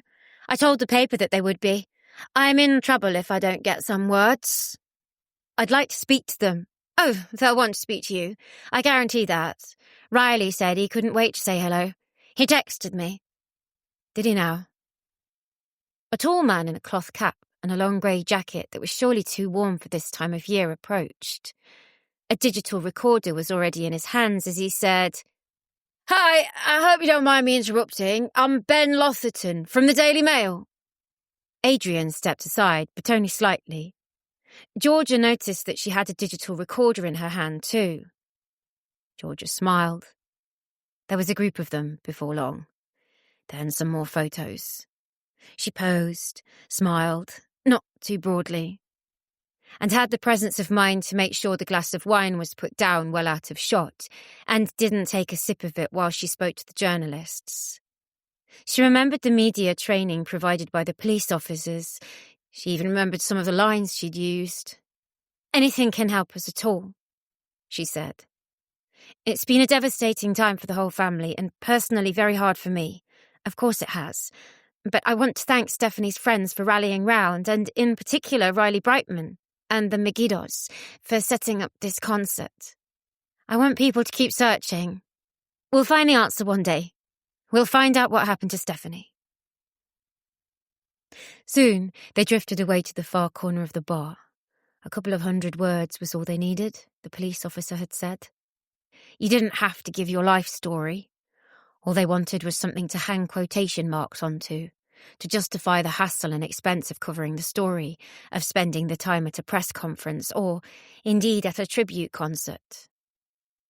Charity concert. Georgia corrected herself. It's not a tribute. Not yet. She allowed herself a sip of white wine. "Bet you've been looking forward to that," Adrian said, as she clinked her bottle with Georgia's glass. "Just a sip or two. To tell you a secret, I never drink." "Oh, given up?" "No, nothing evangelical. I never drank so much when I was younger, and pretty much nothing at all the past few years. I wasn't even too bothered about it socially after a while. I'll take a glass at Christmas. It's not that I don't like it. I just don't like the lack of control. I must admit, I like beer now and again. Well, you're a student, love." "People don't like getting out of their heads so much," Adrian said. "Most boys I know would rather be in the gym. People want to look good, not get wasted. Myself, I blame the selfie generation." Adrian fidgeted with her hair as she said this, oblivious. "Not drinking so much. I get you," Georgia said, spying the 3 girls from the queue, making their way to the front of the crowd below. She added, "You could have fooled me." "What does this mean to you, Georgia?" Adrian asked. Sum it up, if you can. You're still rolling the tape, aren't you? George's shoulders relaxed. It's all right. I don't mind giving you some quotes. This means the world to me. I hope it'll help jog people's memories, though. Though, this isn't about me. This is about finding my daughter. I noticed you took a lot of pictures of me. I don't mind that. But make sure Stephanie is front and centre. You're selling your story to the Telegraph, or wherever it was that headhunted you. Is that right? Well, not exactly, Adrian said, drawing back a little. Not that it matters, I suppose. Georgia raised her hand. It's fine, Adrian. At the end of the day, you're helping me, so I'll help you help me. I'm happy to help. Adrian grinned. Your husband said the same thing. What? You spoke to Rod? Yes. Adrian's eyes narrowed. Isn't he here with you? No, he's not. Not so far as I know. Georgia hoped Adrian couldn't see her blushing. When was this? I called him earlier on today. He's been in touch throughout the campaign, been really helpful. He gave us a cracking interview. Said how hard you'd been working, how much you'd been throwing yourself into your practice. Coping mechanism, he called it. I see. Well, that's interesting. Hopefully he didn't talk about me too much and focused on Stephanie. I'm just surprised he isn't here with you. Georgia smiled. Clearly it didn't fool anyone. But she said, Oh, he's busy himself. He's got his business to look after. Too busy to come over tonight. Anyway, I brought something that I thought you might use. I meant to hand it over when we last spoke, but, you know. Adrian's eyes lit up as Georgia dug into her jacket and produced a photo. It was a printout of the original, a reasonable copy. It showed Stephanie while she'd been studying for her A-levels. She'd taken time out from supposedly making notes on Romeo and Juliet to have a cup of coffee out in the garden, her elbows on the rickety fence post, looking at the farmer's fields across the road. The light had been gorgeous, and Stephanie had been distracted and distant, but this lack of expression had heightened her beauty, an alien beauty, taking more after Rod's side than George's. Not knowing herself observed, she had a more natural look than her silly faces or the mock-ironic pout she had affected at the time for social media. There was the long jawline, the big cheekbones, the clear brow and the pale, pale skin. The elf warrior ears, as her school friends had christened them. This latter feature being the only justification for the pixie haircut that Georgia loathed. How much more beautiful she'd be with longer hair, Georgia had thought. Still did think, in fact. If only she'd grown it out. You can have this. I found it recently on an old phone. I forgot I'd changed phones not long before Stephanie disappeared. This is one of the best photos of her. I caught her unawares. Adrian took the photo. She bit her lip. Tears brimmed. Gorgeous girl. Big skinny Malinky Stephanie. God, Georgia, thank you for this. Thank you. I'll get a digital copy to you. I just had this one printed out recently. I really like it. Well, you can see why. No, we can scan this. Don't worry yourself. The photo disappeared inside Adrian's bag. Anyway, looks like it's showtime here. Chapter 14. The thing about corn-fed is that the more appointments you make, the more you miss of everything else. And you don't mind one little bit. In the mornings is best. In the afternoons is okay too. And in the evenings it's a necessity.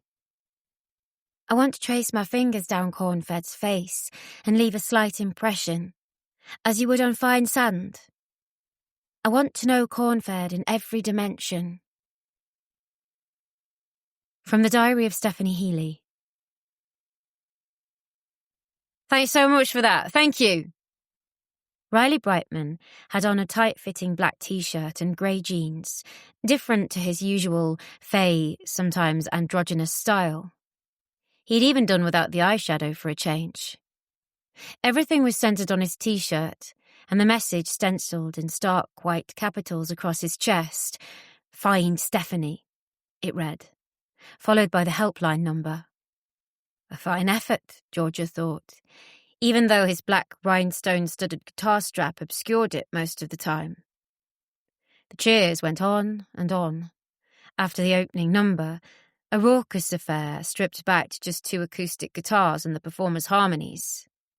Georgia didn't know the song, but was impressed by how well their voices worked away from the sturm and drang of bass and drums and distorted strings. There was something of the Everly Brothers to them, although the 2 frontmen seemed as chalk and cheese as ever. If anything, having Scott Trickett wear the same outfit as Riley Brightman accentuated their differences. Scott was ill at ease in a t-shirt, the curving script stenciled on the front highlighting a monumental egg of a belly that might have gotten him a seat on a packed bus had he been a woman. Trickett was sweating heavily under the lights even before the first number began, and he gulped down a bottle of beer set up on a table beside the mic stands as it finished. "I'm going to bang on about this," Brightman said, palming away his own entirely imaginary sweat. "But we're here for a reason, and it's up on screen behind me. This is Stephanie, my beautiful friend. She went missing just over 2 years ago in this town, right here in Ferngate. Someone out there must know a little something about her. Anyone, anywhere. If you even think you know about what might have happened to Stephanie, please give this number a call or send a text or drop an email. Any information you could have could help us find her. Please." His voice hitched. The crowd roared, all the same. Brightman ran a hand through his hair, then clutched the mic stand. "Okay, this one is called Sunrise with Dawn." "Bit rude, this one," Adrian whispered in George's ear. "Not too appropriate, I guess." "Wait till you hear about this guy I used to listen to called Prince," Georgia muttered. She took a sip of the wine and leaned on the balcony rail, watching the show.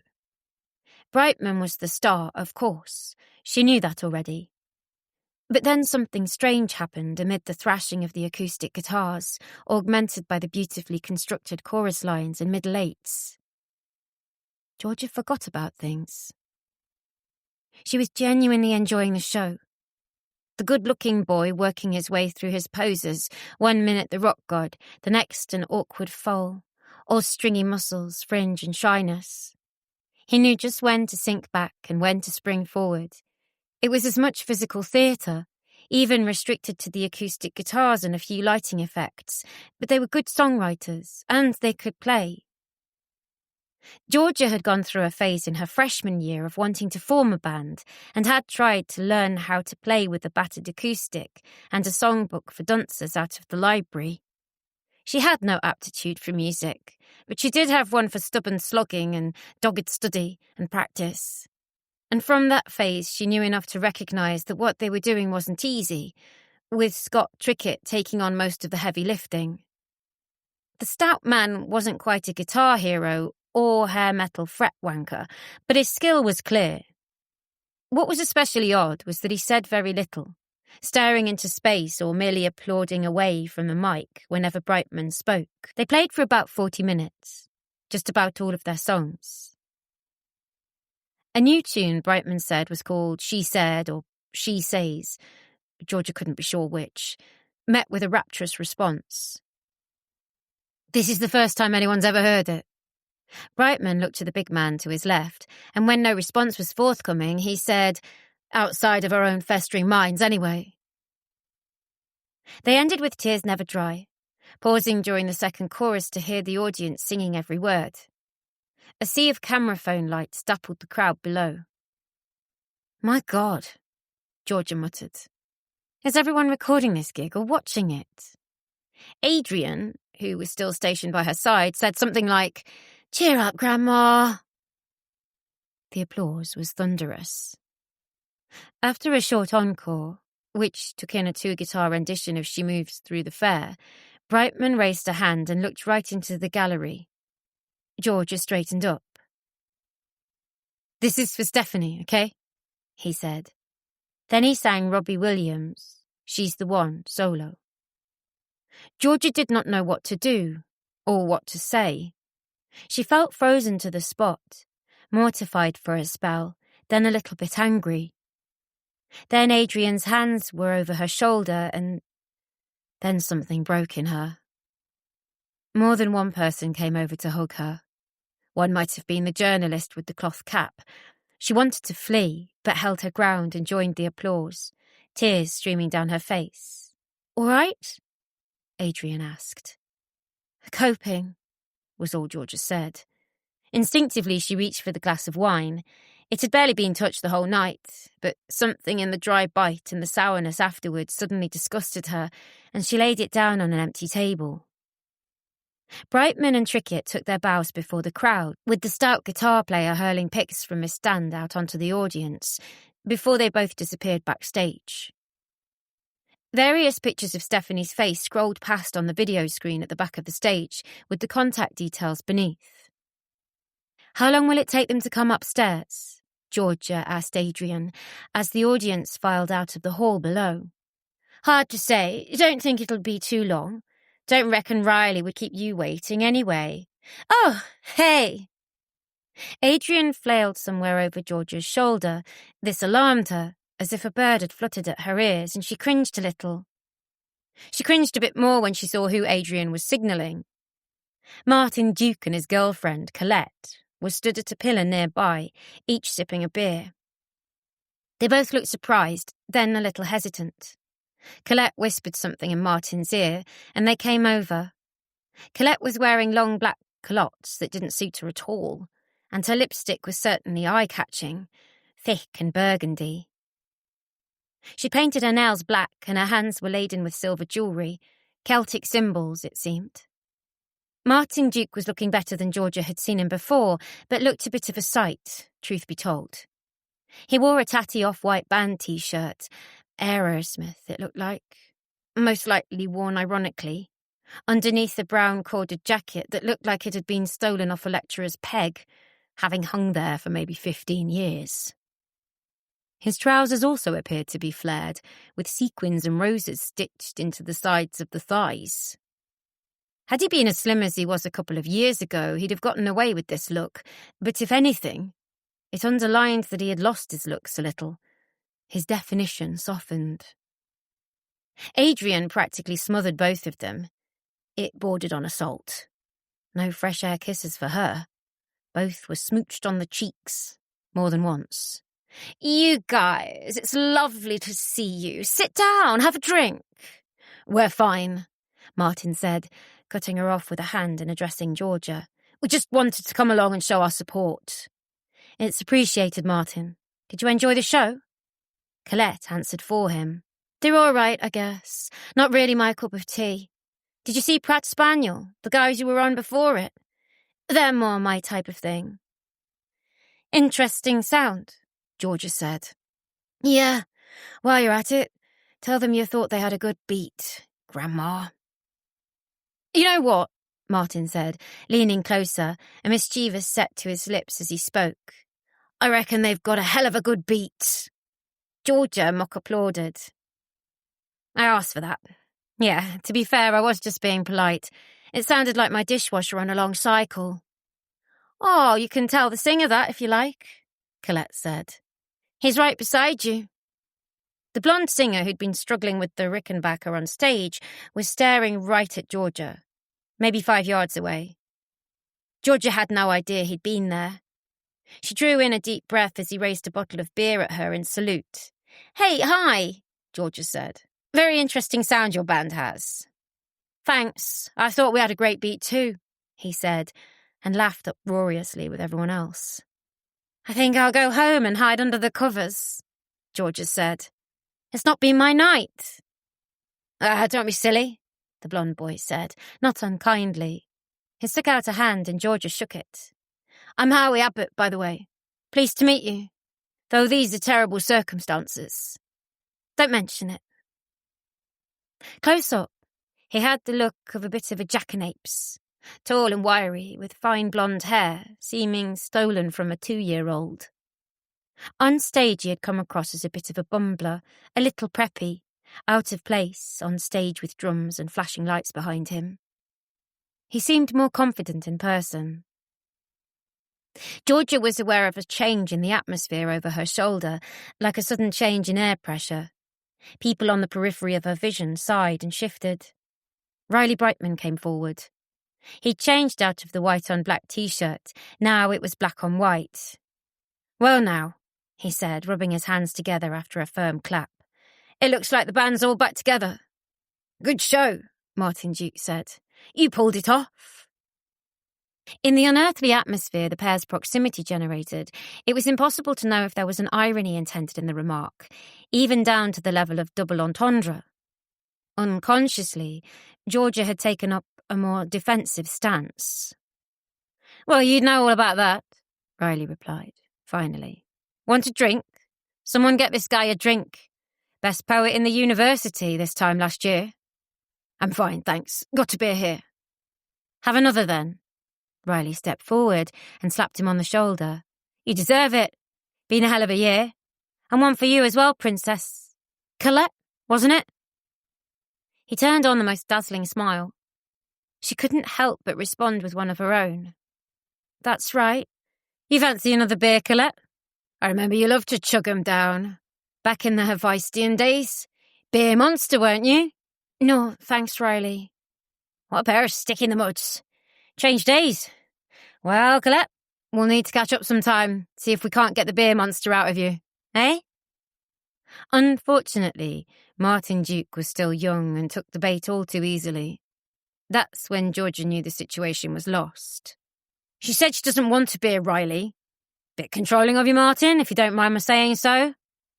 "I do mind you saying so." Georgia stepped forward. "Look, everybody, nah, it's okay," Riley said, warding her off. "Martin's a bit hot under the collar. I shouldn't try to get his goat. It's easy to get his goat, mind you. Not to mention everything else." "Only goat you're getting is the one you're sacrificing to your daddy, cheese dick," Martin said, almost pleasantly. Then he smiled. One or two people laughed within earshot at this, and it might have been the catalyst for what happened next.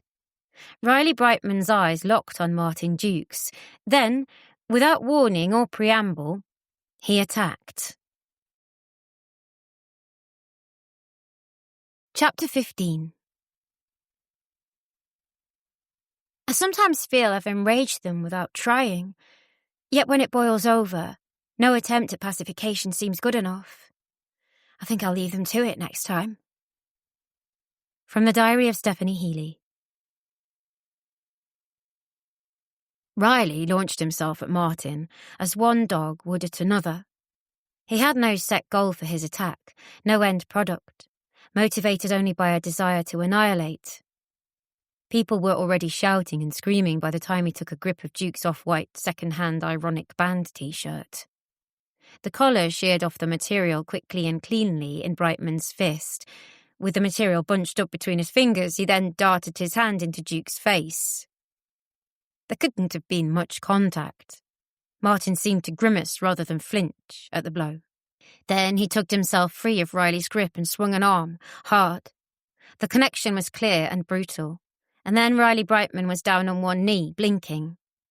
It had happened in less than 3 or 4 seconds. Georgia darted forward instinctively. "That's enough." Colette then got involved as Martin Duke stood his ground, his T-shirt collar askew and loose around his neck like a Jacobean ruff. The girl's culottes flailed as if in high wind, and she pummeled Riley Brightman's back as he tried to get to his feet. "Bastard, you fucking bastard!" she screeched. Bouncers in high vis flooded the scene like laser beams. Colette was borne away with her legs pinwheeling, a child lifted out of harm's way. Martin was huckled out roughly by 2 absolute brutes who wouldn't have looked out of place in an American wrestling ring. Arriving just a bit too late to get his hands scabby, Scott Trickett bowled forward, jabbing a fist at Martin Duke's retreating back, bellowing until a female steward laid a hand on his shoulder and gently, but decisively, pushed him back to where Georgia stood.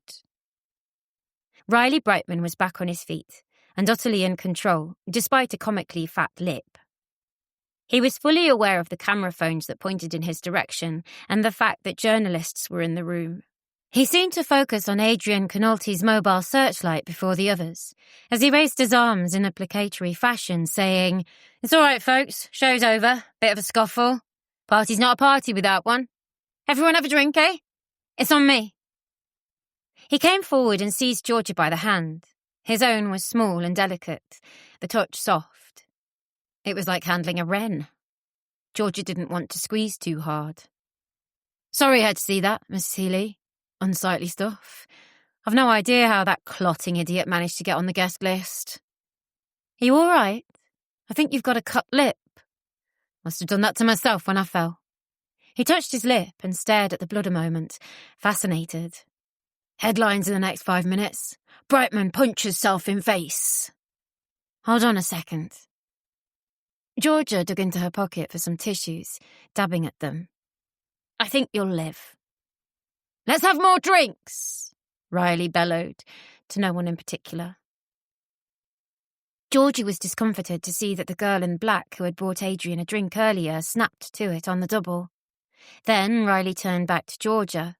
"Let's you and me have a sit-down and a talk."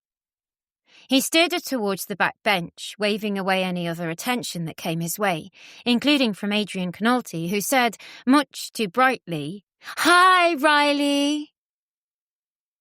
He was over-familiar, but not creepily so. Tactile. A hand on the arm or the shoulder, head bent close enough to kiss at times. Georgia felt disorientated for a moment or two. "Do I want to kiss him?" she thought. It wasn't every day that you sat next to a living poster on someone's wall. It wasn't like seeing famous people in concert. There was still that barrier between crowd and performer in those circumstances. She remembered being in a Japanese restaurant for her birthday one weekday off with Rod, and she turned around to see a Premier League footballer and his reality TV star wife there. There was something surreal about it. A moving image you were used to seeing on the television or in pixels on news sites, or static in whatever papers you could be bothered reading. It was like they were ethereal beings, creatures who lived in picture books or within the gilded frames of high art, suddenly becoming flesh. Riley betrayed no clear signs of anxiety or stress, despite having been in a physical altercation moments before. His preamble seemed decent and sincere, although he locked eyes and hands with her to do it. "I know this might have been uncomfortable for you, and I'm sincerely sorry about that. I thought it was the best thing to do in the circumstances. It was the least I could do. Me and Stephanie, we were close. It was a brother and sister relationship, that's for sure. I just couldn't believe it when I heard." Georgia pulled back with her hand, just a little. Enough for him to get the message and release her. "You certainly seemed close enough. She spoke about you now and then. It was a great year. Good group. Lots of friends, lots of socialising. You were a student here, Mrs. Healy. Is that right?" "That's right. Too many years ago now." "Not at all. But you remember what it was like. It's a good town, a party town, but a quiet town too. Somewhere you'd settle down." "Yes. A funny old town." She smiled. She did remember. It was something she had blotted out of her mind, that she had loved the place. That she had subscribed to all the alumni publications, even made a donation or two to the medical school. Enjoyed reading about it, following the papers it published in journals. The last Home Secretary had been a Ferngate graduate, and although the man hadn't been fit to lie in a cat litter tray in George's estimation, she'd known the reflected glory of someone from her alma mater doing well. "And then I sent my only child here, and that happens." "But it didn't look like you were very close to Martin Duke. What happened there?" He laughed, slapping his thighs with both hands. "That dick! Excuse my French, but that guy, I'll say this frankly, and I don't want it to upset you. I know the police cleared him. They checked where he'd gone, they cleared him. But that guy, I had my suspicions about him. They weren't as close as he made out. In the press conference, in the papers. I thought he had something to do with it, somewhere." The police are quite clear about it, Riley. All the same, he's a weirdo. Was that an Elvis sneer? Georgia thought it was. He sniffed after her. I think she gave in and let him trail along behind her because she felt sorry for him. That's not the first fight you've had with Martin, is it? Fight? That wasn't a fight. I mean, the last time you had a punch-up, the night Stephanie vanished. Well, that wasn't a fight either. That was an ass-kicking. And I wasn't on the receiving end of it. Really? He looked as if he can handle himself. Just then. He got lucky. Georgia had struck a nerve with that, though. He was all over the place that night. At the Hephaestians do. Let me tell you. Maybe he was drunk, Georgia mused. Reminds me a bit of old Tomo. Rugby player I knew. Scrum half. One of those guys about 5'6", if that, but broad as they come and muscular with it. The type of guy who can drink about 6 pints before the night's even got going and not look as if he's done any damage. I remember him getting a beating one night. He was too drunk to do anything about it, basically. Got kicked up and down the car park by someone not much heavier than you. We didn't speak about it much, once he'd healed up. But Riley Brightman had already drifted away somewhere else. He nodded towards a phalanx of well-dressed young women who were stood near a table. Their way was barred by 2 bouncers, perhaps the same 2 who had given Martin Duke and Colette their cards. They filed forward and Riley posed for a series of selfies. Photographers from the media took shots of this too. Riley made great play of his fat lip, posing with his finger pointing towards the slight swelling, even making a boxing pose with one of the women who wanted selfies. Sorry about that, he said, sliding back into his seat. Anyway, I hope this helps, the fund in some small way. It's the very least I could do, Georgia. She had the horrendous feeling that he was preparing to jettison her. I loved that song you wrote for her. She said, or she says. Was that it? Yes. He nodded solemnly. She said, it's about Stephanie. I'd like to see the lyrics, if that's okay. I'll get those to you. My PR is hanging around in the background somewhere. She'll get your email address, I promise. Stephanie was a poet too, you know. Riley had been poised in the very act of getting off his seat, but here he stopped and sat back down. That's right, she was. A great poet too. We used to write together. We were talking about her doing some lyrics for me. I was just starting out. I'm just starting out, and here you are already. Glastonbury, the top 10. Number 1 in the streaming charts as we speak, he said, a little too quickly. Absolutely. I just wanted to know, though, did she ever talk about big projects? How do you mean? Like writing projects, plays or novels? Oh, all the time. She was a creative whirlwind. She would have... Sorry. She will have a career in the creative industries. Someone will pick her up. I know it. There was just something about her. You know that way? Of course. She radiated something, but I didn't know what it was. The word I want to use is enigma. She's an enigma to me. Not something you'd say about your own daughter, but she was. That's as good a word as any. Listen, I have to... He clapped a hand to her shoulder. She took his hand between hers and held it tight. He frowned at this. I want to know about the Hephaestians, Riley, specifically about Tony Silas. Siliosodus? Yes, he's an enigma too, I guess. Not what you think he is, I can say that. But a great man, in his way. He looks like one of those wise seraphs, you know? Beyond the ken of mere mortals. Says all the right thing. Feminism, equality, calling out prejudice, you racists, you homophobes. He was Mr. Woke. And you suspected he was nailing all the students, but... The blonde boy put down a pint of lager on the table before Riley. He all but wrinkled his nose at the drink as it slopped partly across the surface, but he said, a gentleman and a scholar. You'll always remember meeting this guy, Mrs. Healy. This is Howie. Riley's face scrunched up in mock concentration.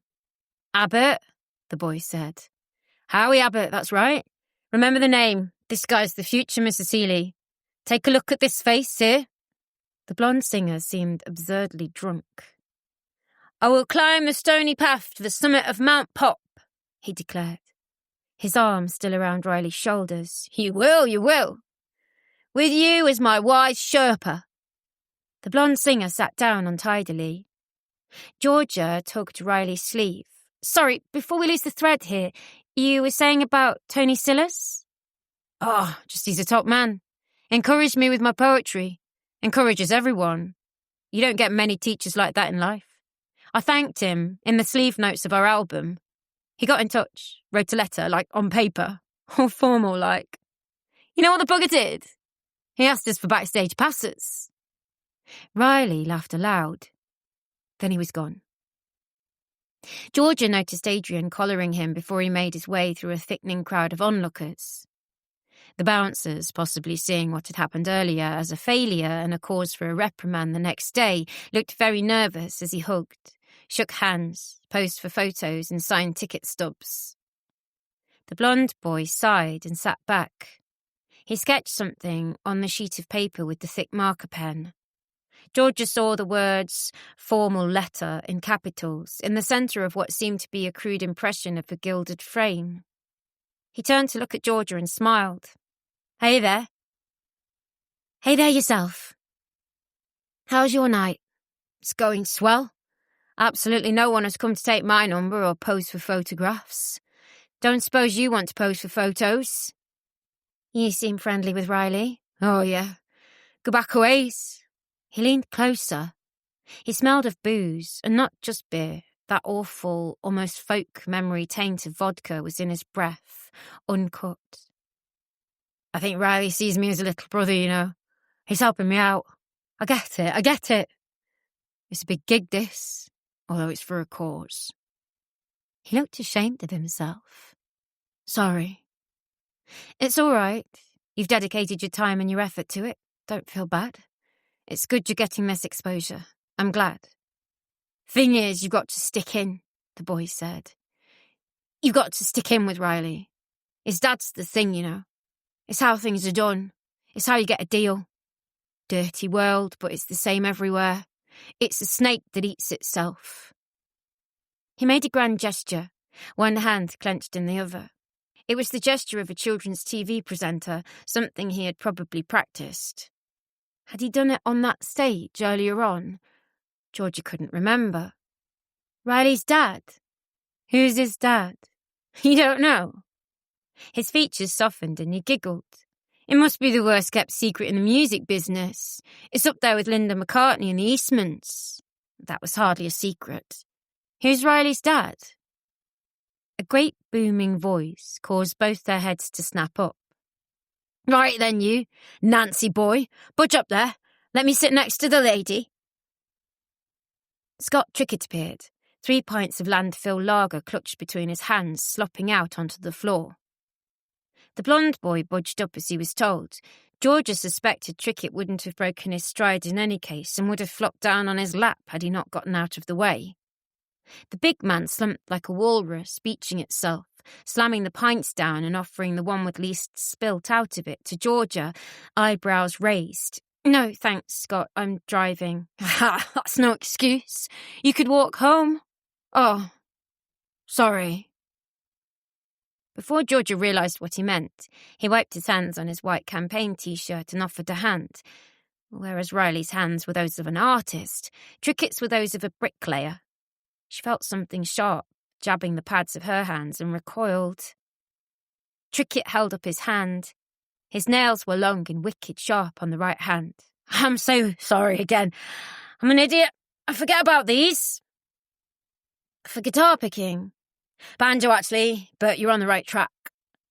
Trickett had his back turned to the blonde boy, who, whether or not he was drunk, took his cue and also his pint, retreating in the direction of the crowd. Hey! You hear any more about how the inquiry's going? No news, I'm afraid. Just got to hope this jogs people's memories. He shook his head, gulping half his drink down and suppressing a belch. Terrible times. Something like that can happen, I tell you. It's an awful road you're going down. Oh, Sorry again. Quite all right, Georgia said. You don't have to keep apologising. I've got this thing where I say inappropriate things. What'd you call it again? Being a dickhead. He grinned. White foam clung to his beard. Although he surely hadn't long put on the white campaign T-shirt, he smelled as if he had been wearing it for a few days. Georgia, who was well practised in not showing discomfort whenever less than well-groomed patients took their clothes off in front of her, did not retreat. Not at all. Hey, I was thinking Riley's dad might be here tonight. Is he here? What, Sir Oliver? Nah, he's busy tonight. Rotarians, Masons, Satanists, something like that. Some kind of party going on up at the hall. I had a suspicion it was for Riley. Not long had a birthday, and he was just not telling me. Or Daddy wasn't inviting me. That'd be right. He can't go without you, surely. There's no him without you. Beautifully put. Yep, we're brothers. Wouldn't want to be separated, though. I'm sure he wants to kill me most nights. It's like family. Wouldn't be right without me. It can be a wrench, can't it? When you're parted from the person you're closest to, like an umbilical cord being cut. Oh, Christ. He drew a hand down his face. Can we start again? If you like. The bottle of water Georgia had ordered had appeared by her side unnoticed, and she swigged from it. Maybe it's for the best if you start again. I am truly, truly sorry. You sure you won't have this pint? No, you go ahead. He did, too, gulping at the second drink at the table. I get a real thirst on, you know? Like the thirst for knowledge and the truth. How did you meet up with Riley? He never told me. Oh! I was an engineering student at Ferngate. We were going to work in construction until I met Riley and the Hephaistians, and he set me right. I always play guitar. You wouldn't think it with these hands, would you? You were at the Hephaistians? Excellent cheese and wine nights, that's for sure. Truth be told, I didn't go much. Not 100% my scene. They were all so into it, you know? Tight-knit bunch. There's always going to be trouble stemming from that, I guess. Boy, girl, trouble. Like with Riley and Martin just then. Martin Duke isn't trouble, he's a ponce. Look at the state of his T-shirt. What was he trying to achieve with that? Seems there's a grudge there. Yeah, your daughter had a lot to do with it. She was a big fan of Riley's. Is that it? Well... The big man scratched his chin, sipped beer and thought carefully. They were good friends, you know? Both into the poetry. You must have been into the poetry to join the Hephaistians. Me? I'm a pragmatist, as I said. I like booze. Cheese goes down well too, but mainly I was looking for a lyricist, or to learn how to write lyrics. It was an open society, you know? Most of the time it was just a hardcore. People like me popped in and out, dropped off their work, had it marked.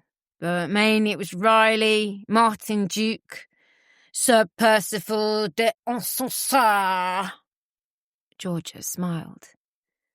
The lecturer, Tony Sillars. Yeah, him. Team leader. Dude actually looked like a novelist's photo, you know? The glasses and that. Hand on his chin. Sir Creepy de Hands. Goes by many names. Then there was Martin Duke, of course. Plus the chick he goes out with, now. Scary goth girl. Never took to her, really. Too quiet, you know? You never know what's going on in those heads of theirs. The quiet ones. Stephanie was quiet. Trickett shook his head. Not when she got going. Not in my book. Not when she got into her stride. You should have seen her performing her stuff. That's what it was. A performance. Well, she cared about it. She wasn't there for a laugh. It was spooky in a way. Not spooky, creepy, just... She was more intense than quiet, you know? They were all crazy about her. I suppose I was too, in a way. I thought she'd be an actress, I really did. There was some talk of her trying out at the Drama Society, which she was thinking about it. She had an amazing look. Thought she'd bob up in theatre. He appeared to deflate. I am truly sorry. Bob up. What's wrong with me? Georgia hurried him on.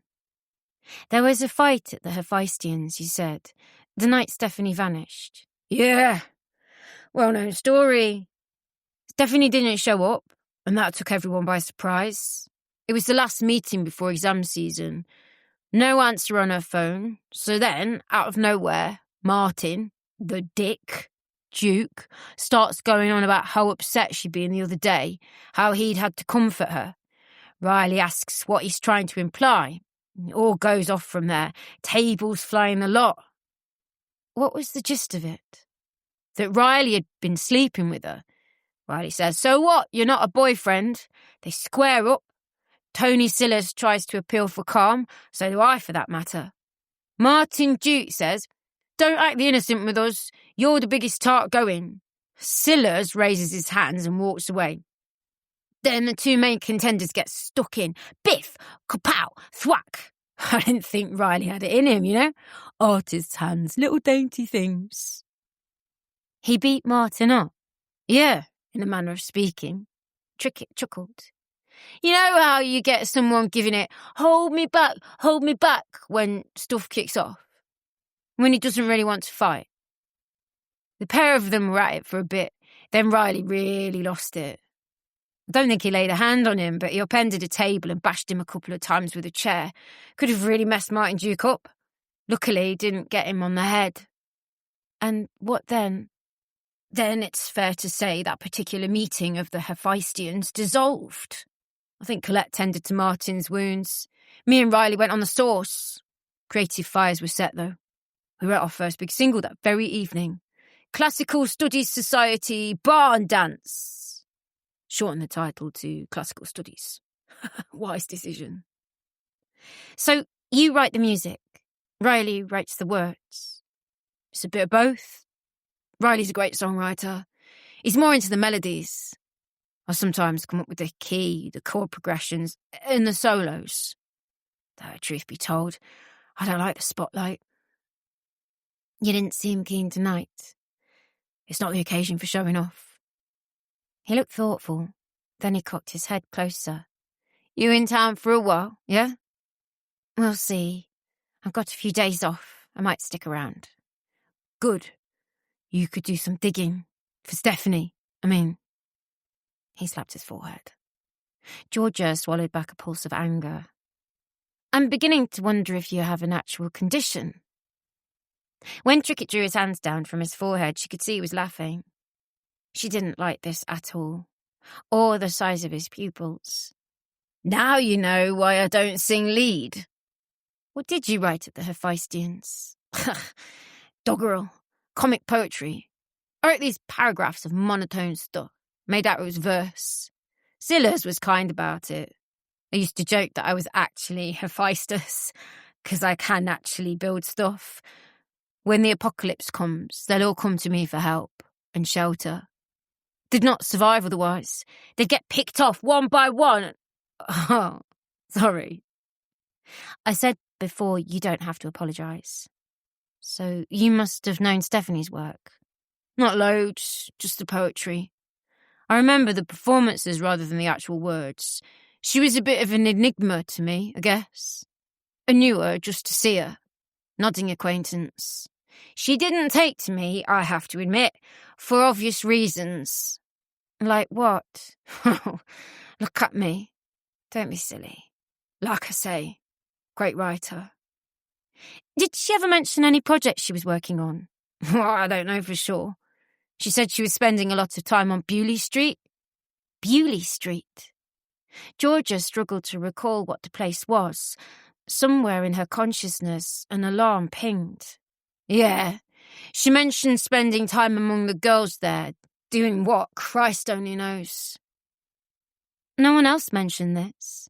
The girls on Bewley Street. Is that the place down by the old corn exchange? Yep, that'd be the place. He drained his drink and grinned. Don't quote me on it, though. It's the red light zone. Jesus. What was she doing there? Some project, I don't know what exactly. Guess the cops would know.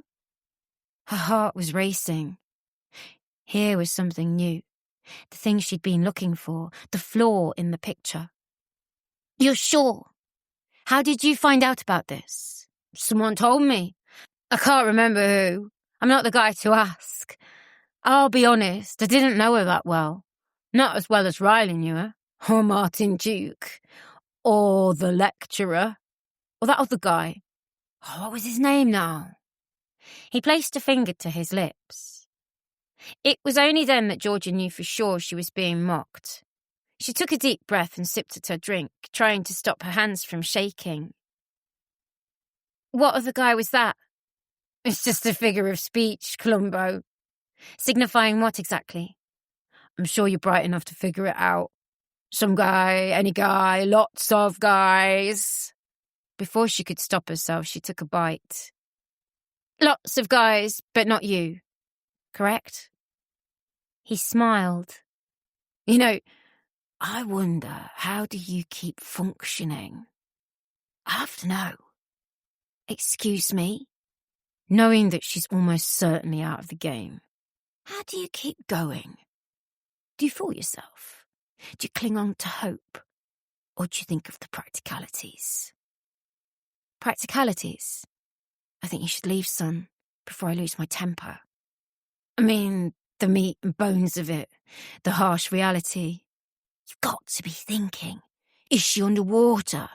Is she in the ground? Is she in separate pieces somewhere? Is she an ornament? Did she fulfill her destiny and become a chili con carne? Was she a good meal for someone? Or for the pigs? Georgia had never, strictly speaking, punched anyone in her life. She made a fist of it now, a poorly constructed one, thrown overhand, downwards, into that bloated, mossy face. He didn't even try to dodge it, merely said, "Ow! You evil, miserable, fat bastard! How dare you? How dare you say that to me?" The plastic water bottle rebounded off his chest and rolled to the floor, spilling out the mouthful or two she had left. Only after seeing this did she realise that she, in fact, had thrown it, in reflex. "Help! Police!" The big man was giggling, his breasts wobbling beneath the tight white T-shirt. The bouncers hesitated, seeing Georgia, knowing who she was. They parted to let Riley through.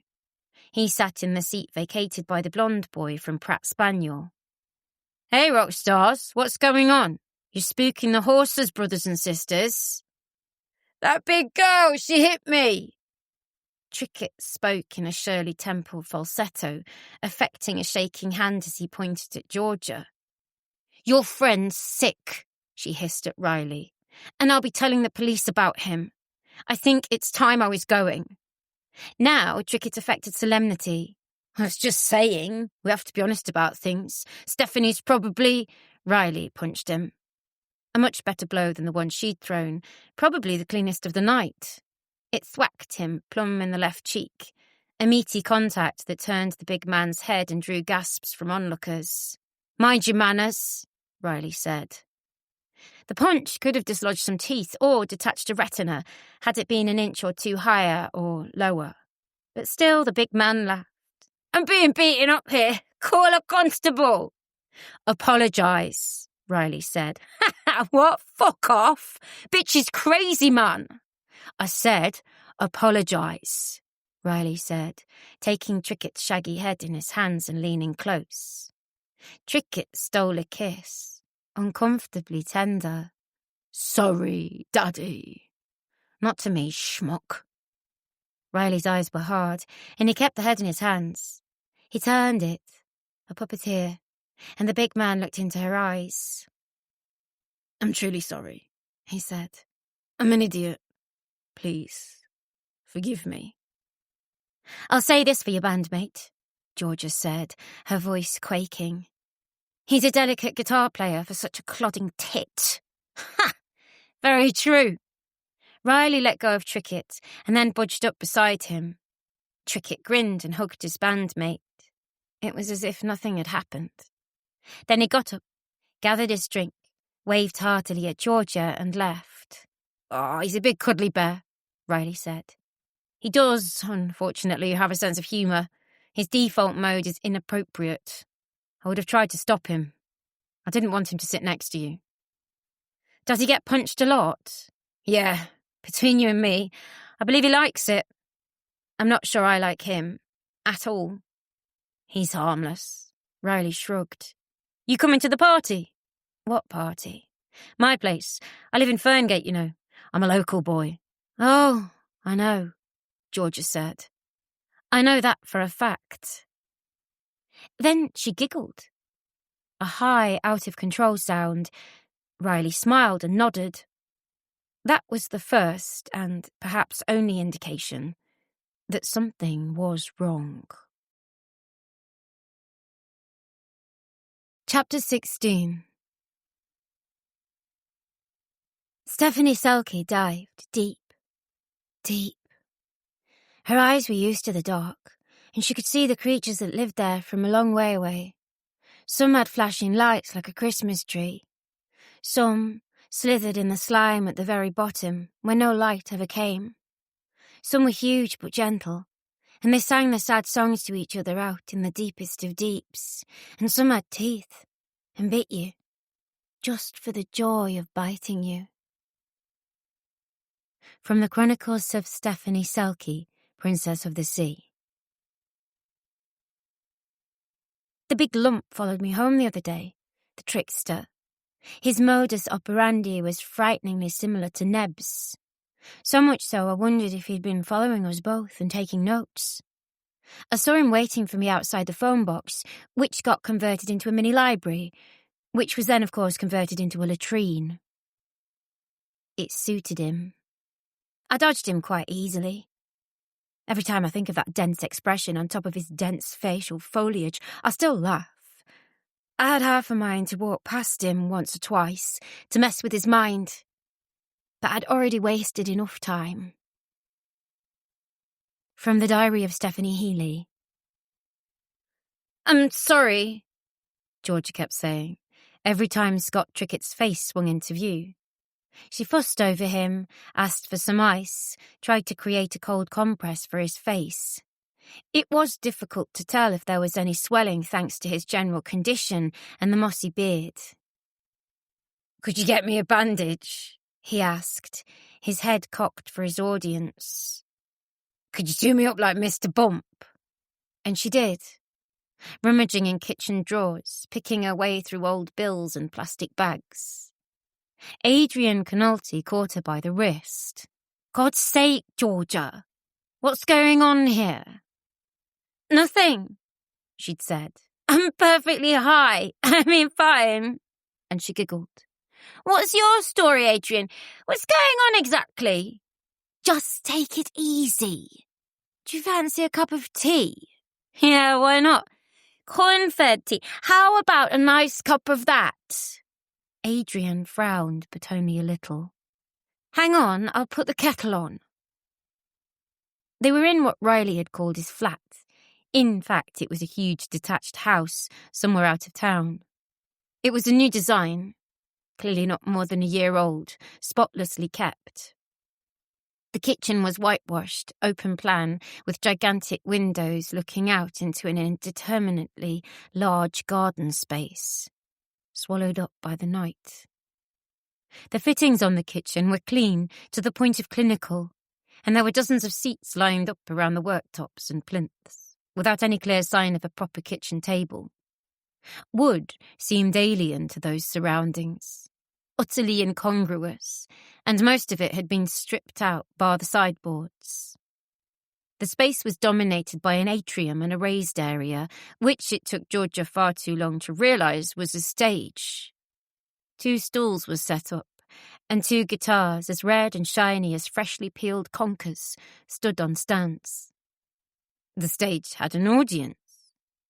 Males were strictly in a minority here. In fact, the only men were members of the support band, Pratt Spaniel. Howie, the singer, was already sitting with one of the many young women who was sat around waiting for the secondary show to start. "Select invitation," was all Scott Trickett had said on the matter to Adrian. They were all so horribly young. Some surely not old enough to drink, and yet they'd been at the concert. When she'd been driven along to Riley Brightman's house, not long after midnight, she'd gone past the 3 girls who'd been stood in front of her in the queue. They were still stood at the door of the orchard, quite alone, waiting for Riley or Scott to appear. They'd already left by another exit. The 3 girls peered into the car, straining to make out who was sat there.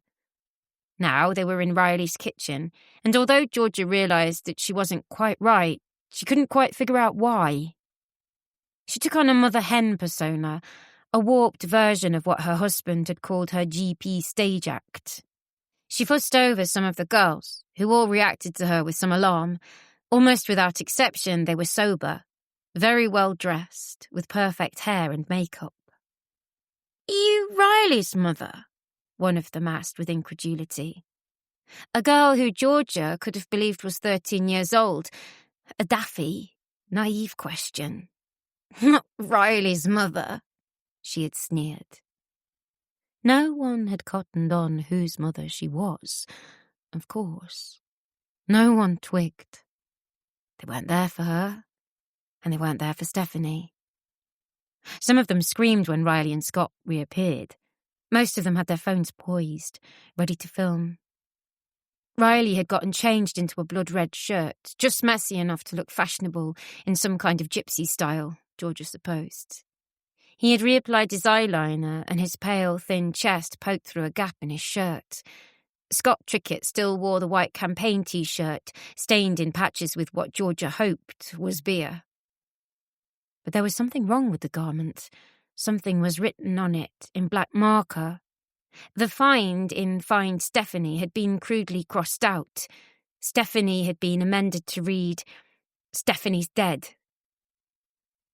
As the 2 men appeared on stage to rapturous applause and even screaming, Riley Brightman had spotted this for the first time. All those mobile phones held up to record. He crossed over to a kitchen drawer and brought out a pair of scissors, as shiny, bright, and barely used as everything else in the cavernous space. Then he appeared to grip Scott Trickett by the chest, who grimaced through his beard. Pulling out the material, Riley snipped off the offending word and stuffed it into his pocket. Trickett remained where he was, mock crestfallen, examining the furry chest space exposed by the surgery. "Welcome to our, soiree. I want to start with a slower number for you," Riley said, nodding towards Georgia. "You might have heard it earlier when we played it at the orchard. It's called She Said, and it's about a friend of mine." But Georgia was not moved, impressed, or even flattered by this new rendition, echoing out in that weird space, brightly lit by the spots up in the ceiling. She moved in among the spectators, engaging them in conversation. Some were polite, a few ignored her, and one girl with chestnut hair and blonde streaks seemed to shriek, "I mean, I'm just sat here not bothering anyone, and you're here getting in my face and screaming at me?" "No one screamed at you," Georgia said. "Don't tell lies." Adrian steered her away. "I've got your tea here. Have a seat and listen to the show." "Did you know who Riley's father was? I didn't know. No one said." Adrian's grin was fixed to her face. "Darth Vader?" "That was a joke. Funny how it isn't well known. You'd think it would be well known." "It's no big deal, Georgia." "We sure about that?" "Maybe I should call you a cab." "No thanks, I'll stick around." "What are you doing here, in fact?" "I'm a fan. I'm also a journalist." "Riley giving you an exclusive?" "I'll ignore that tone of yours, for now. I'm going to call you a cab." "And I said don't bother." "Georgia, love, you're out of your head. It's about time you went home to sleep it off." "How many meetings of the Feistians did you attend?" "Most of them. Adrian applauded as the Megiddos finished another number. You part of the hardcore, then? Hardcore? In the Poetry Society? Adrian burst out laughing and sipped at a beer. No, I suppose I wasn't. I showed up now and again. Sent in 1 or 2 lines. But poetry's not particularly my thing. Good cheese and wine, though, eh? That's what I heard. Yeah, to be fair. Those were always good nights. You got a lot of folk attending, like Scott Trickett. So, you weren't so much into poetry, but you got into the Poetry Society. Funny, that. What's funny about it? I like socialising. Most young people do. Even people your age, I guess. It's not a crime, is it? Just seems a bit off. If it was something like skiing, and I wasn't into skiing, then I'm not sure I'd join the skiing society. I work hard, Georgia. I didn't come to university to have a laugh and act the fool. I don't have time for poetry. It was a useful society for me, though. I discovered I like to write about real things, real people, in a way most people can understand. So, poetry's not your thing. You don't get it. Oh, I get it all right. It's just not my thing. To be fair, that was an interesting piece you wrote about drugs on the streets of Ferngate. A good exposé of, what was it? People trafficking. Sure. Based around Bewdley Street, I'm guessing. Yeah, something like that. It's in places you'd never expect in this town. Or any other. But Bewdley Street was an obvious place to start. I'll call you that cab now. They'll be here in about 10 minutes. I know the manager. She pulled out her phone and started dialing. Was this an idea that you and Stephanie had? I'm sorry? Bewdley Street, people trafficking. The working girls there. I don't know what you're talking about. Someone told me that Stephanie's big project was something to do with Bewdley Street. I don't know a thing about what Steph was doing on any project. It's interesting that you were such close friends and you were examining the same kind of project. It's interesting, but I don't know anything about it. Georgia considered her a moment. She was enjoying the other girl's discomfort. Stephanie had a diary, you know. She'd written in it since she was a girl, but the later entries weren't found until recently. Somehow the police missed it. Amazing that could happen, but it did.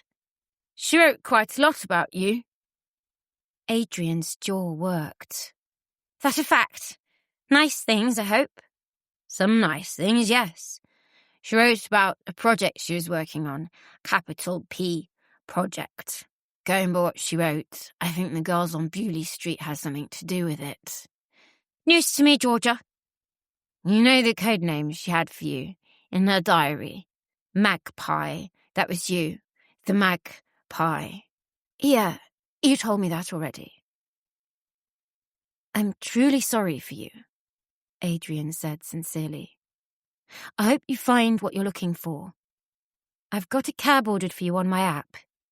It'll be here in about 15 minutes, tops. I can't remember where you said you were staying. I didn't. Get some sleep. You look so tired. She laid a hand on George's arm. Yeah, and you, she muttered, and got off her seat. The room seemed to tilt. Georgia grabbed hold of a worktop. There were a few snickers from a dozen or so spectators. Someone held her up. Time someone was leaving, the snarky girl with blonde streaks said. Georgia held up her hand. I'd just like to say thanks for having me over, and thanks so much for helping me look for Stephanie, my daughter. Silence from the stage. All eyes were on her now. A dreadful quiet descended. I think that Cornfed and his friend have been instrumental. That was a joke. Ha! Riley and Trickett's head snapped up at this. They shared a look, then burst out laughing. Cornfed, Trickett said. That's the very man. Hey, that explains a lot, Riley. I have to tell you. You okay, Georgia? Riley said. Maybe have a lie down, yeah? Absolutely fine, thank you. But she did sit down. Georgia planted herself on the still slick black and white tiling. All the shoes lined up at the far wall, worn by his adoring crowd, she supposed. She hadn't been able to afford shoes like that when she was a student here. Assuming they were students, of course. Georgia? Riley carefully placed his guitar on the stand, then approached. No, absolutely fine. She looked for something to hold on to get back to her feet. But suddenly staying on her backside seemed like the best option. I think I have a cab on the way. Then a bloated fuzzy face appeared on her lap. You my mummy, Scott Trickett yelled. Will you be my mummy? Can I nuzzle you, mummy? The shrieking laughter seemed to crystallise, coruscating from every surface, reverberating off the glass above and to either side. Outside, a security light clicked on and off, flaring a long flat lawn in yellow-green. Georgia shrugged him aside, found a chair leg and got to one knee, then the other. Riley tried to steer her towards the door, but she shook him off and staggered out of the door. Adrian Canolti finally took her by the arm. Your car's here, she said. I'm absolutely fine. You don't have to worry about me. But the dark out in the hallway disorientated her.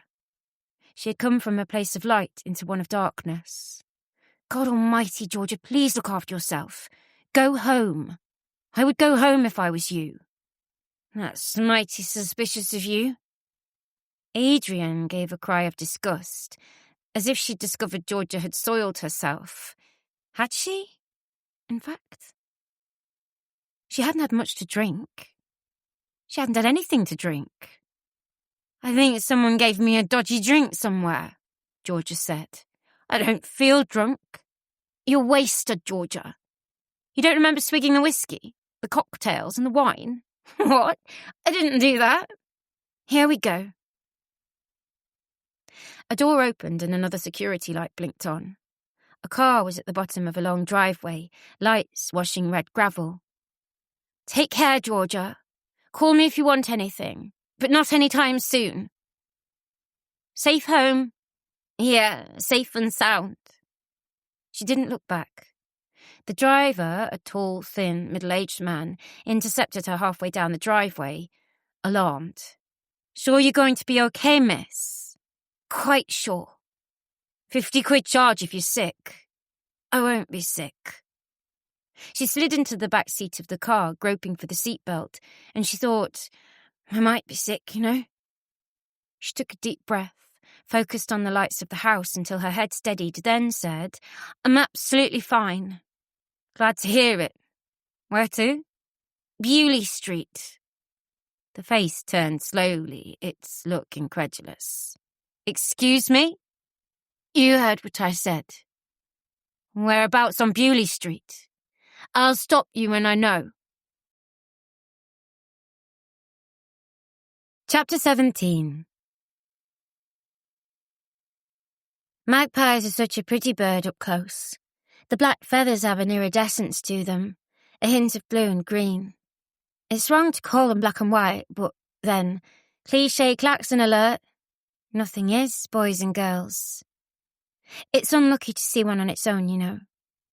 My magpie is never alone, of course. She's always paired up with someone, and if she isn't, she'll soon be paired up with someone else's someone.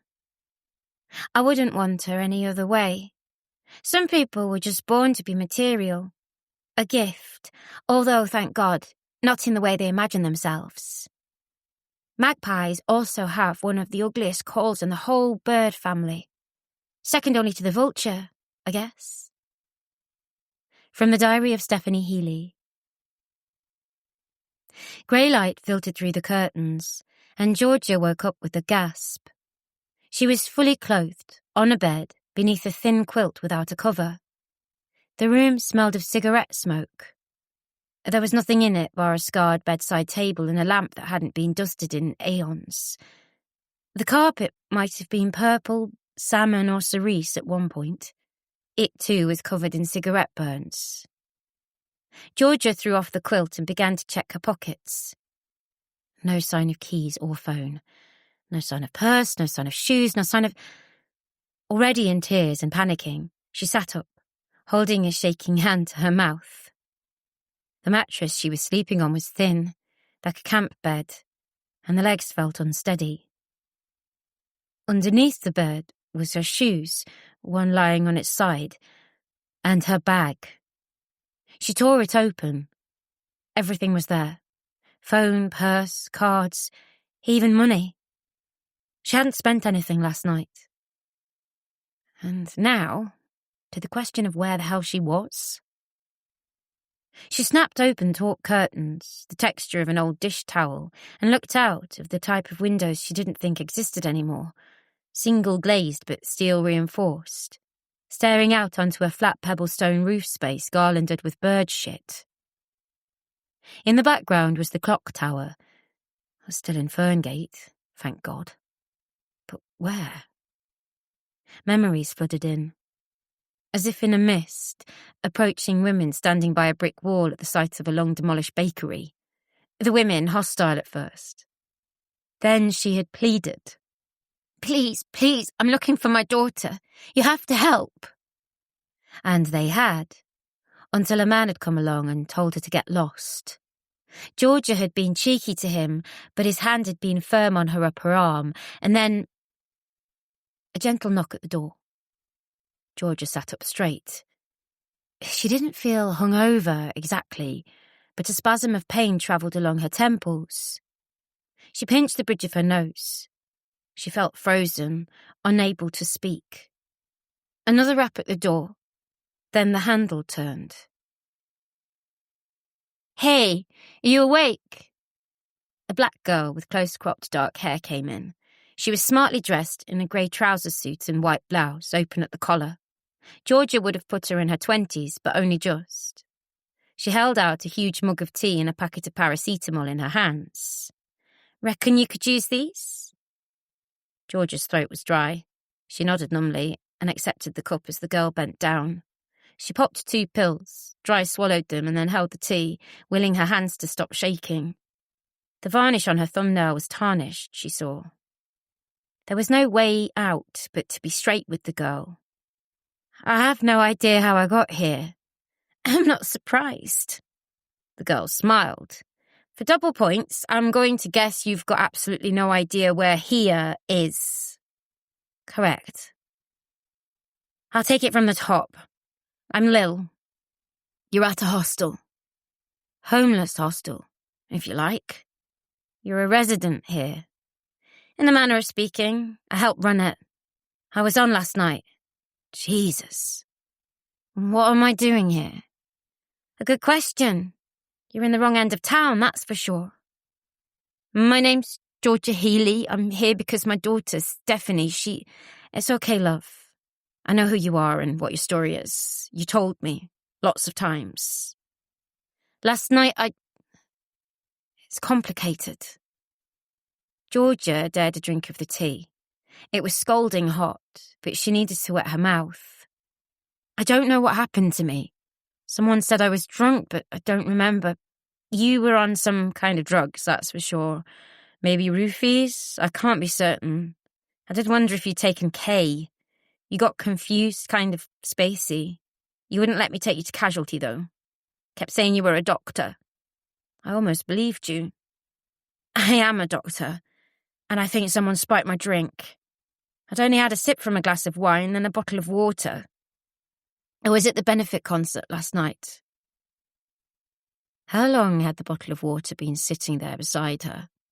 It had been opened, beside the glass, or perhaps the wine glass that she'd left behind for a moment.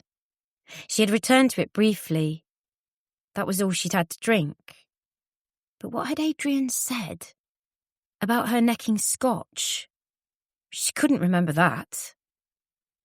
But then most of her recollections had been foggy, like half-remembered dreams. It might have been a movie she'd watched half asleep one night. "How did I end up here?"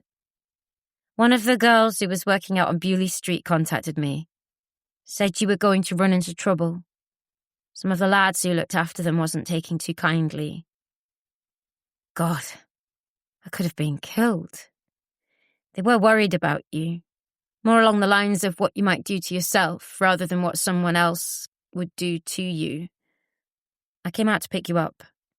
You took a lot of persuading to get into my car and come back here. Thank you. You say you work here. How much do I owe you? It's not that kind of place. Lil raised a hand. It's a volunteer service. A lot of women from foreign parts end up in Ferngate. Lots of them don't have a place to stay for one reason or another. Some can't speak English. Trafficked? Afraid so. The lucky ones end up at the Knees Up Club, which is exactly what you might imagine it is. The unlucky ones end up here a few nights a week. The very unlucky ones end up on the streets and on the gear. It happens here the same way as it happens in London, Las Vegas, anywhere. Sometimes we help move them on.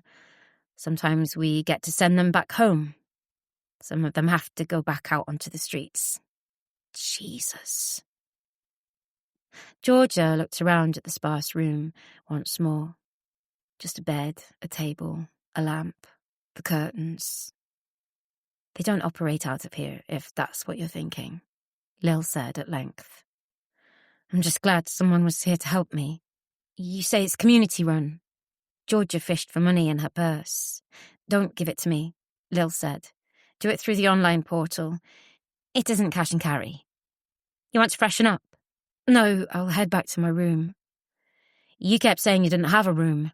You said there was no one for us to call either. I don't know why I said that. I do. You said you weren't going to sleep until you found your daughter. You kept saying it, right up until you passed out. I got your shoes off okay, but you tried to fight me when I went to get you undressed, so I thought it best to leave you as you were. Sweet Mother of God. If I was you, I'd take a day off or two. Lil's voice grew kinder, less sardonic. You know, I remember that case. The missing girl. I saw the posters for the concert. I even remember your face. Don't you have a husband or someone? Yes, he's kind of out of the scene. I see. I'm sorry. It must have been tough for you. It happens. It might have happened anyway. Probably. She took a sip of the tea. It lit a cosy fire in her belly and her shoulders relaxed. She began to sweat immediately, hands shaking. Well, I've got to get some sleep myself, Georgia. Long old shift. I think it's time for you to go. Lil led Georgia out through a musty-smelling hallway that hadn't been dusted in a long time. She was tall but not elegant, viewed from behind. Something in the set of her back and shoulders made Georgia think of an athlete, but perhaps more suited to the javelin or discus rather than track events.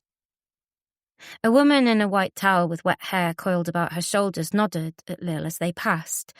Georgia stared straight ahead, not wanting to meet her gaze. The stairway had a surreal slant to it as she made her way down the stairs, and it was here that her balance suddenly, shockingly shifted.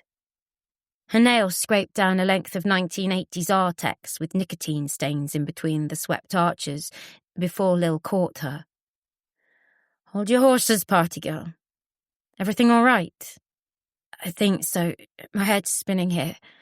I'd love to know what they slipped me. Who? Doesn't matter. Some tits at a party. No, it does matter.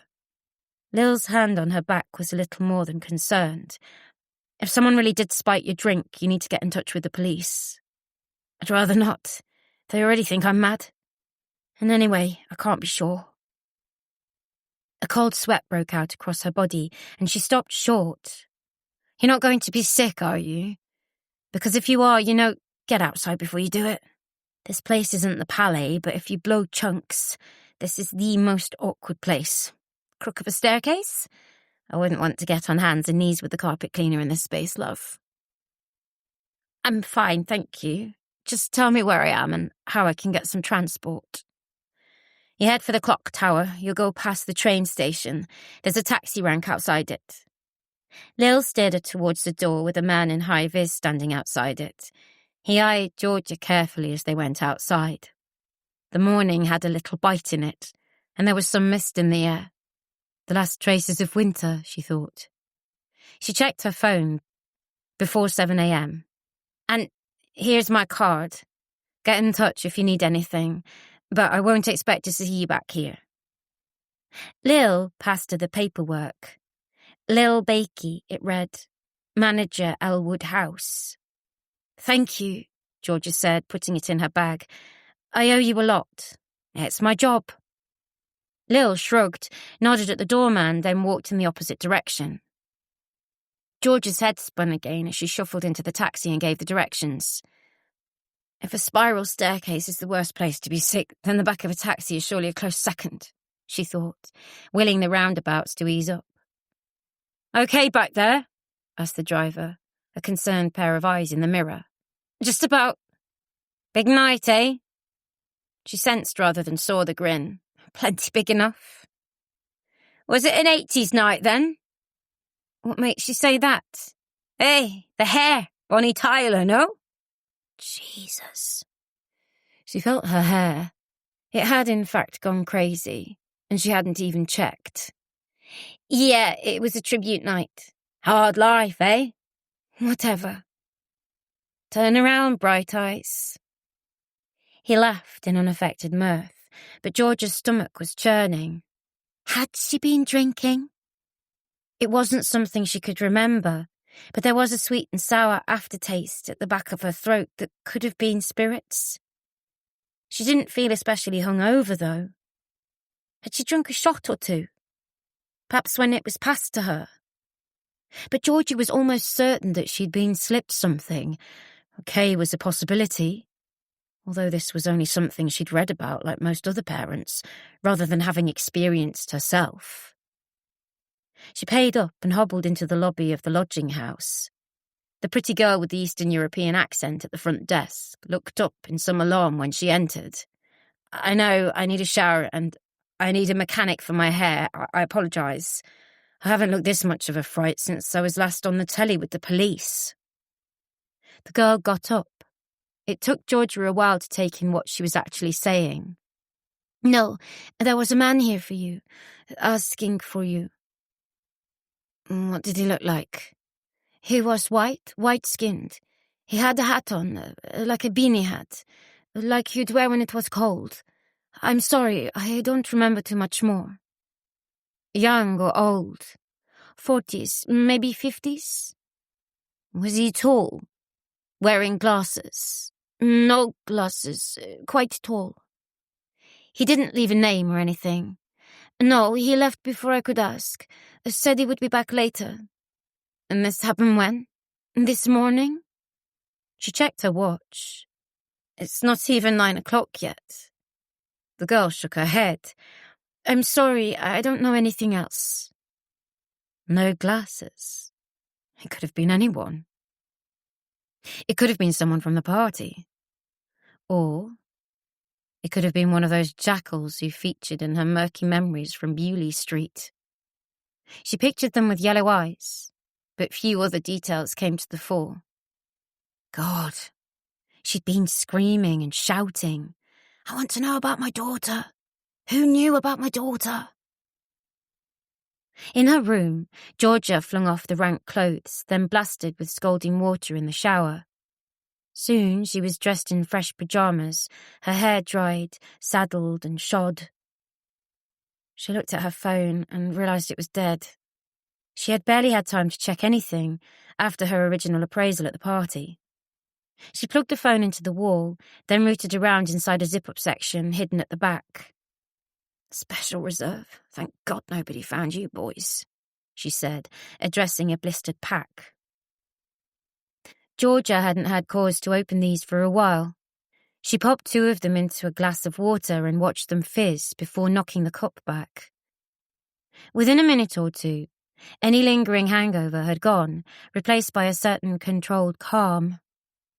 That was better. She lay back on the bed, luxuriating in the sense of numbness, welcoming the dark to come. These were something she had been prescribed by a colleague who should probably have known better. She hadn't resorted to these of late, but now was as good a time as any. Take the edge off. Maybe take the rest of the day off. Back into it tomorrow. Then, seeing a couple of energy bars reappear on the phone, she switched it on and saw the messages. The new ones filled the screen from many sources. The names involved made her heart kick. Rod, of course, with the majority. Then her friend and colleague since medicine school, Barbara. Then one from Neil Hurlford's personal number. Fear came in slow waves. It was something she was aware of without having direct experience of it, like the sound of an alarm breaking through the walls of a dream. She sat up. Then she was on her feet. All the missed calls, too. Then the door was battered. "Who's there?" She could barely say it. She stuffed the blister pack back into her bag, her fingers taking on the consistency of plasticine, so slow were the movements. "Georgia, open up and let me in." She did so. And there was Rod. Over his shoulder, the girl at reception's face swung into view, pinched tight in anxiety. "I'm so sorry. He barged in. Shall I call the police?" "It won't be necessary, thank you. He's my husband." She turned to Rod. "I'm without glasses as I live and breathe. You got contacts? New girlfriend? So soon?" "Georgia!" He sighed. He looked like he wanted to put his hands on her, but restrained himself. "They found a body." Chapter 18. I sank again the other day. I'd call it a fugue, but it's so much better than that, so much more resonant. Some days with corn-fed, that's all you want. That blissful fade out. There is a price to pay after we're apart, though. A phone call or a text message can't cut it. From the diary of Stephanie Healy. "What do you mean? Body? What body?" Georgia felt herself sinking to the floor in stages, like bad animation. Rod caught her before she got there. "A body," he said. "They found it yesterday, in farmland, not far away from here." She let him sit her on the bed, let him hold her hand. She guessed from looking at the indentations his fingers made in her skin that he was holding it tightly. But she couldn't feel it. "It's her, isn't it?" she heard herself say. "It's her. It must be her." "Is everything all right, Mrs. Healy?" asked the receptionist. Her eyes might have been on stalks. "I'm Mr. Healy," Rod snapped. "And she's quite all right." "It's okay, honey. I'm fine." Rod stretched out one long leg and swung the door to, cutting off the girl from reception. "They don't know if it's her," he said gently. "They're carrying out some tests, but nobody can be sure just yet. Hurlford said they were waiting until they got in touch with you, before releasing any information at all. He said, off the record, that it's unlikely, but he wanted you to know that they'd found something before a story appeared in the media and you put two and two together." "It's her," Georgia said again. Was her heart beating faster? "It must be." He said not to leap to conclusions. He wouldn't be drawn on any details, but said the word unlikely. I don't know why he's saying that. I don't know what state. We have to hold on to that for now. "I want it to be her. I want this to be over now. I can't stand the not knowing. I'm turning my cards in, Rod. I've had enough." Rod took her by the shoulder, gently, and turned her to face him. He looked into her eyes, expressionless, for several seconds. "Where are they?" he said. "What?" She remembered to blink. He got up and tore through her bag. He unzipped, pulled open compartments, and emptied the bag out. "The pills! The fucking pills! Where are they?" Georgia got up. The room seemed to swell and tilt, but she kept her feet. You've no right. You've never had the right. Get out of my bag. Get out of this room and get out of my life. This is going to end up with you dead. Do you even read the news? A GP addicted to painkillers. In the name of Almighty God. She found her voice and drenched him with it. How dare you judge me? You, of all people. What happened to you? The girl at reception said you were out. I saw you staggering out of a taxi this morning. Where were you? Wouldn't you like to know? Rod hurled the bag with some force against the headboard. What he was looking for was still inside. Always the last place you look, she thought. Don't play games with me. For your information, there was a benefit concert for Stephanie last night at the Orchard. This band, the Megiddos. Nice of you to tell me. He folded his arms and ground his teeth. This band, the Megiddos, they were Stephanie's classmates. It was a benefit gig for the fund to help find her. If you'd been in contact with me, or if you'd been keeping in touch with the case, then maybe you'd have known that already. I've been busy, he said. Oh yeah, with the new model. Taking your mind off things, is she? Let's not do this here. I'm here for you. How did you know where I was? Hurlford told me. He contacted me when he was trying to get in touch with you last night. He said you'd been in town. I came straight down to find you. He thought I might still know where you were. Georgia stared at her pyjamas, her bare feet. She knew her heart was beating, but it was like taking a patient's pulse, a distant percussion. I need you to get out of the building, Rod. I'll get dressed, then we'll contact Hurlford. He must know the score by now. Clothes, Georgia was going to say. Perhaps they could tell by the clothes. But then, of course, she might not have been wearing any. She heard Scott Trickett's Year 4 bullying voice, a fly orbiting her ear. Wonder if she's in a shallow grave, or a deep one, in one piece, or half a dozen. I'm staying right here. I'll call Hurlford. You're wasting your time. He's been diverted to answer phone the whole morning. Last time I spoke to him, he said he would contact us. She stifled a yawn. Even here, at a time like this is what the pills could make you do. She regretted taking them. Full stop. I'm not asking you again, Rod. I'll call the police and I'll tell them you're intruding, which you are. I might even tell them you've been acting threateningly. No one's been threatening you. He scoffed. I might ask them to speak to the receptionist you just barged past and slammed the door on, the one who's probably been listening to raised voices. If she's a clever girl, she might even have called them already. I think I'd rather call the cops than ignore the shouting and bawling and have something nasty happen. Rod pursed his lips and nodded. Very calculating. That's the Georgia I remember, all right. He applauded sarcastically. Looking at him now, she could pinpoint when it was that she first realised she'd fallen out of love with him.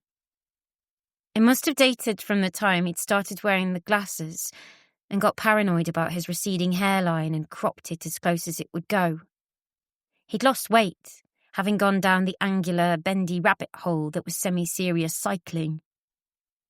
She'd gone past his cycling troupe one day, 4 of them going 2 abreast on a windy back road Georgia took to get home from the surgery to avoid traffic. She thought she'd recognised Rod's bony arse pistoning above the flat blade of the saddle, and when she saw the branded helmet and shades, there was no doubt. She'd wanted to blast the horn at them, to scatter them like starlings. Later on, the preamble to that night's argument had been, I know cyclists have every right to be on the road, but... He'd gotten paranoid about his weight round about the time Stephanie had gone to high school, and to be fair, he'd stuck to exercise and dieting and removed a spare tyre he'd developed. The tragedy of it was, Georgia hadn't minded the spare timber on him. Some nights, when they still cuddled up on a Friday night to watch the chat shows, eat crisps and slurp wine, She'd even liked it. The more weight he lost, and the fitter he became, the more pleased he became with himself, the less Georgia had liked it. Stephanie closely resembled him. There was no doubt they were father and daughter, although you would never have made the same call about Georgia and her own girl.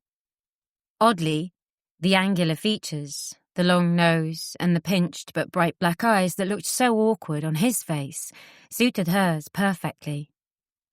The ideal ugly duckling. Once she'd grown tall like he was, everything had fallen into place about her appearance. The long legs, the cheekbones, even the ears, which she'd been distraught about at age 11 or so, once the bitchy little friends had found an easy target. Even the teeth and the short hair and the long nose all made an appealing picture. Georgia hadn't wanted her to cut her hair short, had hated it, but was forced to admit the effect was even more striking. Boys had adored her, particularly in her senior years at school. If only she'd realised. And now they had found her. Perhaps the features were no more. "Is she a skeleton?" Scott Trickett's voice again. "Did someone smash the skull up?" Georgia slapped herself hard.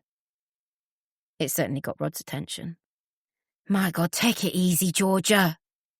Take it easy yourself, you patronising twerp. I told you to get out. Final warning. I'll meet you in the foyer. Wait there, I'll be 10 minutes. "Where are we going?" "The police station, dummy." Chapter 19. You should see my dad running. He has the most comical run. He thinks he can do it with a bit of style, with proper structure, with his palms held flat, I guess for the sake of streamlining, and his trousers flapping about his stalked legs. He runs like he's trying to avoid each individual drop of rain. He has no forward direction. He's a disaster in progress. A crane crashing through some scaffolding. He's a video game character with a bug, out of control, in need of a reboot. All that effort to catch a bus.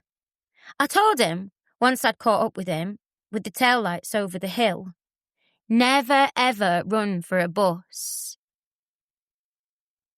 From the diary of Stephanie Healy. Georgia must have started crying because she saw tears drop onto her jeans, making dark little patches. It was something to do with the smile on the face of the female police officer in plain clothes who came into the room. The smile angled downwards, following the cast of the eyes perfectly. Georgia had wanted to make a joke about Princess Diana's smile, but the police officer might have been too young to remember Princess Diana. There was a reason for that smile, its slightly smudged quality, a long way short of a grin, bereft of sincerity. "It's her," she heard herself say. "Isn't it?" The female police officer said nothing. She only leaned close and took Georgia's hand. Georgia allowed herself to be led into the dance, her head on the girl's chest. Rod said nothing. His hands were linked on the table, his shoulders relaxed, staring straight ahead. Hurlford came in. He had a folder, much like he had in the office when she'd spoken to him recently. She wondered if it was a prop, something to divert the attention. He cleared his throat before he said, "Thank you both for coming. I appreciate this is another difficult moment, on top of a lot of difficult moments. I'll get it out of the way. It isn't her." Georgia's emotions fluctuated, seeming to roll over the skin of her face, much as a cuttlefish might change colour when spooked. "What? It's not her?" Rod's hands unclenched. He took a slow, shuddering breath. Tears glinted behind his spectacles. "I'm so sorry. We couldn't say for sure over the phone before we knew for certain. It's the body of a young woman in her early 20s, but we are certain that it's not Stephanie." "It's not Stephanie?" She was incredulous. "After all this?" You brought us out here to tell us that. I was sure this was it. I was sure. Still, she couldn't quite extricate herself from the policewoman's grasp. She wasn't sure she wanted to. Just sleep. To sleep. You need to sleep. I'm sorry. I have a policy that I don't just tell people over the phone, if at all possible. It's better if you're prepared. I can't give people news of that nature while they're on speakerphone in the car, say, or in the middle of doing something dangerous or important. I had to bring you in. I'll tell you why you had to bring us in. Rod brushed a tear from his eye before replacing them. You wanted to have a look at us, didn't you? Me in particular. D.I. Hurlford showed no discomfort at this. As I say, we have a clear procedure in place. Was the girl murdered? Rod asked. Or can't you say? We won't be 100% certain until the toxicology report is in, but we would have to say that at the moment there don't appear to be any suspicious circumstances. Georgia said. She was found at farmland, you said. Whereabouts? Anywhere near the Chessington estate? No, Halford said. This piqued his interest, though. What made you say that? I'm thinking close to where my daughter disappeared. No, it was the far side of Ferngate to the south, the flatter part. Think cornfields out that way. She killed herself, then. That's what you mean when you say no suspicious circumstances, isn't it? I can't say any more. You're both educated, experienced professional people, so I think you'll appreciate the need for operational secrecy and discretion. Can you say if the girl had anything to do with Stephanie? Was she local? I will say that she wasn't a classmate or a contemporary of Stephanie's. The case looks unrelated to the missing persons inquiry over your daughter, Mrs. Healy. Though, of course, we can't say for sure. Please stay for a few moments and get your bearings. Even a result like this in such a long-running and complex case can have a traumatic... Georgia fought clear of the trained officer and stood up. I think I've wasted enough time, thank you, though. Oh, and one thing I should have made clear when we spoke before. She pointed at Rod, who appeared to have shrunk in his seat with the tension and pressure released. Do not release any information about me to this man. Technically, we are married, but not for long. He does not speak for me, and vice versa. Mrs. Healy, I'm truly sorry, Halford said. Rod intervened. Just before she goes, can you tell us if there's been any breakthrough thanks to the anniversary campaign? 1 or 2 leads that we're following up. Again, I can't say any more than that. Exciting leads? Georgia asked. You can say that, can't you? Promising leads? That's all I can tell you. He's got nothing. Georgia turned to her husband and gave a sad smile. That's polite speak for he's got nothing. Hurlford was unfazed. Mrs. Healy, I would advise you get some rest, and then follow the advice I gave you the other day. Go home and take a few days off if you can. I'm experienced in cases like this, and the stress involved can be too much for people to bear, especially if they involve themselves in the inquiry. Sometimes you can make problems for yourself and for other people. Georgia frowned. You've been following me? I have not. I'm simply saying, just find her, Georgia said. You wanted a new lead? It's right in front of you. Look into that. Find Cornfed. He's my top suspect. D.I. Hurlford opted for his right to silence. He merely folded his arms and met George's gaze, unflustered. I'm working hard on this case, Mrs. Healy. Hang on a minute, Rod said, getting up to follow her. Paperwork? What paperwork are you talking about? What do you mean by this corn-fed? I think I'll refer you to a lawyer, she told her husband. Probably you should follow D.I. Hurlford's advice in your own right. Maybe get out of town before sundown or whatever it is they say in westerns. She didn't hang around for the comeback, or even for the reaction. The door to the interview room was appallingly heavy, or she had become appallingly fragile. She had to put her back and shoulders into opening it. Soon you have to lie down and sleep soon. Can't go on. Like Dracula racing the sunrise. Head snapped up as she passed. She kept her head high and dignified, all the way down the stairs, through the security door, and then the revolving doors at reception and out into the open air, which is where Rod caught up with her. He appeared flustered, but his voice was soothing as he caught up. "I'm sorry, Georgia. This was a complete mess and totally unnecessary.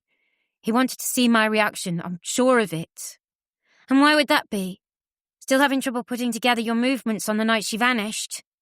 Hasn't your squaw given you an alibi by now?" "Actually, yes." She paused. "I see.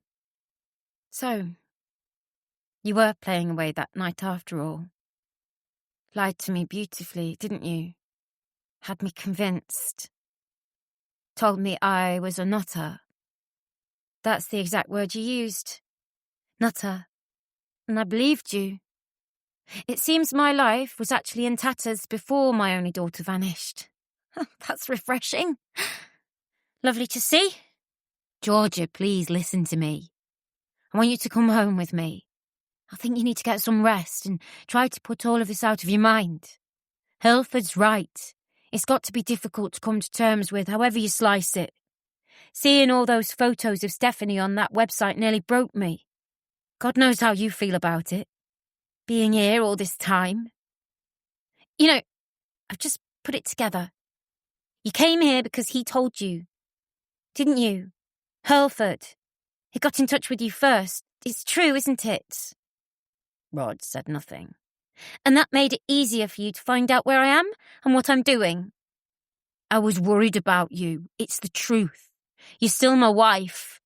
Our history together won't just evaporate. I wanted to come over here and see you were all right. Looking at houses, Rod. Nice family home for that little blonde piece to move into. Happy families. She's got kids of her own. What was her name then? Was it Evelyn? I forget. Maybe that was another one. Let me at least drive you back to the hotel you were staying at. Georgia was so tired. She was tempted. Just sink down into the seat. Company car, she noticed, when she got in. A definite upgrade on what he was running before the split. Let the pills wash over her, and finally, God willing, sleep. No, it's not far. I can walk. Georgia, you should have let me know about this concert thing. It's not fair to lock me out. Whatever's happened between us, we have to stick together over Stephanie. I want to find her as much as you do. Surely we can stick together on this, until we find out what happened. You should have got in touch. It was difficult to feel angry, as such, given the dose she'd taken, but she came close. She stopped in the street outside the front door of a vintage specialist shop, next to some racks of fruit, veg, and fresh flowers from the same family business she remembered from years ago. Why didn't you know about it? Someone as computer-savvy as you, don't you have alerts set up on your mobile phone? On search engines? Or when you're flirting with some trollop on social media? That's unfair. I'm a busy man. I can't be expected to know everything. You should be plugged into it. This should be as near as you can get to having something wired directly into your fucking brain. She tapped a finger against her own forehead savagely. He actually flinched. You should be in contact with every available agency, every available person. You should have every number memorized. He bit his lip. Some of us have to work, Georgia. What's that supposed to mean? As opposed to you? How long is it since you were in at the surgery? They've got a locum in to cover for you. I asked Barbara, and she said you'd been away on a course. Except I kept checking, and I was told you weren't back yet. I forget all the excuses, but there's a few. She's doing work up at the hospital. She's on a break for a couple of days. I think she's on a training day. It didn't take a genius to spot you had been off on the sick. That's none of your business. Absolutely none. So what is it then? Time off to recover? In a way, I welcome it. It's the best thing for you. You should have taken time off when you had depression, after she was born. It lasted months, a year even. Obvious to everyone but you, a bloody GP. I don't do time off for illness. I've got too many people to look after. Yeah, except your daughter. What? He was getting ready for a burst of rage. Everything in his stance and his features foretold this. Rod was a tall, imposing man. Even with a bit less meat on his shoulders than Georgie remembered, she was braced for it. I mean, you couldn't wait to pass her off into the hands of a childminder, could you? You simply couldn't be bothered. How dare you? She turned away, thought better of it, turned back, and got in his face. How dare you? The absolute nerve of you to say that. Away 4 days here, 3 days there. Yeah. You signed some deals. You got lucky. They still pay management consultants. But you were never there in the first place. You basically expected me to give up a career and do the childcare like your absolute drudge of a mother, didn't you? Nursing a kid in one hand, doing the washing up with the other. Are you out of your mind? All those years of training, working as a locum all over the place, and finally, I get a practice in a nice part of the city, and you expect me to give that up? To facilitate you carrying on with your bloody dandy highwayman act in turbocharged fucking telesales? They had drawn a lot of attention from passers-by. The woman running the till at the fruit and veg shop viewed them with detached interest at first, but now she seemed alarmed. "You're dreaming," he said. "Who paid off the mortgage? Oh, that was me. Who got Stephanie into her school? Oh, that was me. I paid the price for all that. My bonuses, my share dividends, that was all my own work." "Yes, I earn money too. Hello, doctor, GP, yes. I have a good, responsible job which facilitated you in your wheeler-dealer fantasy lifestyle.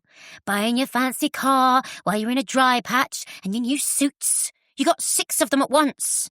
Wonder how many trollops were in the back of that car. I bought into your dream lifestyle. I backed up your fantasy, so factor that in. It's not a fantasy, love. Check my bank statements. You want a dose of reality. Oh, sod off. You know something? There's a part of me kind of wants the economy to tank again. If it takes out bores like you, it'll be worth it." "I see. George's rage overrules the general good. How very narcissistic of you." "If there's any more room up there, cram your pop psychology books up your arse. And how nice of you to put things in terms of money. It's almost as if it's the only thing that matters to you. Not the only thing, but it is a thing. You know what else mattered to me? Family. I might have been away 3 or 4 days a week, but at least I was there the other times. And I wasn't. Frankly, no, you weren't. Yeah, you got a busy job, it's tough work being a GP. I know that. Underfunding and what have you, I get it. But part of me thinks it was an excuse." "Oh, you are off at the deep end now, old son." "Really? Who took Stephanie to swimming and horse riding? That was me. Who went to all the school plays and concerts? That was me. Who made sure the uniform was ready for school? Who made sure the uniforms still fit her and bought her more when she needed them? Who cuddled her in the night when she was scared? That was me. Who took her out shopping for clothes? That was me. Who made her a nice breakfast and made sure she had a cake and candles for her birthday? That was me. Who took her to her mother's own fucking GP practice when she was sick, where her mother passed her on to a colleague? Oh, that was me." "You're out of your mind. If you think for a minute that 1 or 2 little things here and there were any substitute for the work I did and the effort I put into that girl, you are in need of a fucking prescription, sunshine. I'll write you one if you like." But Rod was winning. He usually did. And he enjoyed it, in his traditional way. We're straying off the point. I get that you're playing Nancy Drew out here, trying to tie up loose ends. I get it. I've done it myself. What? Bollocks. I've been here. I've asked the same questions. I've gotten the same results. 0. So what's this paperwork that was found then? Not really a concern of yours. It will be a concern of mine, and my solicitor will agree. Stephanie's diary. It was hidden in her old flat, and hidden well. The police only just found it. They passed it on to me. Now, he looked as if he wanted to hit her during a long pause. Well, you saving it for the next episode or something? Never mind the suspense. Out with it. What did you find out? And when were you going to send it to me? I've got a copy. I scanned it in and backed it up. I'll send it to you. Are there any leads? What did you find out? Nothing we didn't really know. She knew a lot of boys as well as Martin Duke. Look, it's complicated. I'll send it to you. Hurlford already has a copy. You can make up your own mind. Georgia was on the back foot now. She shouldn't have let that slip in the interview room. Damn it. She needed to sleep. Yeah, send it to me today, right after we're done here. Look, Georgia, I'm here to find her, the same as you. I want to know what happened. But believe me, there's no link you can uncover Hurlford and the rest of the team don't know about. There's dozens of officers, you know. Hundreds, maybe. Still asking questions, still knocking doors, still checking tips. At some point, we're going to have to accept it. Stephanie was a depressive. She was on medication, you know that, surely. She had a very brief course when she was 15. That has no bearing. She was severely depressed. It was undiagnosed. You said so yourself. A quiet nature masked a lot of turmoil. She was down most of the time, as you were after you had her. It runs in families. She took after you in that regard. You know what hurt the most? That time she turned into a bloody zombie. It reminded me of you. There is a good chance that she took her own life. The walk up that road. Who in their right mind would walk up that road on a night like that? It's like those poor people who park up their cars and walk along bridges, except they don't appear at the other side. You know what I'm talking about. You've lost patience to depression. You've told me about it. One day they decide they've had enough, and they take the road out. You have to accept this is what happened. I accept nothing. Please, Georgia. I mean the best for you. I know it's hard to believe, but it might be time to shift how you see all this. You need to start accepting that Stephanie is most likely gone, and we might never find out how she did it or where. If she's gone, find me her grave. Stick some fucking flowers on it. A dash of purple caught her eye. She lunged for a plastic bedding container of petunias from the rack outside the fruit and veg shop, taking the flowers by the stalks as she might have gripped an opponent by the hair. She swung the entire load at him, but, as on so many other occasions, he was fast when it came to a dodge. Clumps of soil erupted across the pavement. Hey! The woman in the shop came out. She took Georgia by the arm, but not to remonstrate. Calm down there, love. Take it easy. You can't be doing that. Now, I don't know what's going on here, but I suggest the two of you step away for a bit and calm down. Okay? I'll pay for the flowers, Georgia said. I'm sorry, this has been a terrible few days. Her face crumpled. Then the woman at the till was holding her up. No, Rod said. I insist. He snapped a £20 note out of his wallet and handed it to the woman at the till. Get a nice herbal remedy for my wife with the change, would you? Common sense, after a fashion, prevailed. She allowed him to take her in the car. She sat in the leather seats again. The seatbelt was like a comforting arm around the shoulder. The air conditioning was just right. She almost dozed off. Then Georgia realised that Rod had driven past the turn-off for the hotel. trees enclosed them, buds erupting in the sunshine. I know this road. Take me back. What she could see of his eyes were blank. He didn't even blink, just gazed into the unfurling grey carpet. This is the way, isn't it? This is the road she would have taken out of town. Rod, I want to go back to my bed. I've had a long day. This is where she would have gone. Right here at the sign. Weird old sign, that. Something out of a horror film. Must have looked even worse in a storm. Wonder if it shook in the wind. Did it creak? Rod, stop this car, turn in the road and take me back. Won't seem so long by car, this, he said. He was breathing hard, his temper seething through the cracks in his demeanour. Take you a few minutes from here to the petrol station. Different story if you're on foot. It's like if you're running. You run up a slight incline, you know all about it when you get to the top. If you're in a car, you barely even notice you're driving at an angle. Rod, please. So, she walked all the way along here, and then we get to the bridge. You might feel some butterflies in your stomach. Apologies. Am I breaking the speed limit? Yes, you are. Slow down. Stop. Over we go. Hey! Nice little bridge, that. They say it was at real risk of washing away that night. It's very old, you know. Then we get to the path. There we go. Rod brought the car to a halt. The engine sounded like a giant snoring, his foot on the clutch and brake. There it is, he said. Right up there.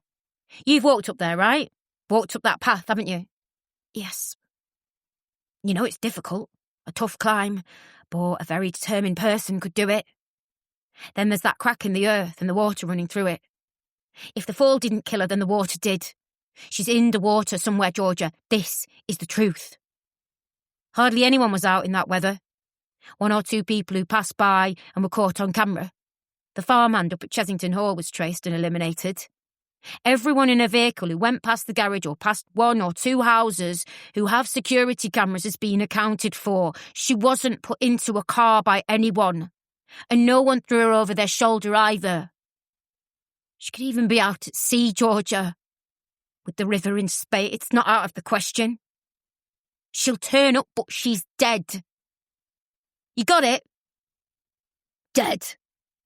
Go home and try to get on with your life. I'll help you in any way I can. Was it you, Rod? You what?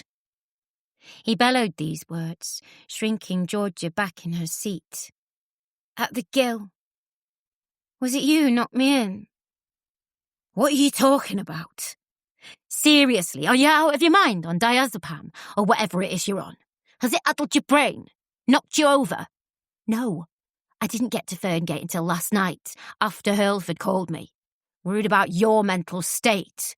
So I came over to get you out of this dump, only to discover you were out enjoying yourself, thinking of number 1 as usual. Georgia raised her phone.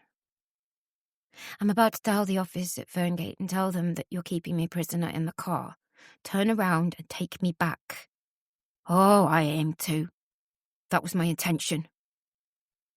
He swung the car around in a sudden arc. There was a car coming in the opposite direction, which had to drop anchors. Rod ignored its blaring horn as he took her back down the road. But my point, I hope, is made. There's nothing more to discover. Stephanie killed herself. You know that, don't you? Deep down. Chapter 20. So easy to slip into roles. We all do it.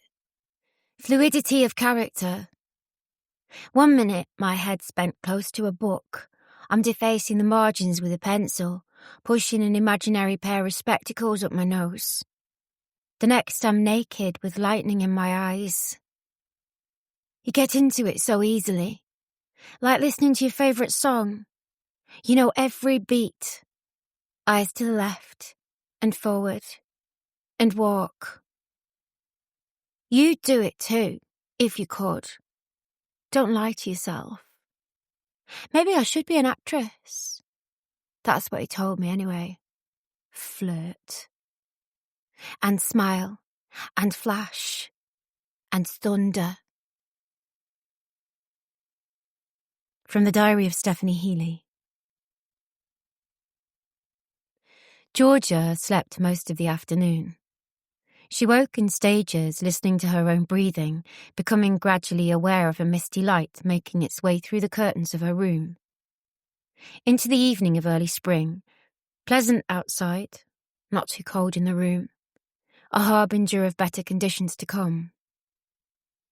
Clarity of a kind had come back to Georgia, and with it, feelings of loss, shame, and depression. Flashbulb images came back to her of her time lost in the whole of the previous night, the benefit concert, and its aftermath at the house of the pop star. All those fresh, scrubbed young faces within touching distance of their idol. They looked like the kind of girls who had mothers and fathers waiting for them in big cars as they spilled out of nightclubs, who wanted for nothing, with dancing lessons and pony trekking behind them. The kind of girl you instinctively feared for in the orbit of people like Riley Brightman and Scott Trickett. People like Stephanie, she realised. Were they home now? Were they waking up at the same time, feeling the same way Georgia did right now? One of them spiked my drink. She knew it. Georgia hadn't been out of her head for a long time, but she knew her own mind and her own body. She'd been slipped something in one of her drinks, and she knew Trickett was the likeliest candidate.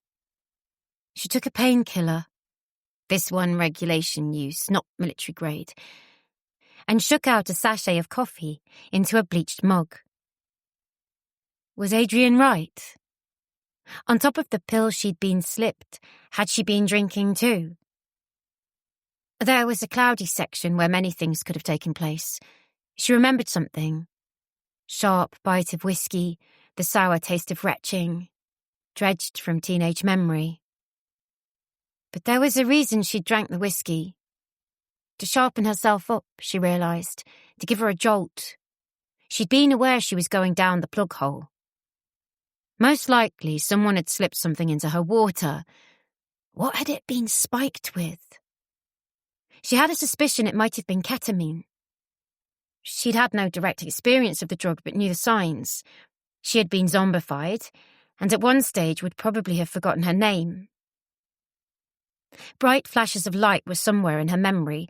This had happened around about when things faded into a long dark tunnel, after she got to Bewley Street, where she met a very different set of faces and demeanours among girls stood under streetlights, the polar opposites of the girls at Riley Brightman's house.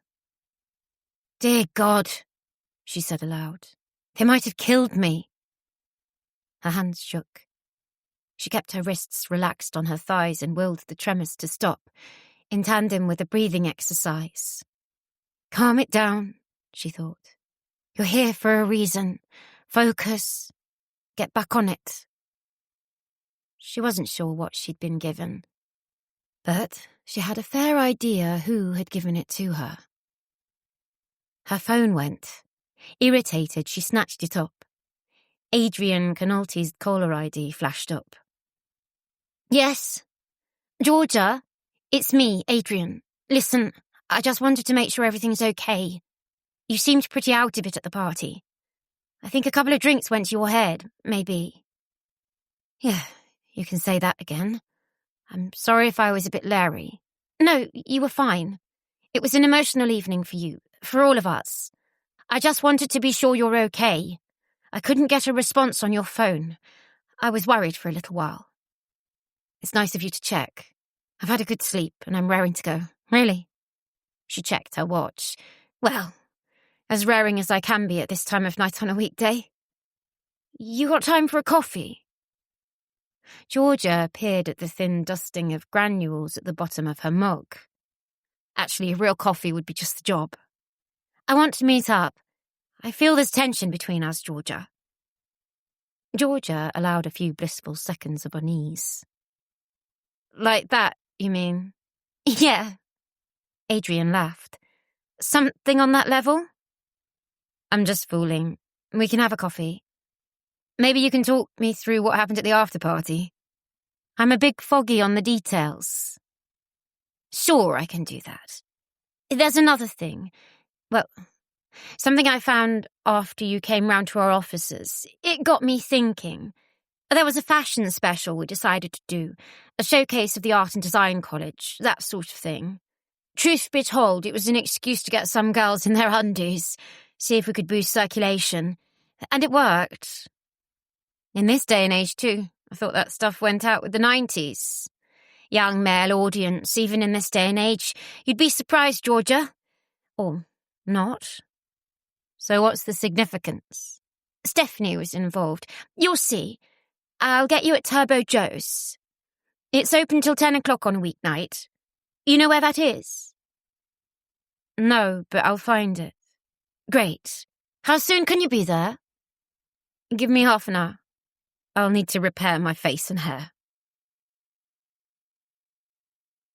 Turbo Joe's must have been a bookshop of some kind, the kind that kept itself in business by whatever it had upon request up in boxes on the top floor, rather than the paperbacks down below. She could vaguely remember a place she had been into once or twice to look at posters, but had been put off by an all-too-attentive man in half-moon spectacles. Now, it was a thriving coffee shop, with dark-stained corners and candlelight. It was busy. One young mother even had a baby out in a pushchair, no doubt hoping it would fall asleep while she nursed a lemon-scented tea. Although she wore a hat and a heavy coat that was surely too warm for the weather, Adrian was looking perky for someone who must have been up late the night before. She remarked in kind to Georgia. "I've had a bit of time to recover," she said. "I'm not quite sure what happened. I do remember a whiskey or something. Someone offered it to me." "Yeah," Adrian said. "You said, 'This one's to clear my head.'" "That's about right. So, you mentioned something about photos." "Yeah, but before that, I heard something about a body being found, but," she added before Georgia could interject, "I hear that it's a traveller or something. One of the seasonal workers on a farm. Nothing to do with Stephanie." "I heard that too. The police told me." "Ah, that's a relief. It's only hit the news wires just now. Standard police release, really. Body found, 22-year-old woman, not a UK national. No suspicious circumstances." "No suspicious circumstances. Don't you think that's a horrible phrase?" Georgia shrugged. "The police have to follow procedures, I guess. It's one of those things they have to say. It can tell you a lot by saying very little. Sounds like a suicide, or drugs. Sorry, am I keeping you back from something?" Adrian had clicked on her phone the moment Georgia started to speak. One side of her mouth curled upwards. "I'm sorry, got a few things on the go. Last night was a really good night." "Yeah, good show. I mean, in terms of content. I got an exclusive from Riley." "Oh, I see. Sold it, have you?" "Oh, yeah. Had something in place with the Telegraph already, but he didn't know that." "What was the exclusive? Or can't you say?" "Well, there's exclusives and there's exclusives." Adrian sipped at her coffee. "I had a long interview. Put it like that." Georgia could barely believe it. Here she was, smirking over the fact that she had probably copped off with the man who might have killed her daughter. Well, that's something to tell the grandchildren, I suppose. "We haven't planned that far ahead," Adrian simpered. "But who knows?" "It must be exciting. You guys an item?" "He definitely wants to see me again. In fact, I'm going out to the house tonight, after I finish up here." Georgia took in the hat, the heavy coat. She was genuinely intrigued as to what a person like Adrian would wear on a promise with a rock star. She wasn't quite crass enough to be wearing nothing underneath the coat, but you couldn't rule it out, either. Well, exciting times. I know. Adrian tapped something into her phone, a near stupefied expression on her face, and Georgia felt a spasm of anger more terrible and urgent than the one that had led her to attempt to crown her husband with some nice bedding plants just a few hours before. "Adrian," she said, simply. "Sorry, here." Without breaking concentration or even looking at Georgia, the younger woman fished in a deep pocket in her jacket, finally emerging with a USB pen drive. She handed it over. "And you can explain what this is?" "It's photos of Stephanie, from the shoot I was talking about. The fashion show, ahead of the summer season. We had a risque section. Got into trouble for it, but it boosted the circulation. One of the girls went on to get a modelling contract out of it, in fact. Worked out quite well. I understand there was a photographer or two who were very impressed with Stephanie." Georgia weighed the pen drive up in her hand. "Where did you find this?" "It was in a cupboard with some old gear. I remembered it when I took over as editor. I'd already checked out the pictures. They were in a box with an old machine or two we were going to recycle. Quite careless. You shouldn't be cavalier with old pen drives. You might see one or two naughty ones of me in there. You won't be posting them to the internet, will you?" "I'll try to keep my hands at peace. It's all I could do, really," Adrian said, fixing her hat. "Another thing for you to remember her by. I think the pictures are all the photographer took, so you'll see lots of other girls there. Is there an internet cafe around about here? I don't have a laptop with me." "You get used to phones doing all that for you these days." Adrian pointed around the corner. "They've got some here. Not many. You might have to wait. I think I only saw one guy sat there. That'll do. Thank you for this. It's kind of you to think of me. Sure you don't want a copy?" "Already done and backed up," Adrian said. "Should have been archived on the system, really. Photographer was a bit naughty. They are good shots, mind you. Nothing too rude, except for his portfolio." "Thanks." Georgia zipped the drive up inside her bag. "When you say risque, how risque are we talking? Seaside postcard? Something that'd end up on the internet?" Adrian made her eyes as big as possible. "Artistic, most definitely. I'd say they were beautiful. You're not a prude. Well, I don't think you're a prude. But I think you should be proud of them. And I think you should be proud of your daughter. You know, she made the most of what she had, and, excuse me? I mean, she had so much talent, and my God, she took a great picture.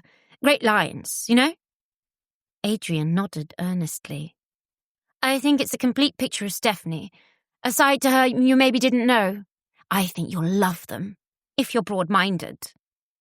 "I used to think I was broad-minded, until the moment I gave birth," Georgia said. "But I'll look at these, and thank you. So, when's the big date?" "Not too far away. I'll get a taxi up to the house, I think." "Hopefully Scott Trickett won't be there to make things interesting for you." Adrian screeched laughter, waking up the baby in the buggy. Its mother darted a look at her that might have transfixed a whale, but Adrian was utterly oblivious. "Oh, my God, no. He's out of the picture. They are quite close, Riley and Scott, but not that close. At least I hope not. No, Scott's out and about tonight in town. I'm surprised you can't hear him from here." "Whereabouts is he?" "He's having a soiree at Kronos. Be there most of the night. You know it. Sounds like the kind of place you'd have a snake bite and black. A what? Never mind, I'll find it. It's where they got signed." A compact mirror appeared in Adrian's hands. Georgia might have blinked and missed the movement. Quick draw, McGraw, she thought. "Bit grungy, but you'd enjoy your night. Well, maybe you wouldn't, after last night.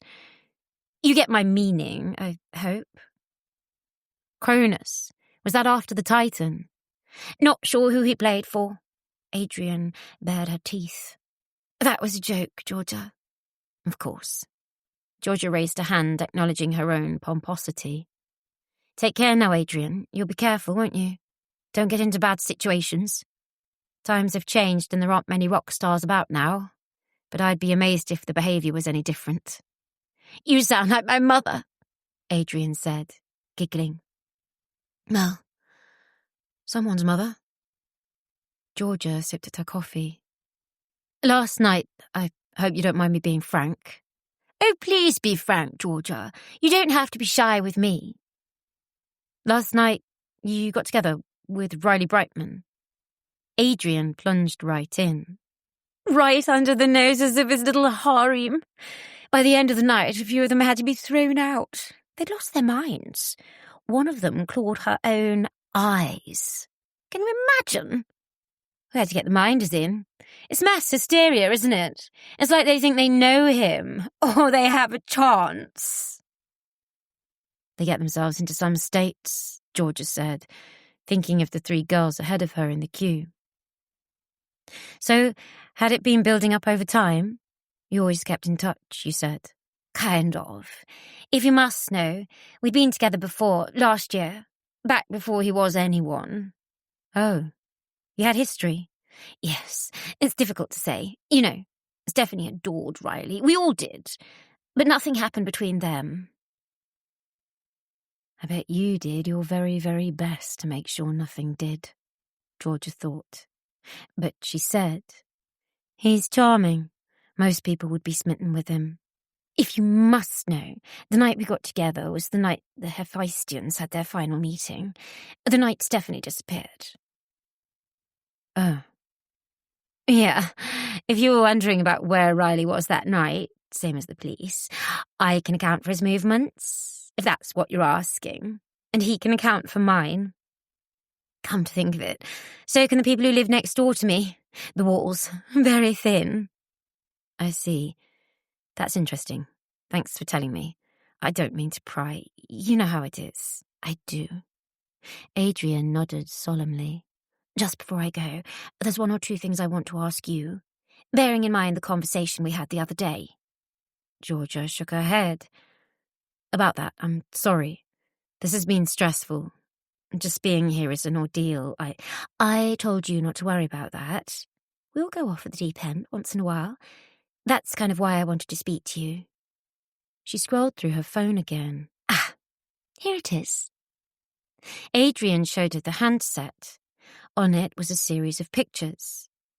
Bright morning sunshine, familiar buildings, racks of fruit and veg, and facing each other like 2 fighters on a video game, Rod and Georgia. What the hell is this? These were taken this morning. You and your husband had quite a row. What was that all about? Hey? Is this a joke? No joke. It seems you are having a real set-to about Stephanie. I think he was accusing you of, and if you'll forgive me, I don't have any notes, but it was something like you weren't there for Stephanie when she was growing up. Was that it? You little bitch. How dare you? How did you get these? Adrian snatched her phone back as Georgia reached out. No, you don't, Georgia. You said some incredibly hurtful things to me the other day. As if I'd done something wrong. As if I'd been hiding something from you. So, I'll ask you. Were you a good mother to Stephanie? Were you there for her? Or were you sort of absent? As your husband alleges. I've a mind to speak to a lawyer. You've no right. You were in a public space, and anyone has the right to photograph you in those circumstances. It was a private conversation. Hardly private. Anyway, I spoke to your husband later on. He dropped by at the offices, in fact, to find out what's going on the ground. I was indisposed, but I got his number. Interesting chat we had. Anything to add to his claims? That you drove Stephanie away? That you were in fact quite cold with her, never quite bonded properly? He mentioned something about depression, but that's quite personal information, so I wouldn't dream of publishing it. And here, Adrian beamed. You print 1 word of this, I'll sue you for defamation. That's a promise. Newsflash, Georgia. In order for it to be defamation, it has to be untrue. Here's the funny thing. What Rod said to me struck a chord. That time you came over and had a night out with us, when you came to check up on Stephanie. I got that sense from you too. There was a real distance between you and her. I'd never have said that to your face until you had the nerve to come into my office and say those appalling things to me. You all but insisted I had something to do with it. I had nothing to do with it. So I'll do it now. I will say it to your face. It's best not to have regrets, isn't it? You know all about that now. You were cold, and Stephanie knew all about it. Said she was dreading you coming to visit. Dreading it. Oh, you're a piece of work, Adrian. My nose is never wrong, you know. And why have you given me these photos, incidentally? You're going to sell them somewhere? What are you getting out of giving them to me? A dig of some kind, obviously. That's it, isn't it? There's some insult attached. Something that makes Stephanie look bad and you look good. I'll bet everything I have on that. Adrian chuckled. I wouldn't bet on anything if I had your luck. Get out of here, Adrian, or I will do something that I might regret. Possibly. Not to worry, love. I was just going. Adrian got to her feet. A waft of perfume reached George's nostrils as she did so, not at all unpleasant. Her attire was perfectly arranged, but she seemed to take an age to be sure she had all her belongings and her coat was properly fastened, with her hat positioned time and again. Once she had everyone's attention, she said, at the top of her voice, Have to go. It's not every day a girl gets to have a date with a rock star. Can't keep him waiting. Chapter 21. Technology was meant to make things clearer, but the more pixels we can cram onto a screen, the less definition we have. From the diary of Stephanie Healy. The computers looked old, in that the monitors were in 3 dimensions with wheezing motherboards and fan units. Also, they were that weird grey-beige colour. They appeared to have been upgraded to latest spec, though, as she booted up the computer. It felt almost quaint to be given a password on a piece of paper by a barista. There was only one other customer at the tight-knit bank of monitors, a young Asian man who typed, seemingly without pause, his eyes fixed dead ahead.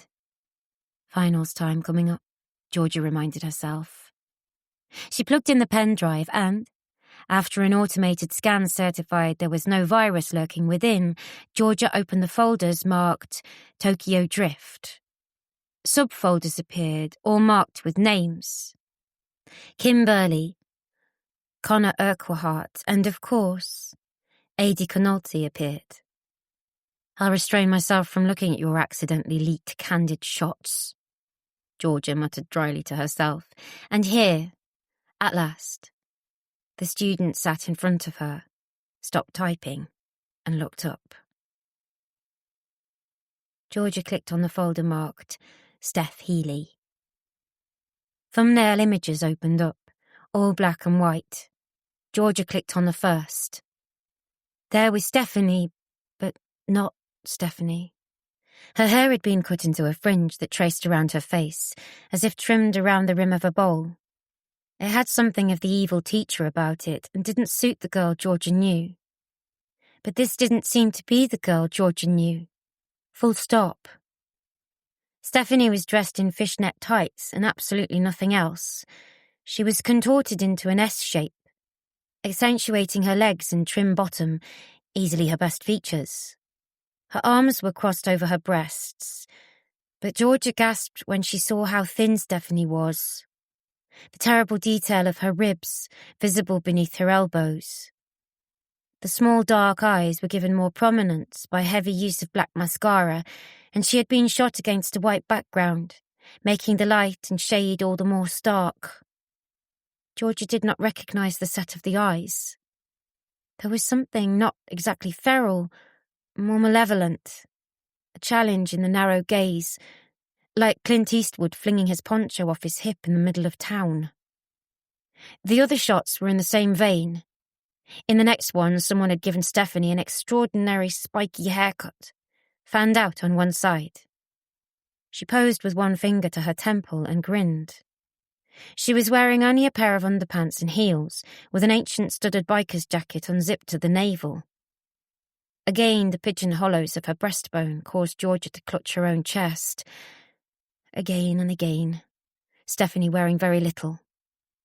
In one shot, she was wearing PVC boots up to the tops of her thighs and was even cracking a whip. Only one shot could have been called explicit, but there was something arty in it.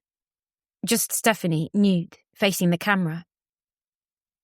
Her hair was wet and her skin was glistening, though this latter was clearly the effect of oil rather than water, as intended. Here, the hollows, ridges and bones of Stephanie's undernourishment were apparent. The hip bones and pubic bone, and the non-existent stomach, the almost mechanical bulge of the shoulder blades, were the most painful to see. Georgia checked over her shoulder. No one was watching. There were at least 30 shots to go through, some separate angles in the same study. The last one, though, was most troubling.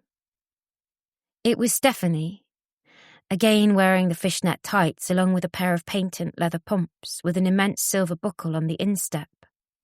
She was almost folded in half, forehead resting on her knees, arms, hands and fingers loose, trailing across the white-tiled floor. Georgia chewed the inside of her mouth. Then she saved all the pictures to her email's online drive, zipped up the pen drive, then checked her watch. "Little bitch," she muttered, shaming her. That's all this is about. Shaming me. Shaming her after she's... She dropped some coins into the tip jar on her way out, noting with satisfaction that the young mother had the baby asleep at last and was getting her things together as carefully as she could. "Hey," she whispered to the barista. "Do you know a place called Cronus?" "Oh, yeah," the girl whispered back. "There's usually a band on in there. I heard the Megiddos might be playing this week. Secret gig. They're still in town." "Really? That'd be awesome. We'd love to see them play. Can you tell me how to get there from here?" Chapter 22. A whole afternoon, then the night after it drifted away. This might be what it's like to be famous. It's certainly what it's like to be wasted. You plugged into something else. You start to believe that you're special. You're a star. I think they call it self-actualization. All the big stars manage it. They become who they want. Maybe this is the path. But it's nothing really, I know that. A slutty assignment. But what a rush. There's a shabby glamour to all this, like tinsel at a school dance. But when those lights fade, oh, dear. Corn-fed. Just lie with me. Just lie quiet and let me hold you as long as I can. From the Diary of Stephanie Healy. Georgia walked past the doorway several times. It was in one of the older buildings in town, what looked like a smart Georgian town. There were decent businesses either side of it, a nauseatingly cute cake shop with strawberry red and white tablecloths and doilies and a fine art centre, its walls curiously naked in a way that denoted affluence. She double-checked her phone. Nope, it was there somewhere. Then she saw the sign on top of an innocuous-looking doorway. Greek-style lettering, the upper and lower curves of the letters pointed like a short blade. Cronus.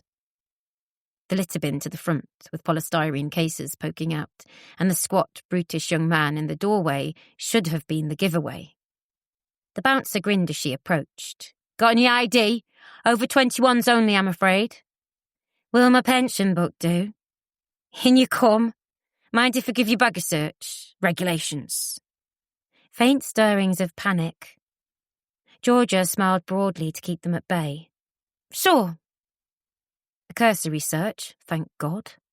He was nowhere near the hidden compartment. "If you've got any guns or drugs in there, can you let me know how you hid them on the way out?" "I'll put something on TripAdvisor." Something of a flaw in either the planning or design, the doorway led to a rising staircase rather than descending. The walls were poorly lit, and blood red in the places closest to the light fixtures. The carpeting was scuffed, worn and weathered like the faces of rough old men. After a welcome from a surprised-looking female steward through another door, Georgia emerged into a long, blacked-out space that she recognised from her student days. A dank place where quiet and natured people would gather, blacked out at the windows. A long bar dominating one wall. A small stage dominated one side of the room, but it was empty for now. It was quiet. Georgia supposed it was a weeknight, the beginning of exam time, with only sparse pockets of people here and there. She couldn't quite make out every face, and she supposed it might be too much to ask the girl serving at the bar to turn the lights up for a minute or two. Instead, she asked, "Hi there, I heard the Megiddos were in tonight. Is that true?" The girl pursed her lips, a patronising smile Georgia wanted to slap right off her. "I think you'll find it's only one half, I'm afraid, and he won't be performing. He's made that clear." "Mind telling me where he is? I'm a massive fan." "Right, well, he's over in the alcove. That's his spot." "Many thanks." That pursed smile again. "Not of the crazed variety, are you?" "Excuse me?" "A crazed fan, a stalker." "Yee, yee!" She mimed stabbing someone in harmony with the serrated psycho notes. "Oh, much worse than that. I'm his mother." There being no further comeback after that, Georgia followed the barmaid's directions. A set of alcoves were set into the walls, reminding her of railway sidings. Benches were set up inside, furred over with some unspeakable carpet that surely constituted a health hazard. These were empty, except for a couple conversing with bowed heads over the sound of the music, and one with about 3 people in it, one of whom was the man she was looking for. Shouldering her bag, Georgia approached. As well as Scott Trickett, there was a man Georgia didn't recognise, a good-looking young man with long hair and gypsy eyes, who had a seamed, lived-in look to him that stopped him from being truly beautiful. Beside him was a young girl, who looked as if her body had outgrown her features, dressed in black with a sleeveless top, cut low in the front, a short black skirt and thigh-high cowboy boots. For a disorientating second, Georgia was reminded of Stephanie. She flashed back to the photo shoot she'd just seen on the memory stick Adrian Canolti had given to her. She blinked to clear the vision. Sitting across from these two was the bovine, red-bearded bulk of Scott Trickett. Georgia heaved herself over alongside him, smiling at the surprise of the 2 newcomers sitting opposite. "Hi," she said. "I'm carrying out a spot check of ID. Don't suppose either of you have got your NUS cards on you?" The pair traded looks, part confusion, part irritation. "We're not students, love," the long-haired man said, in a Scottish accent like pebbles rattling down a drain.